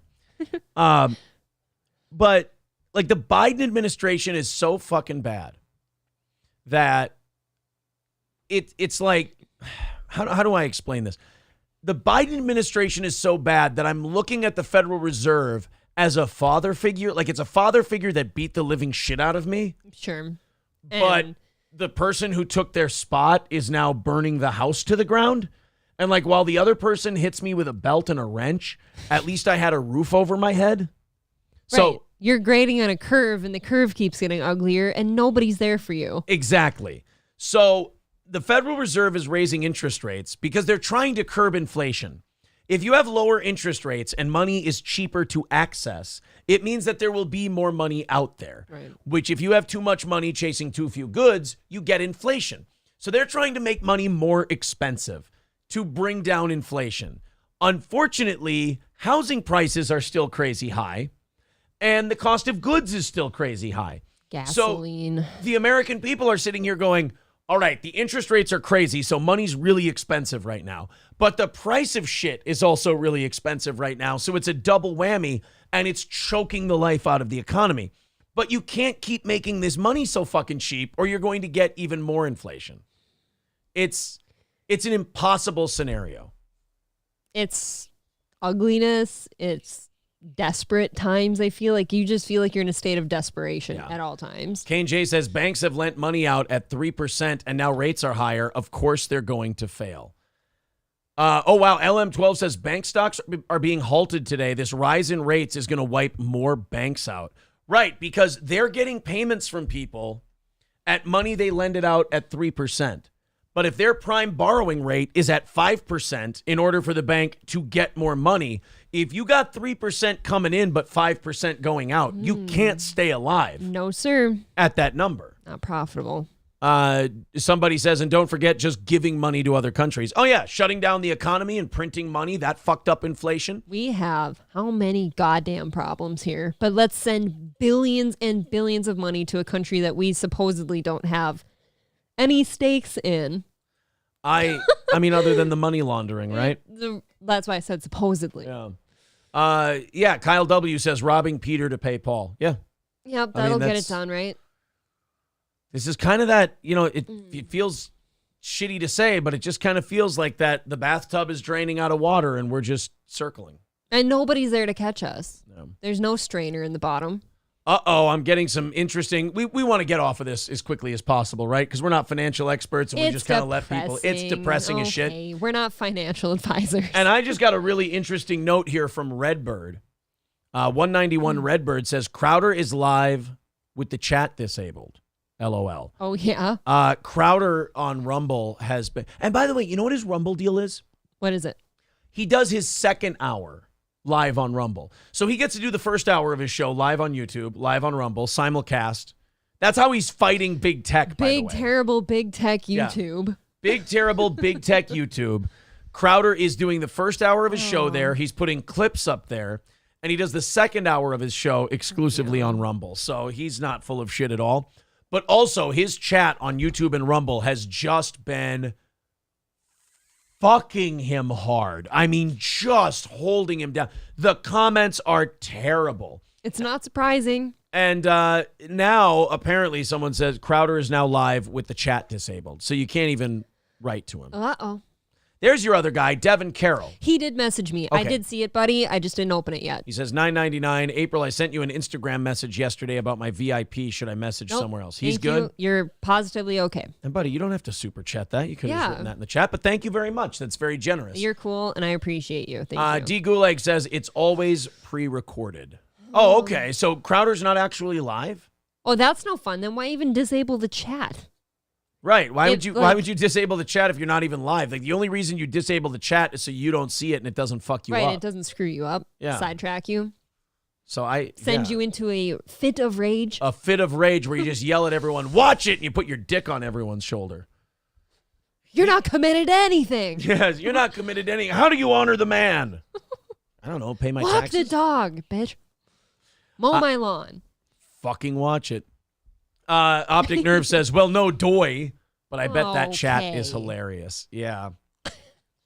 Yeah, it's all like people who turn their chat into like subscriber only, members only, delete their chat. It's like, you're just a fucking coward. You don't want people to be able to see shit. You know what? That's gonna hurt a few people. Oh, why? Oh, I've heard that a few shows that really, really are our biggest fans and love us to death have done that on occasion because they were getting some shit, yeah. Well, I get shit every day. You know what you do? You skip it, you don't read it, you read your fans' shit. Don't be such a fucking pussy. Oh my God, really? Don't yell at them, they love us. Really? Don't forget that. You can't be a show that goes, oh yeah, I'm just going to shit on this show. That's all I'm going to do. That's going to be my whole life. No, wait a minute. You can't say that that's your whole identity and then go, I'm going to limit my chat. You look like a total gay F word if you do that. They've both done it. Oh, that's embarrassing. And it's not that I even care. I've gotten DMs from people that I'm sure are just fishing for my reaction. Of course, they're not your friends, but I've gotten DMs from people like, oh, so-and-so has got their chat members only right now. Ha-ha. And I'm like, good for them. I don't care. Oh, that is brutal. I was calling Crowder gay, but oh, man, that does somehow seem like. But again, I wish you'd stop being shitty. They love us. At least Crowder is doing it, and he does just like a political talk show. You can't make your whole show like, I hate this guy. He's terrible. He's a piece of shit. Oh, by the way, don't talk to me because I get upset. Oh, that's so gay. Kyle, but I love it. It's gay, but I love it. Well, you love gay. I love gay. Kyle W. gifting a membership to Zen Rhino. I'm guessing that's the fake Zen Rhino, but it's good to know that the fake Zen Rhino listens. Zen Rhino's right there with a wrench. Yeah. That is awesome. What is that? 4 chats down. So wait a minute. Even the people who hate Zen Rhino and make fake Zen Rhino accounts. That's me. Listen to this channel so much that they get memberships. That's awesome. Hell yeah. And what bigger fan of Zen Rhinos than the guy who says he's Zen Rhino? You know that getting a gifted membership outs you as someone who watches a lot because they make it go by watch hours. I know. That's fucking cool. Somebody yesterday, that same person emailed us again saying that they were using our likeness and stuff like that, which I don't give a obviously. Shit. Like I was sitting there thinking about it, and I'm like, what bigger fan than that show then? Because they need to put our pictures up and talk about us 24/7. Right. They love us. They get up every day to watch us. More fans for me. So I fun. like that. So, Crowder's blocking the chat. Someone else asked me, last statute says, do you think Rumble is having buyer's regret with Crowder?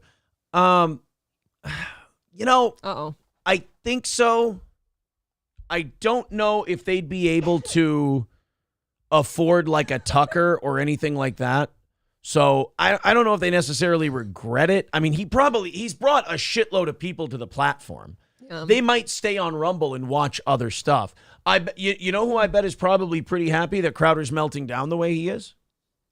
Revenge of the Sis. Oh yeah, obviously. Because if those it makes people them look great. if those people stay on Rumble, you got to watch a show that's based on news and stuff and comedy based. Revenge of the Sis, well, definitely a change of speed from Crowder, might be the show you go to.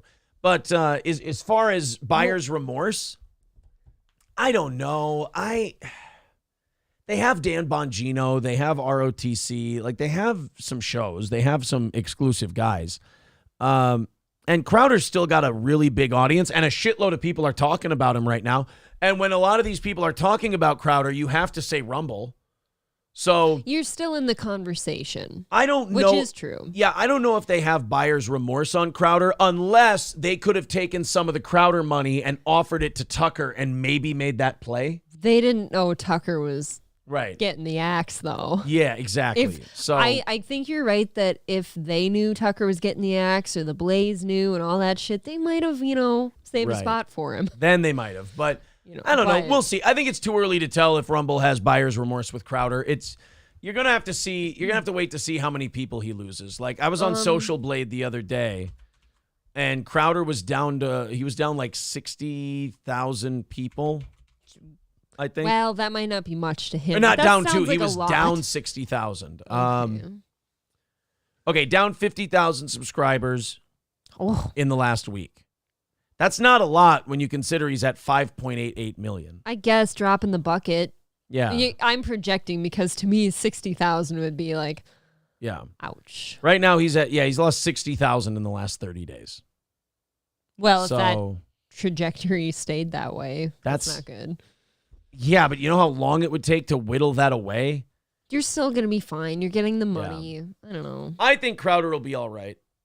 I do agree with you. And I hate Crowder, but I think he'll be fine. The only reason Rumble would be having buyer's remorse is because maybe like pearl clutching, they didn't want to be associated with a man who would treat a woman that way. Yeah. But that doesn't last. Yeah, but let's be honest. Who thought Crowder had it in him? I thought he would have got caught butt fucking somebody. I know. I thought he'd be caught doing some weird Don Lemon shit at a bar. Yeah, right. So, yeah, I think... Well, now wait a minute. I'm not saying I've given up on that.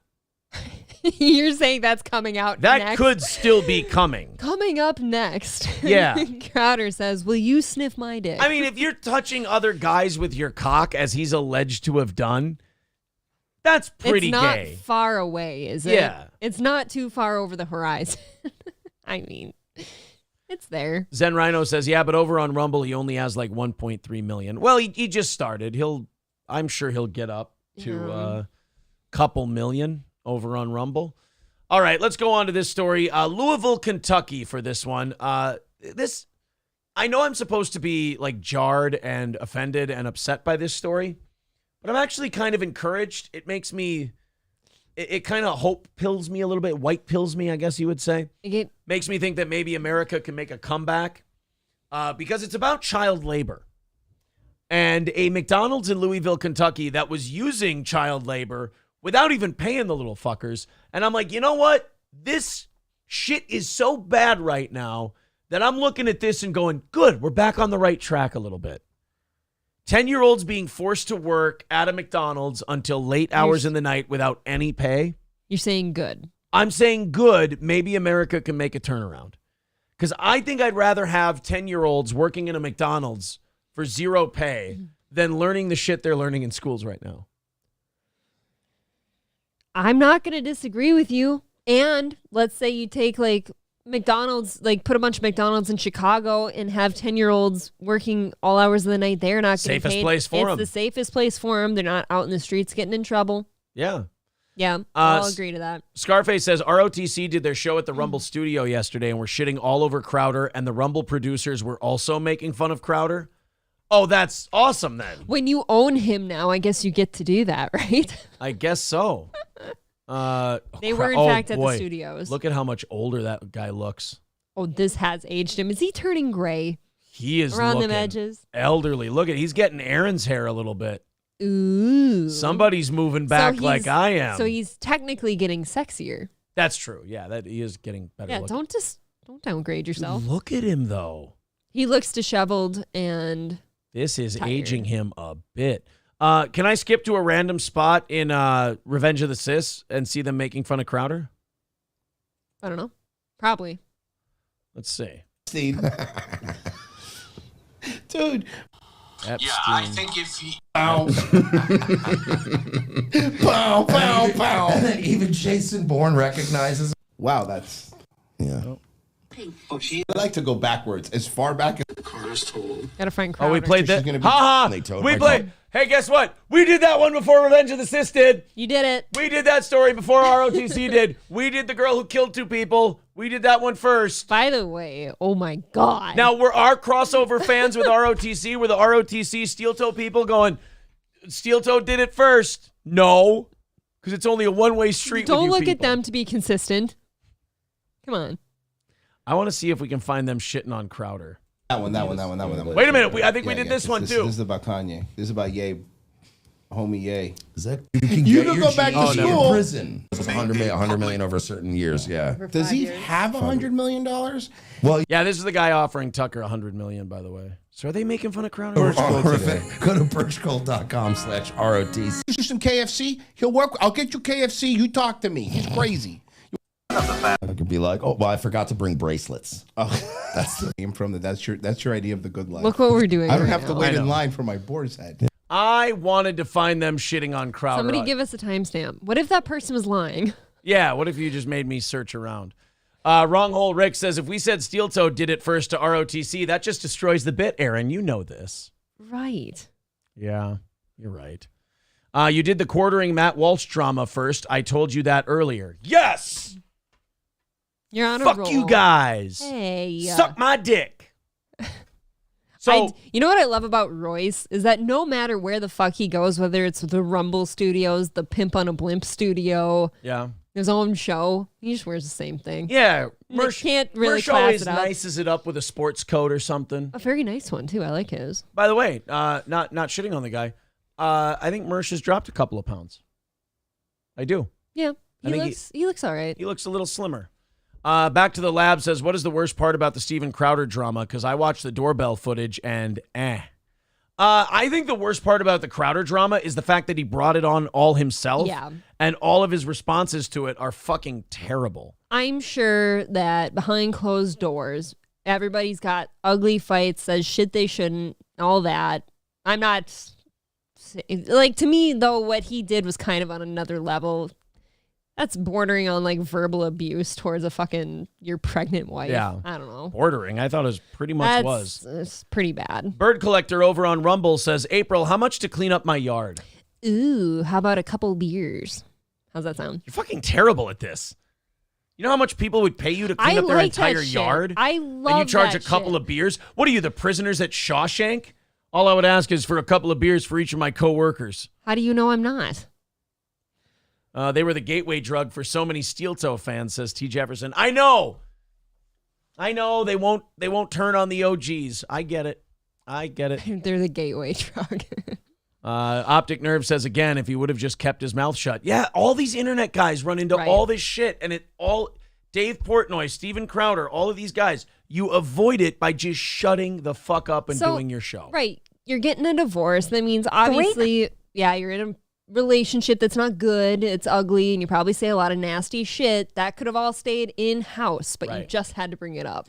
Let's do the child labor story out of Louisville. I'm sorry, I'm jumping all over the place. Companies that run McDonald's restaurants in our area are accused of overworking young children, including letting 10-year-olds work in the kitchen. The U.S. Fine with it. Totally fine with it. I don't know if I want them making food. It's a good- I would like them to clean. It's a good learning experience for them. Gets them a little work experience. It's That's honestly having the 10-year-olds working there. Here's what I think happened. I think a family owned this franchise and they just had their kids helping out and their kids' friends. Makes sense. Makes sense. Excuse me. But that used to happen in like families that owned restaurants. Yeah. They would have the kids and their friends like take out the garbage or do this and that. And then the parents would be like, oh, and then at the end of the day, we'll give you guys each $5 or something like that. I have indeed had family members that owned like a coffee shop or certain businesses that I helped with at a young age. Yeah. I did get paid for it too. That wasn't an abnormal thing. Department of Labor investigated Louisville-based Bauer Food, the Bell Restaurant Group, and Archways Richwood out of Walton. All three operate dozens of McDonald's in Kentucky. Okay, so maybe not a family business. They operate dozens of, so they're a big McDonald's franchisee. All right.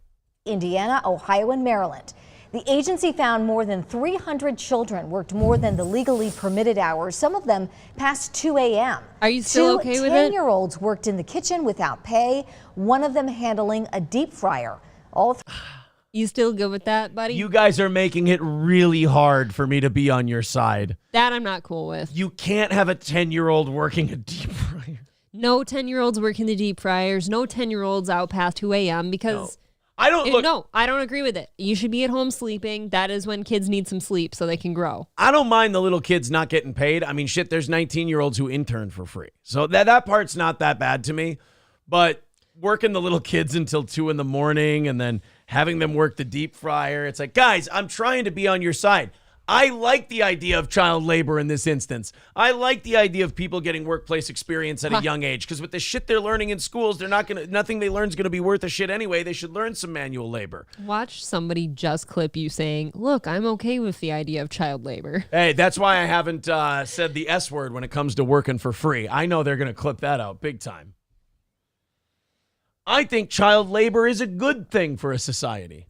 3 companies are now facing civil penalties and totaling more than $212,000. Hopefully they pay them kids, right? That's a slap on the wrist, though. $212,000. You got to work like 300 11-year-olds totally free.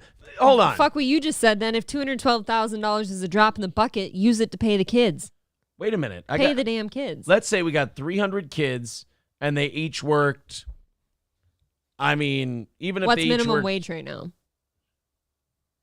Minimum Give wage, them minimum like wage. $12. Let's say it's like $12 Jesus an hour. Christ. 10 or $12 an hour. That is like twice what it was when I got my first job. Those 300 kids each working, let's say they just worked 1 week, let's say 40 hours. That's 12,000 hours times $11.50 an hour. Okay, that's 138,000. But that's only if they worked 40 hours. Anything more than 40, if you got more than 40 hours out of those 300 kids, you fucking made money even after paying the civil penalty. So that's what I'm saying. You can't just pay your kids. I mean, maybe now they'll have to, but Look at you. I can like visualize you tucking your little tail right now. Like, I kind of feel bad. look, they overworked the kids a little bit, but I like the idea. I liked what they were going for. Okay, but now you're sleep depriving these children, and they're gonna go crazy one day, and then what? Cut their balls off, more than likely.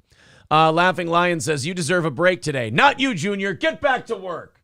Silver Wolf says, I'm not against this. Stevie J, get those kids out of that McDonald's and get them on puberty blockers to sterilize them. Yeah, kids are being treated so shitty and brainwashed now that I'm looking at a 10-year-old working a deep fryer at McDonald's and going, I want this to be okay. Right, on a curve, this looks fine. Yeah. Like, if you look at what we're doing with children now, how about the society we live in now is such a cancer that I'm looking at this and going, could be worse. Right. It's just that. What do you do? Last statue says, I was working at 10, washing dishes, delivering papers. Yeah. That's fine, but I bet you were getting paid. CJ says, April reminds me of Kyler Quinn. Do we have to look it up now?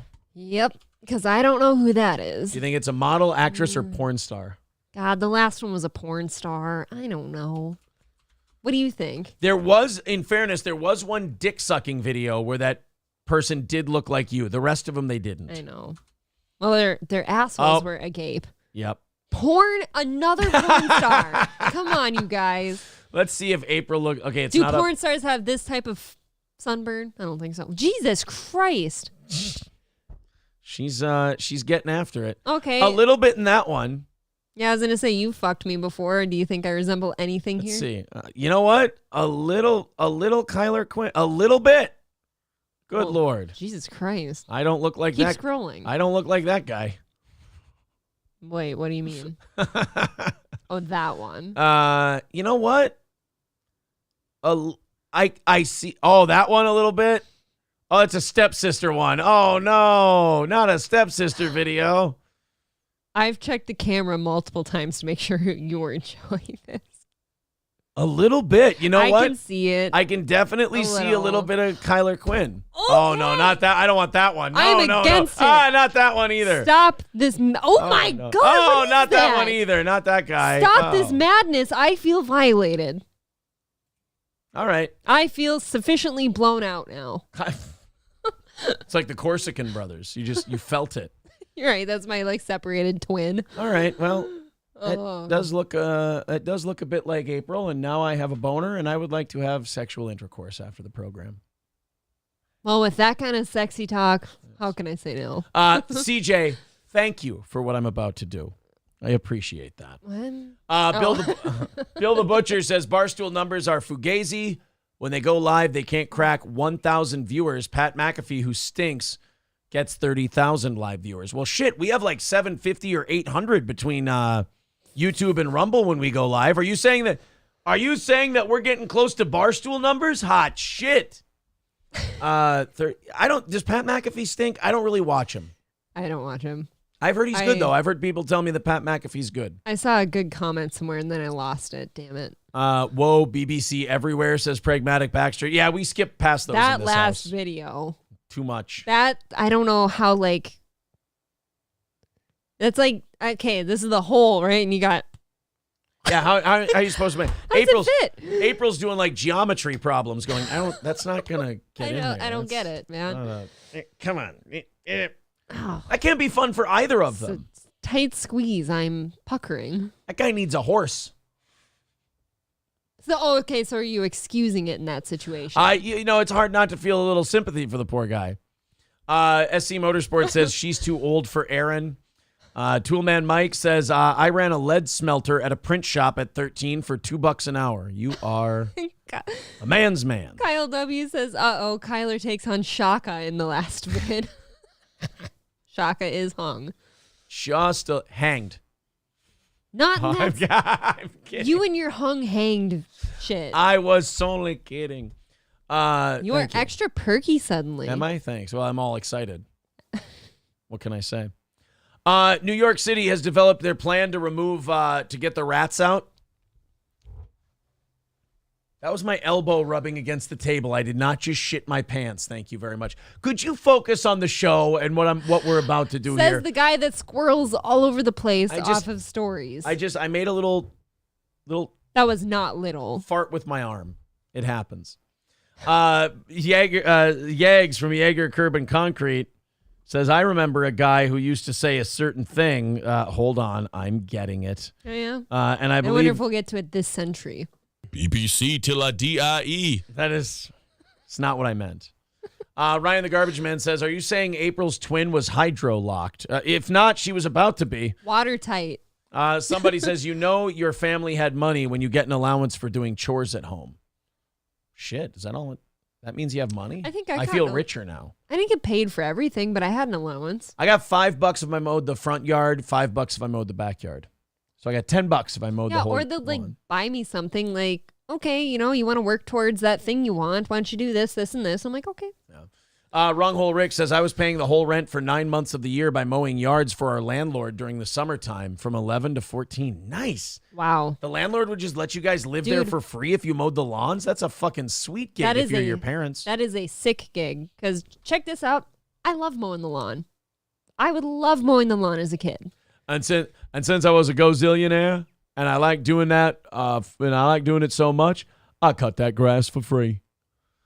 J-Dub Productions says, have Louie and Clarence sobered up? Oh, they're so sleeping right now. They will be sleeping until about 1 in the afternoon. Are they purring in their sleep? Poop is Lube says, behind in chat, Corey's K-Cuck is on Spotify for free. Okay, so he's got to keep that on YouTube, Christ, though. He's everywhere. You've got to get the YouTube hours up. That's what you have to do. You got to push up the YouTube hours. I'm telling you. We can put our shit on Spotify? I mean, I guess, but for what? I don't think you get paid. Oh, well, never mind. The last statue says, cutting lawns for the church cemeteries were the worst. Oh, yeah, because you can't just plow over people's headstones and shit.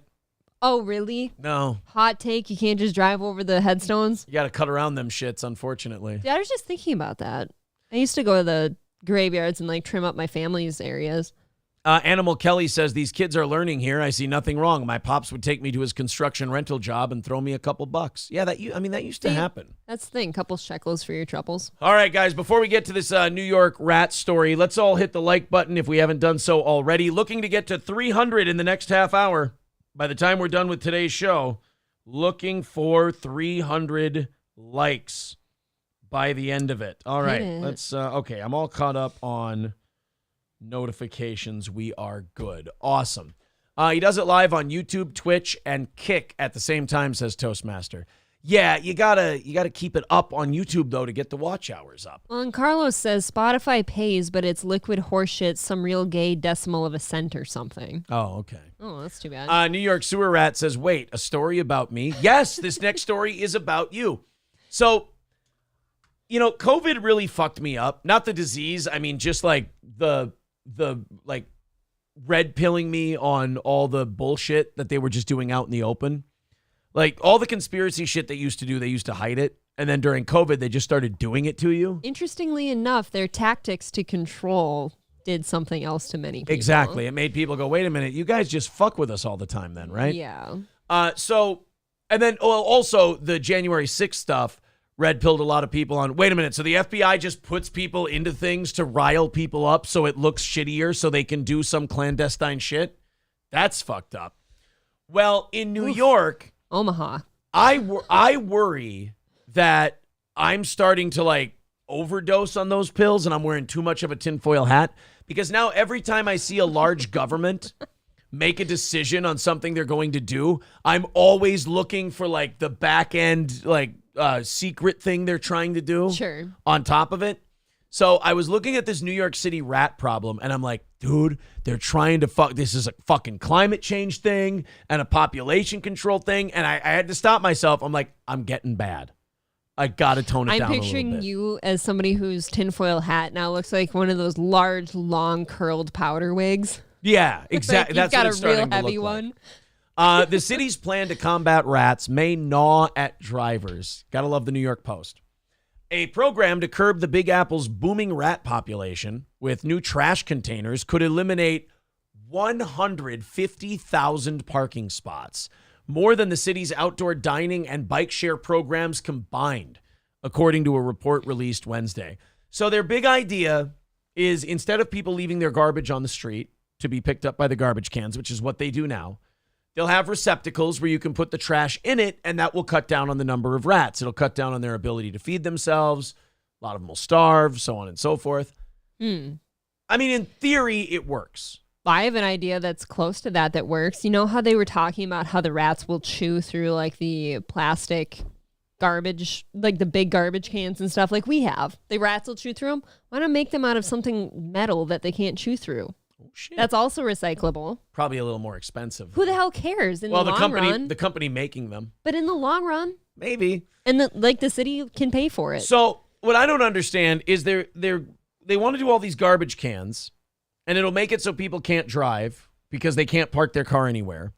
Are we going to have any part of this plan that involves poisoning and killing a shitload of rats? Because I think most New Yorkers would really like to see that part first. I had the perfect solution last time we talked about What's that?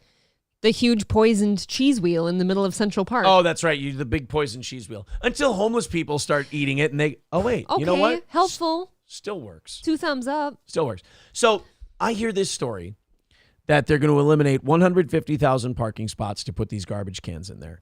And old me would have just analyzed the plan on its face and just said, well, will this work? Is this good? Will it not?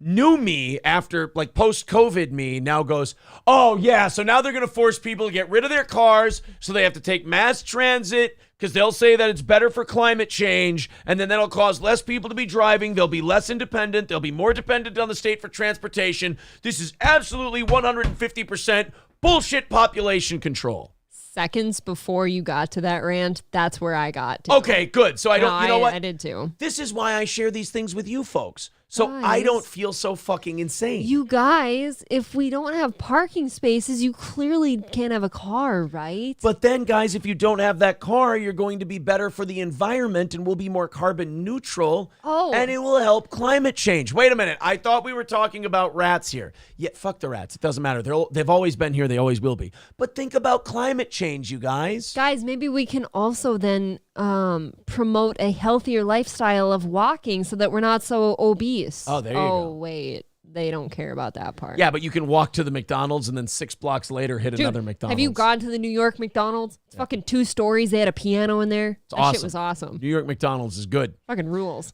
New York sewer rat says, just arm the city with BB guns and put some lead in my ass. I'm ready to leave this shithole anyway. I had that idea too. Last time we talked about it, you didn't like that one. I didn't know if putting more guns in the hands of crazy New Yorkers was really the best way to solve this problem. Stupid. You can't kill a person with BB guns. Yeah, but you can really inconvenience them. Who the hell cares? Do you care? I don't care. A New Yorker gets shot. They're like, oh, shit, I'm shot. And they're like, oh, thank Christ it's a BB gun. They'll be happy. Well, they just thought I was a rat. Yeah. Oh, man, they knew I was talking to the cops. Shit. Oh, no, I'm a non-union employee, and they knew. They were shooting all the rats. Sci-Fi 20XX says, how many coal plants does China start building each week? Climate change. Right, exactly. I get a kick out of that. A, we won't do nuclear, the cleanest way to get this shit done as it stands now.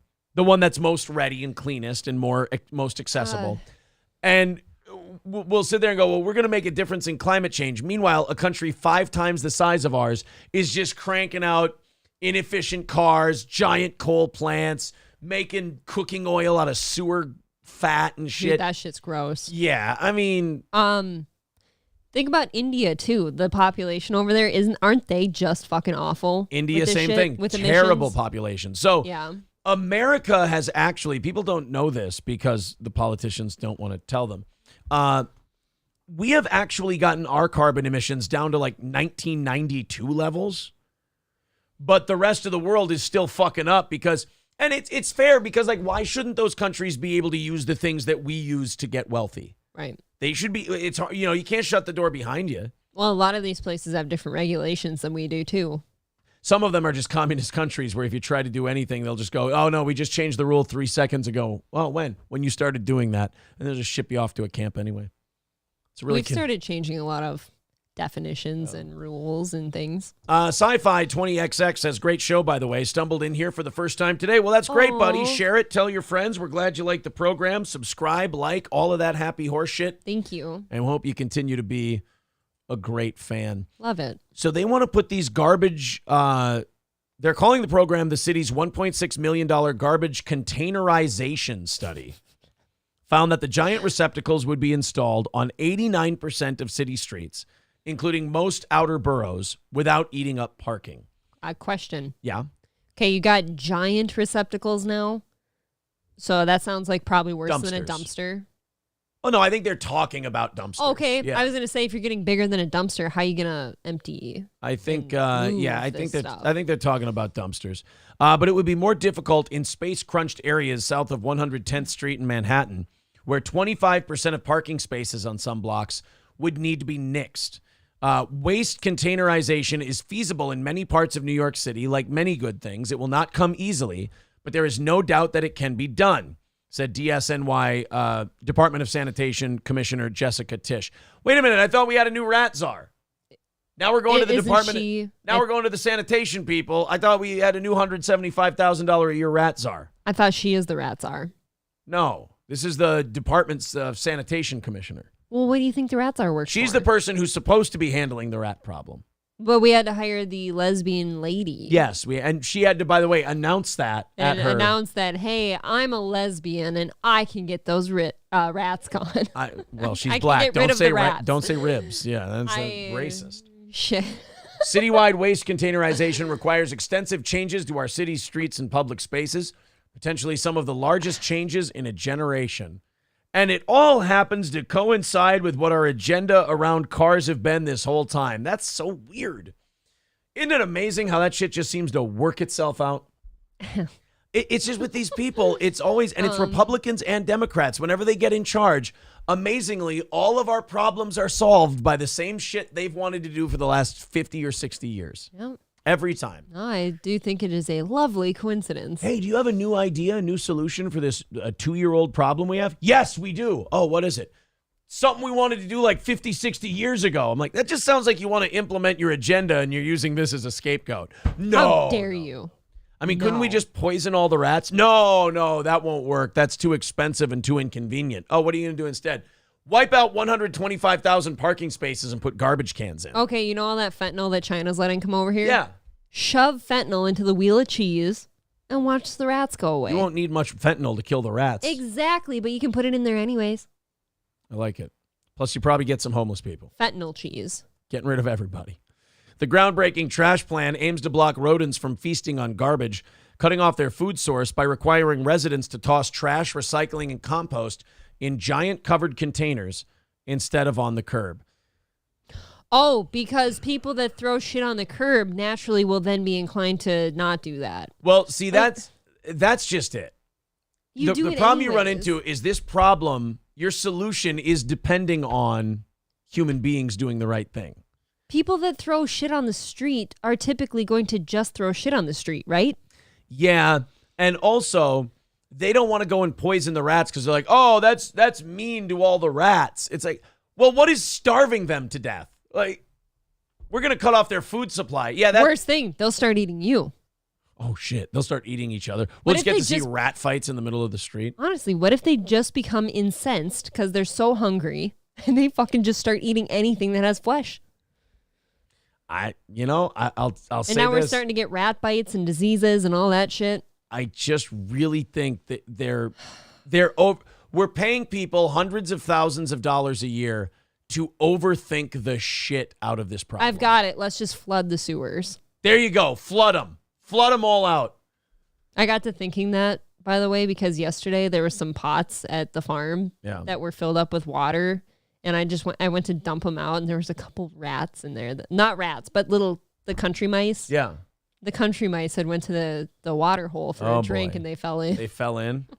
And one of those mice ran, and he ran his legs so hard that he churned that cream into butter and walked out. I'm that second mouse. Laughing Lion says, Ben, the two of us need look no more. Yeah, maybe they can watch Watership Down and get some ideas on how to get rid of these rats. I've that might got not be all a the bad good idea. ideas, man. You've got, how about, Pay me. Wiping them out does seem like the better idea, but what do I know? Dude, can you imagine how fun would this be?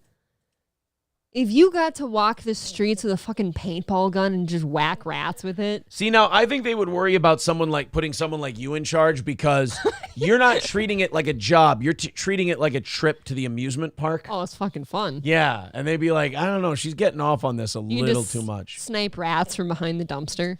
Ron says, rats can't fart. Sugar and baking soda works. Well, here we are. Whoa, how did you know that? They could have given us all $20-$30. We would have thrown some ideas at them. Would have been a lot cheaper. How do you find out rats can't fart? So wait, so when they eat a powdered donut that somebody dropped on the ground, do they just expand with gas? Locks up their asshole. How do you think those rats are getting so big in New York City? They're trapping farts. That would have hurt. Yeah, probably. Well, then we're putting them out of their misery. Rats can't fart, huh? Scarface says flooding the sewers would just be a scene from Indiana Jones and the Last Crusade. Toastmaster, if there's not food on the streets, they'll chew their way into a building. That's kind of what I'm thinking. They'll go find the food. Rexstart parody account says the rats start biting people. People are turning into were-rats. That's how we get a zombie apocalypse. See? Point A to point B. Clean line he just drew you. Ron Barnhill says they bloat and die. Mice can't fart. God damn. Maybe they're just really polite and they don't want to. Maybe that's They're like, look, I'm already crawling around your city and dirtying it up. I don't want to fart, too, and make it stink. Look, man, I don't want to be a dick or nothing. I'll leave some pellets behind, but no farts. Can rats fart? Rats, zebras, and bearded dragons are also among those creatures that fart. Can you now just Google what animals can't fart? They are large herbivores with many stomachs and a large quantity of harmless bacteria that produce gas. Rats, on the other hand, are omnivores, but depending on the types of food a particular rat eats and how much it eats, it may also fart often. Oh, so they can. This is saying that rats can fart, so you might just be gassing up rats with a bunch of sugar and turning them loose.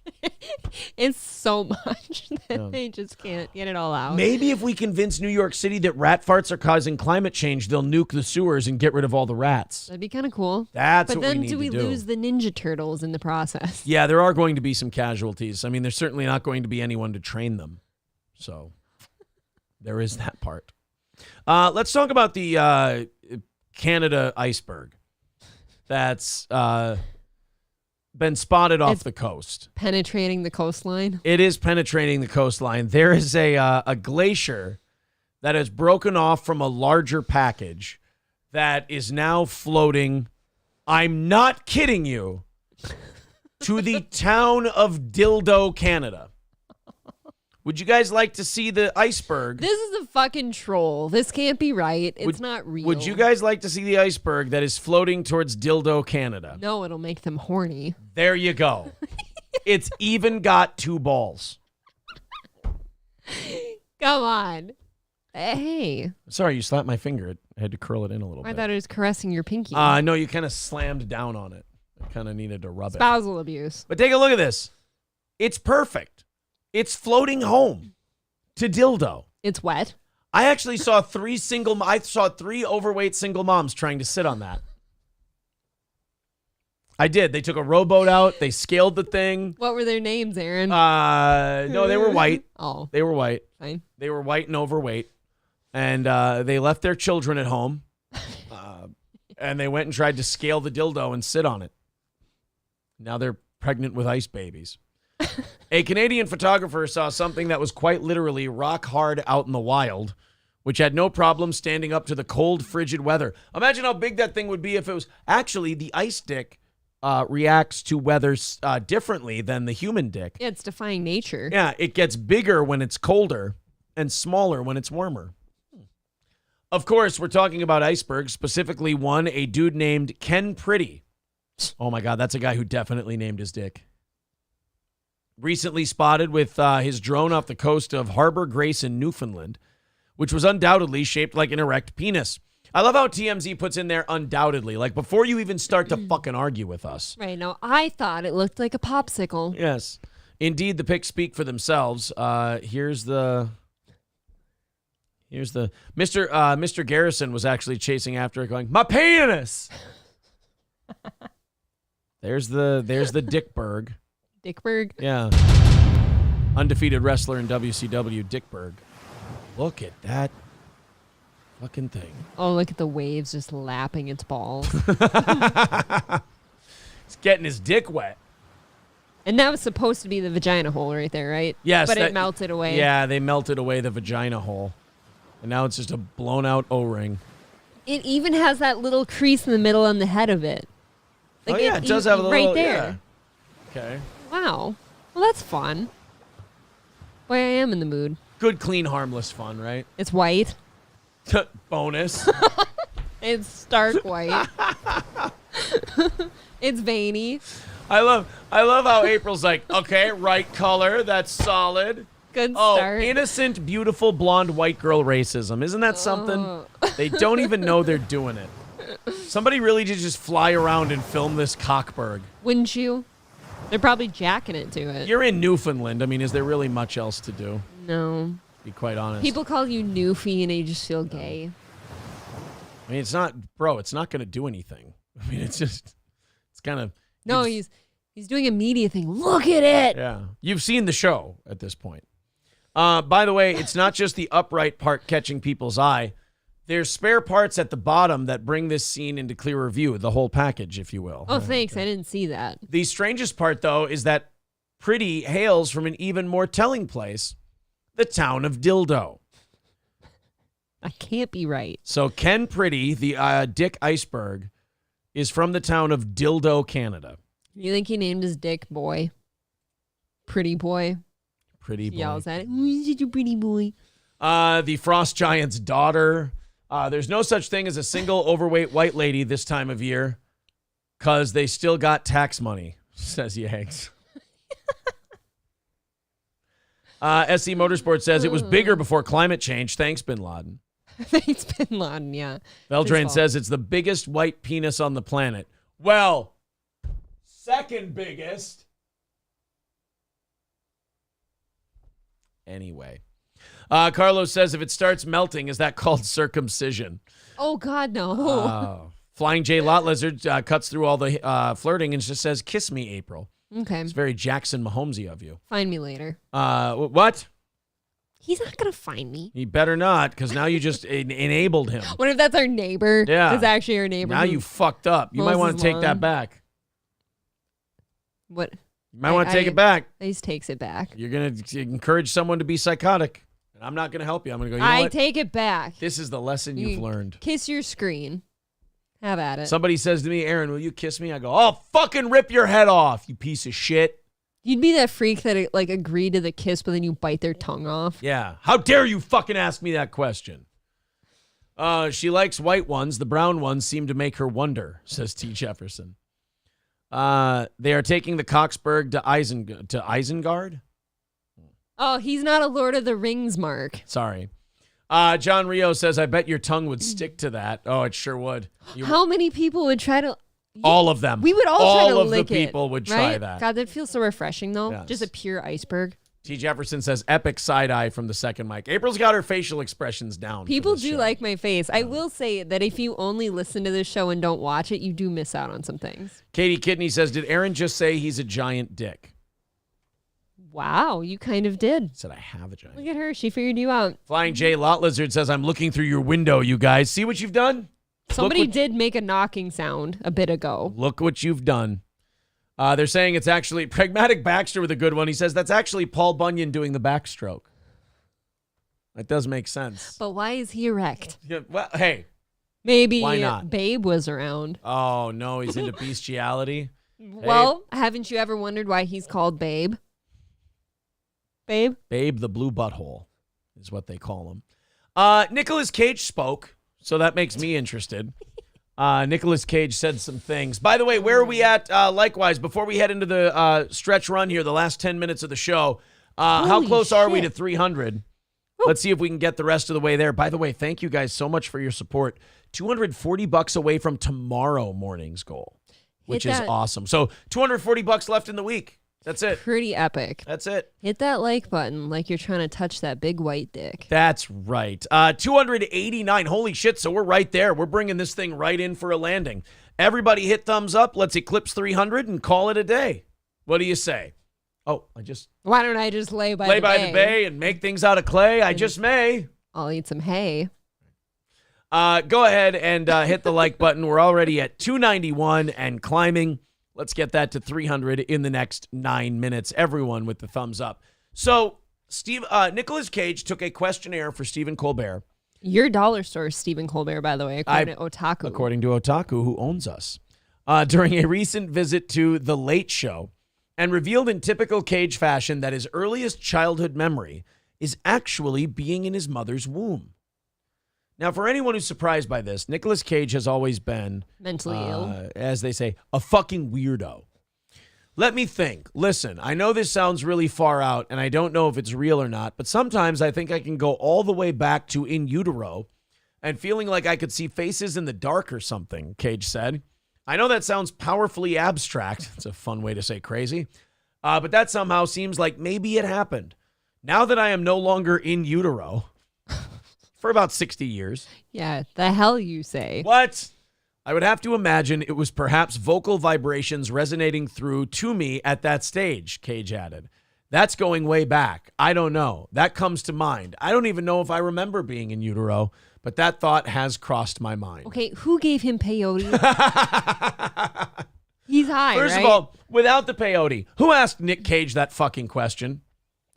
What question don't you ask him? What's your favorite food? No, see, he'd answer that really long. That would be a really long answer. Yeah, I don't think you could get a yes or no out of Nicolas Cage. I don't think But here's my thing. He's become like this bigger than life figure now for just not for the movies he's in anymore, but just for being Nicolas Cage. You know, he's kind of, you know who he is? He's the new Christopher Walken. That's not untrue. You know how people like with Walken, they're like, I don't want to see him in movies. I just want to see him talk.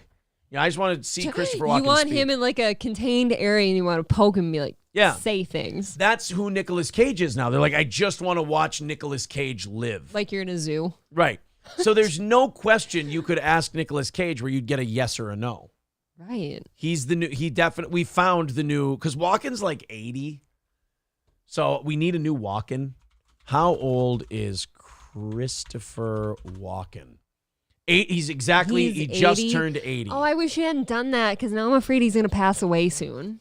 And Nicolas Cage is 59. So we got 20 more years of a new Christopher Walken. Okay, that might salve the wound. There you go. So Nicolas Cage is going to be our new Walken. And after Nicolas Cage, whoever our new Walken's going to be after that, he's too young. But it's probably Joaquin Phoenix. Maybe. Yeah. I feel bad for Ryan Johnson in the chat. He said he meant to say, when did you become a nut bar? Which is in itself a very fun line, but he said ner bar. Oh, boy. You remember the ner girl? Yes. You guys are ners. Joaquin Phoenix is 48, so he's 11 years younger than Nicolas Cage. So we might have another 30, 40 years of Christopher Walken's. I don't know if I agree completely on the Joaquin Phoenix thing. It's pretty fucking weird. He is weird. I don't think it's him, though. All right. Scarface says we have hit 301. 301 likes. Very, very cool, guys. Thank you so much for your support today. So Nicolas Cage remembers being in the womb. Could we get BET or World Star to take over the Late Show for obvious reasons? Well, they're all on pause right now. There's a writer's You strike. just took a shit all over my joke, but that's BET fine. to host the late night shows? The Late Show? I didn't get it. I thought it was a writer's strike it's joke. really not fun when I have to explain the Wow, joke. that went It's not funny anymore. right over my head. No, I The Late just Show feel like a gaping with asshole. black people. Okay. Whoa. Now I No, know. I was just You're just trying to get more inclusion and diversity into late night. absolutely. I understand. Omega Dreads Gaming Channel says, come on, zing. I thought it was good. Crispin Glover will out-weird them all. Yeah, he's like too weird, though. Like, we can't control him. 01 says, I was listening/watching while making tacos during the iceberg dildo part. No, I did not make a burrito. Oh, Yeah, I get it, because you'd suck the... Bet you didn't make a hot dog either. Suck nice the burrito. Kielbasa. Yeah. Maybe a summer sausage. Jamie O.D. might be new to the show. They're offended by your joke. They said, really? No, I'm hoping Jamie O.D. is saying really to you for not getting it. Oh, they're saying that was a bad joke. That's why it needed to be explained. See, they're offended by what you... I feel so bad for my bad joke. I can't believe you would say something like that. By the way, the movie Renfield, the Nicolas Cage movie, fizzled at the box office with just $16 million domestically. Because we didn't go and we didn't promote it. We should have promoted it more. We should have went to Renfield. Damn it. What was Renfield's budget? Maybe it wasn't that bad. I don't know. $65 million. Fuck. That was the last time they ever gave street guys like us something that fucking big to run. That's a bomb. Boy, that is an entire shitting of the bed. That's a bomber-rooney. You know what happened? They gave Nick Cage all these like straight-to-DVD movies, and they all made money because they were so cheap to make. And they were like, okay, Nick, now we'll give you like the Willy's Wonderland, and we'll give you Pig, and we'll give you these really low-budget flicks that are really low risk. And like they would far exceed their budget. And you'd be like, okay, shit, you know what, Nick? Here, we're going to bump you up to the next level. Here's a mid-level kind of action movie. Let's fuck, Nick. And then it did $15 million, and Nicolas Cage is like, oh, shit, looks like I'm doing Pig for a while. That's too bad. I'm looking for my truffle pig. I'm looking for a truffle pig. What a weird movie. It's good, though. It's not a bad movie, but just the whole premise. It is one of those movies like where you watch it once and you're like, okay, I saw it. Like I feel like there's a lot more of those now than there used to I've be. scrolled past Pig a lot because there's two movies like that. I scroll past Pig a lot on Amazon in the movies we have. The Fat Man. And I go, I'm not going to watch that, although I liked it. And the Fat Man. You know why? Because it's so sad to see Mel Gibson like that at the end. Yeah, I don't like it. I mean, I know ultimately he's okay, and we find out, what we find out about Santa. But still, you're just kind of like, oh, that's gross. Take a look at the movies that we tend to rewatch all the time. They look like Casino or Fargo. Pulp Fiction, Fargo. Django. Like they're Inglourious Bastard. They're basically Tarantino they're and not Coen Brothers new. movies. Yeah. You know, like the new movies to me are very much one and done. Like, oh, I seen it. No Country for Old Men. D. Gulag says The Fat Man was disappointing. I liked The Fat Man. Or The Fat Man. I thought that was a good movie. I don't know. Goodfellas. Yes, that's another Goodfellas one. another one. Absolutely. Casino or Goodfellas? You're asking me to pick one? Yeah. I love them both, so that's a really shitty question of you as somebody who loves Sorry. me. But Casino. I choose Casino every time. I think it's just more of an enjoyable movie visually, I guess. I think they're both very, very good movies. Is Casino longer than Goodfellas? Casino feels longer. Yeah, I know. Casino feels longer than Goodfellas. Like, I don't know. I think they both feel pretty long. Casino feels its length. We needed that money, Karen. That's Goodfellas now. I know. Okay. Casino, really? 2 hours and 58 minutes. Give me some credit. Like, I've seen these before. Okay, Goodfellas is a half hour shorter than Casino. They both feel pretty long. You know what feels fucking long and is not a good movie? The Irishman. Terrible at movie. 3.5 hours. Hated The it. Irishman was not good. And you know what really pissed me off about The Irishman? Everyone, oh, it's so good, you gotta see it, The Irishman. You only said that because it's like maybe Scorsese's last movie. It feels like member berries because of Pesci and what the fuck? Pacino, De Niro. Yeah. De Niro, yeah. All of them. And it's just not a good, it's too slow. Way too slow. Everybody wanted to see the band get back together for one last movie. Exactly. All right, guys, that's it for us today. Thank you very much for getting us over the like hump. Thank you for knocking out today's goal and getting us $110 into tomorrow's goal. All of that's very awesome. Yeah, you guys are an amazing audience. We really appreciate it. Hit like, hit subscribe before we go. Subscribe is huge. We want to get to 10K by the end of May. April, thank you very much. Thank you, boss man. And we will talk to you guys tomorrow morning at 6 a.m. Central for the final morning show of the week.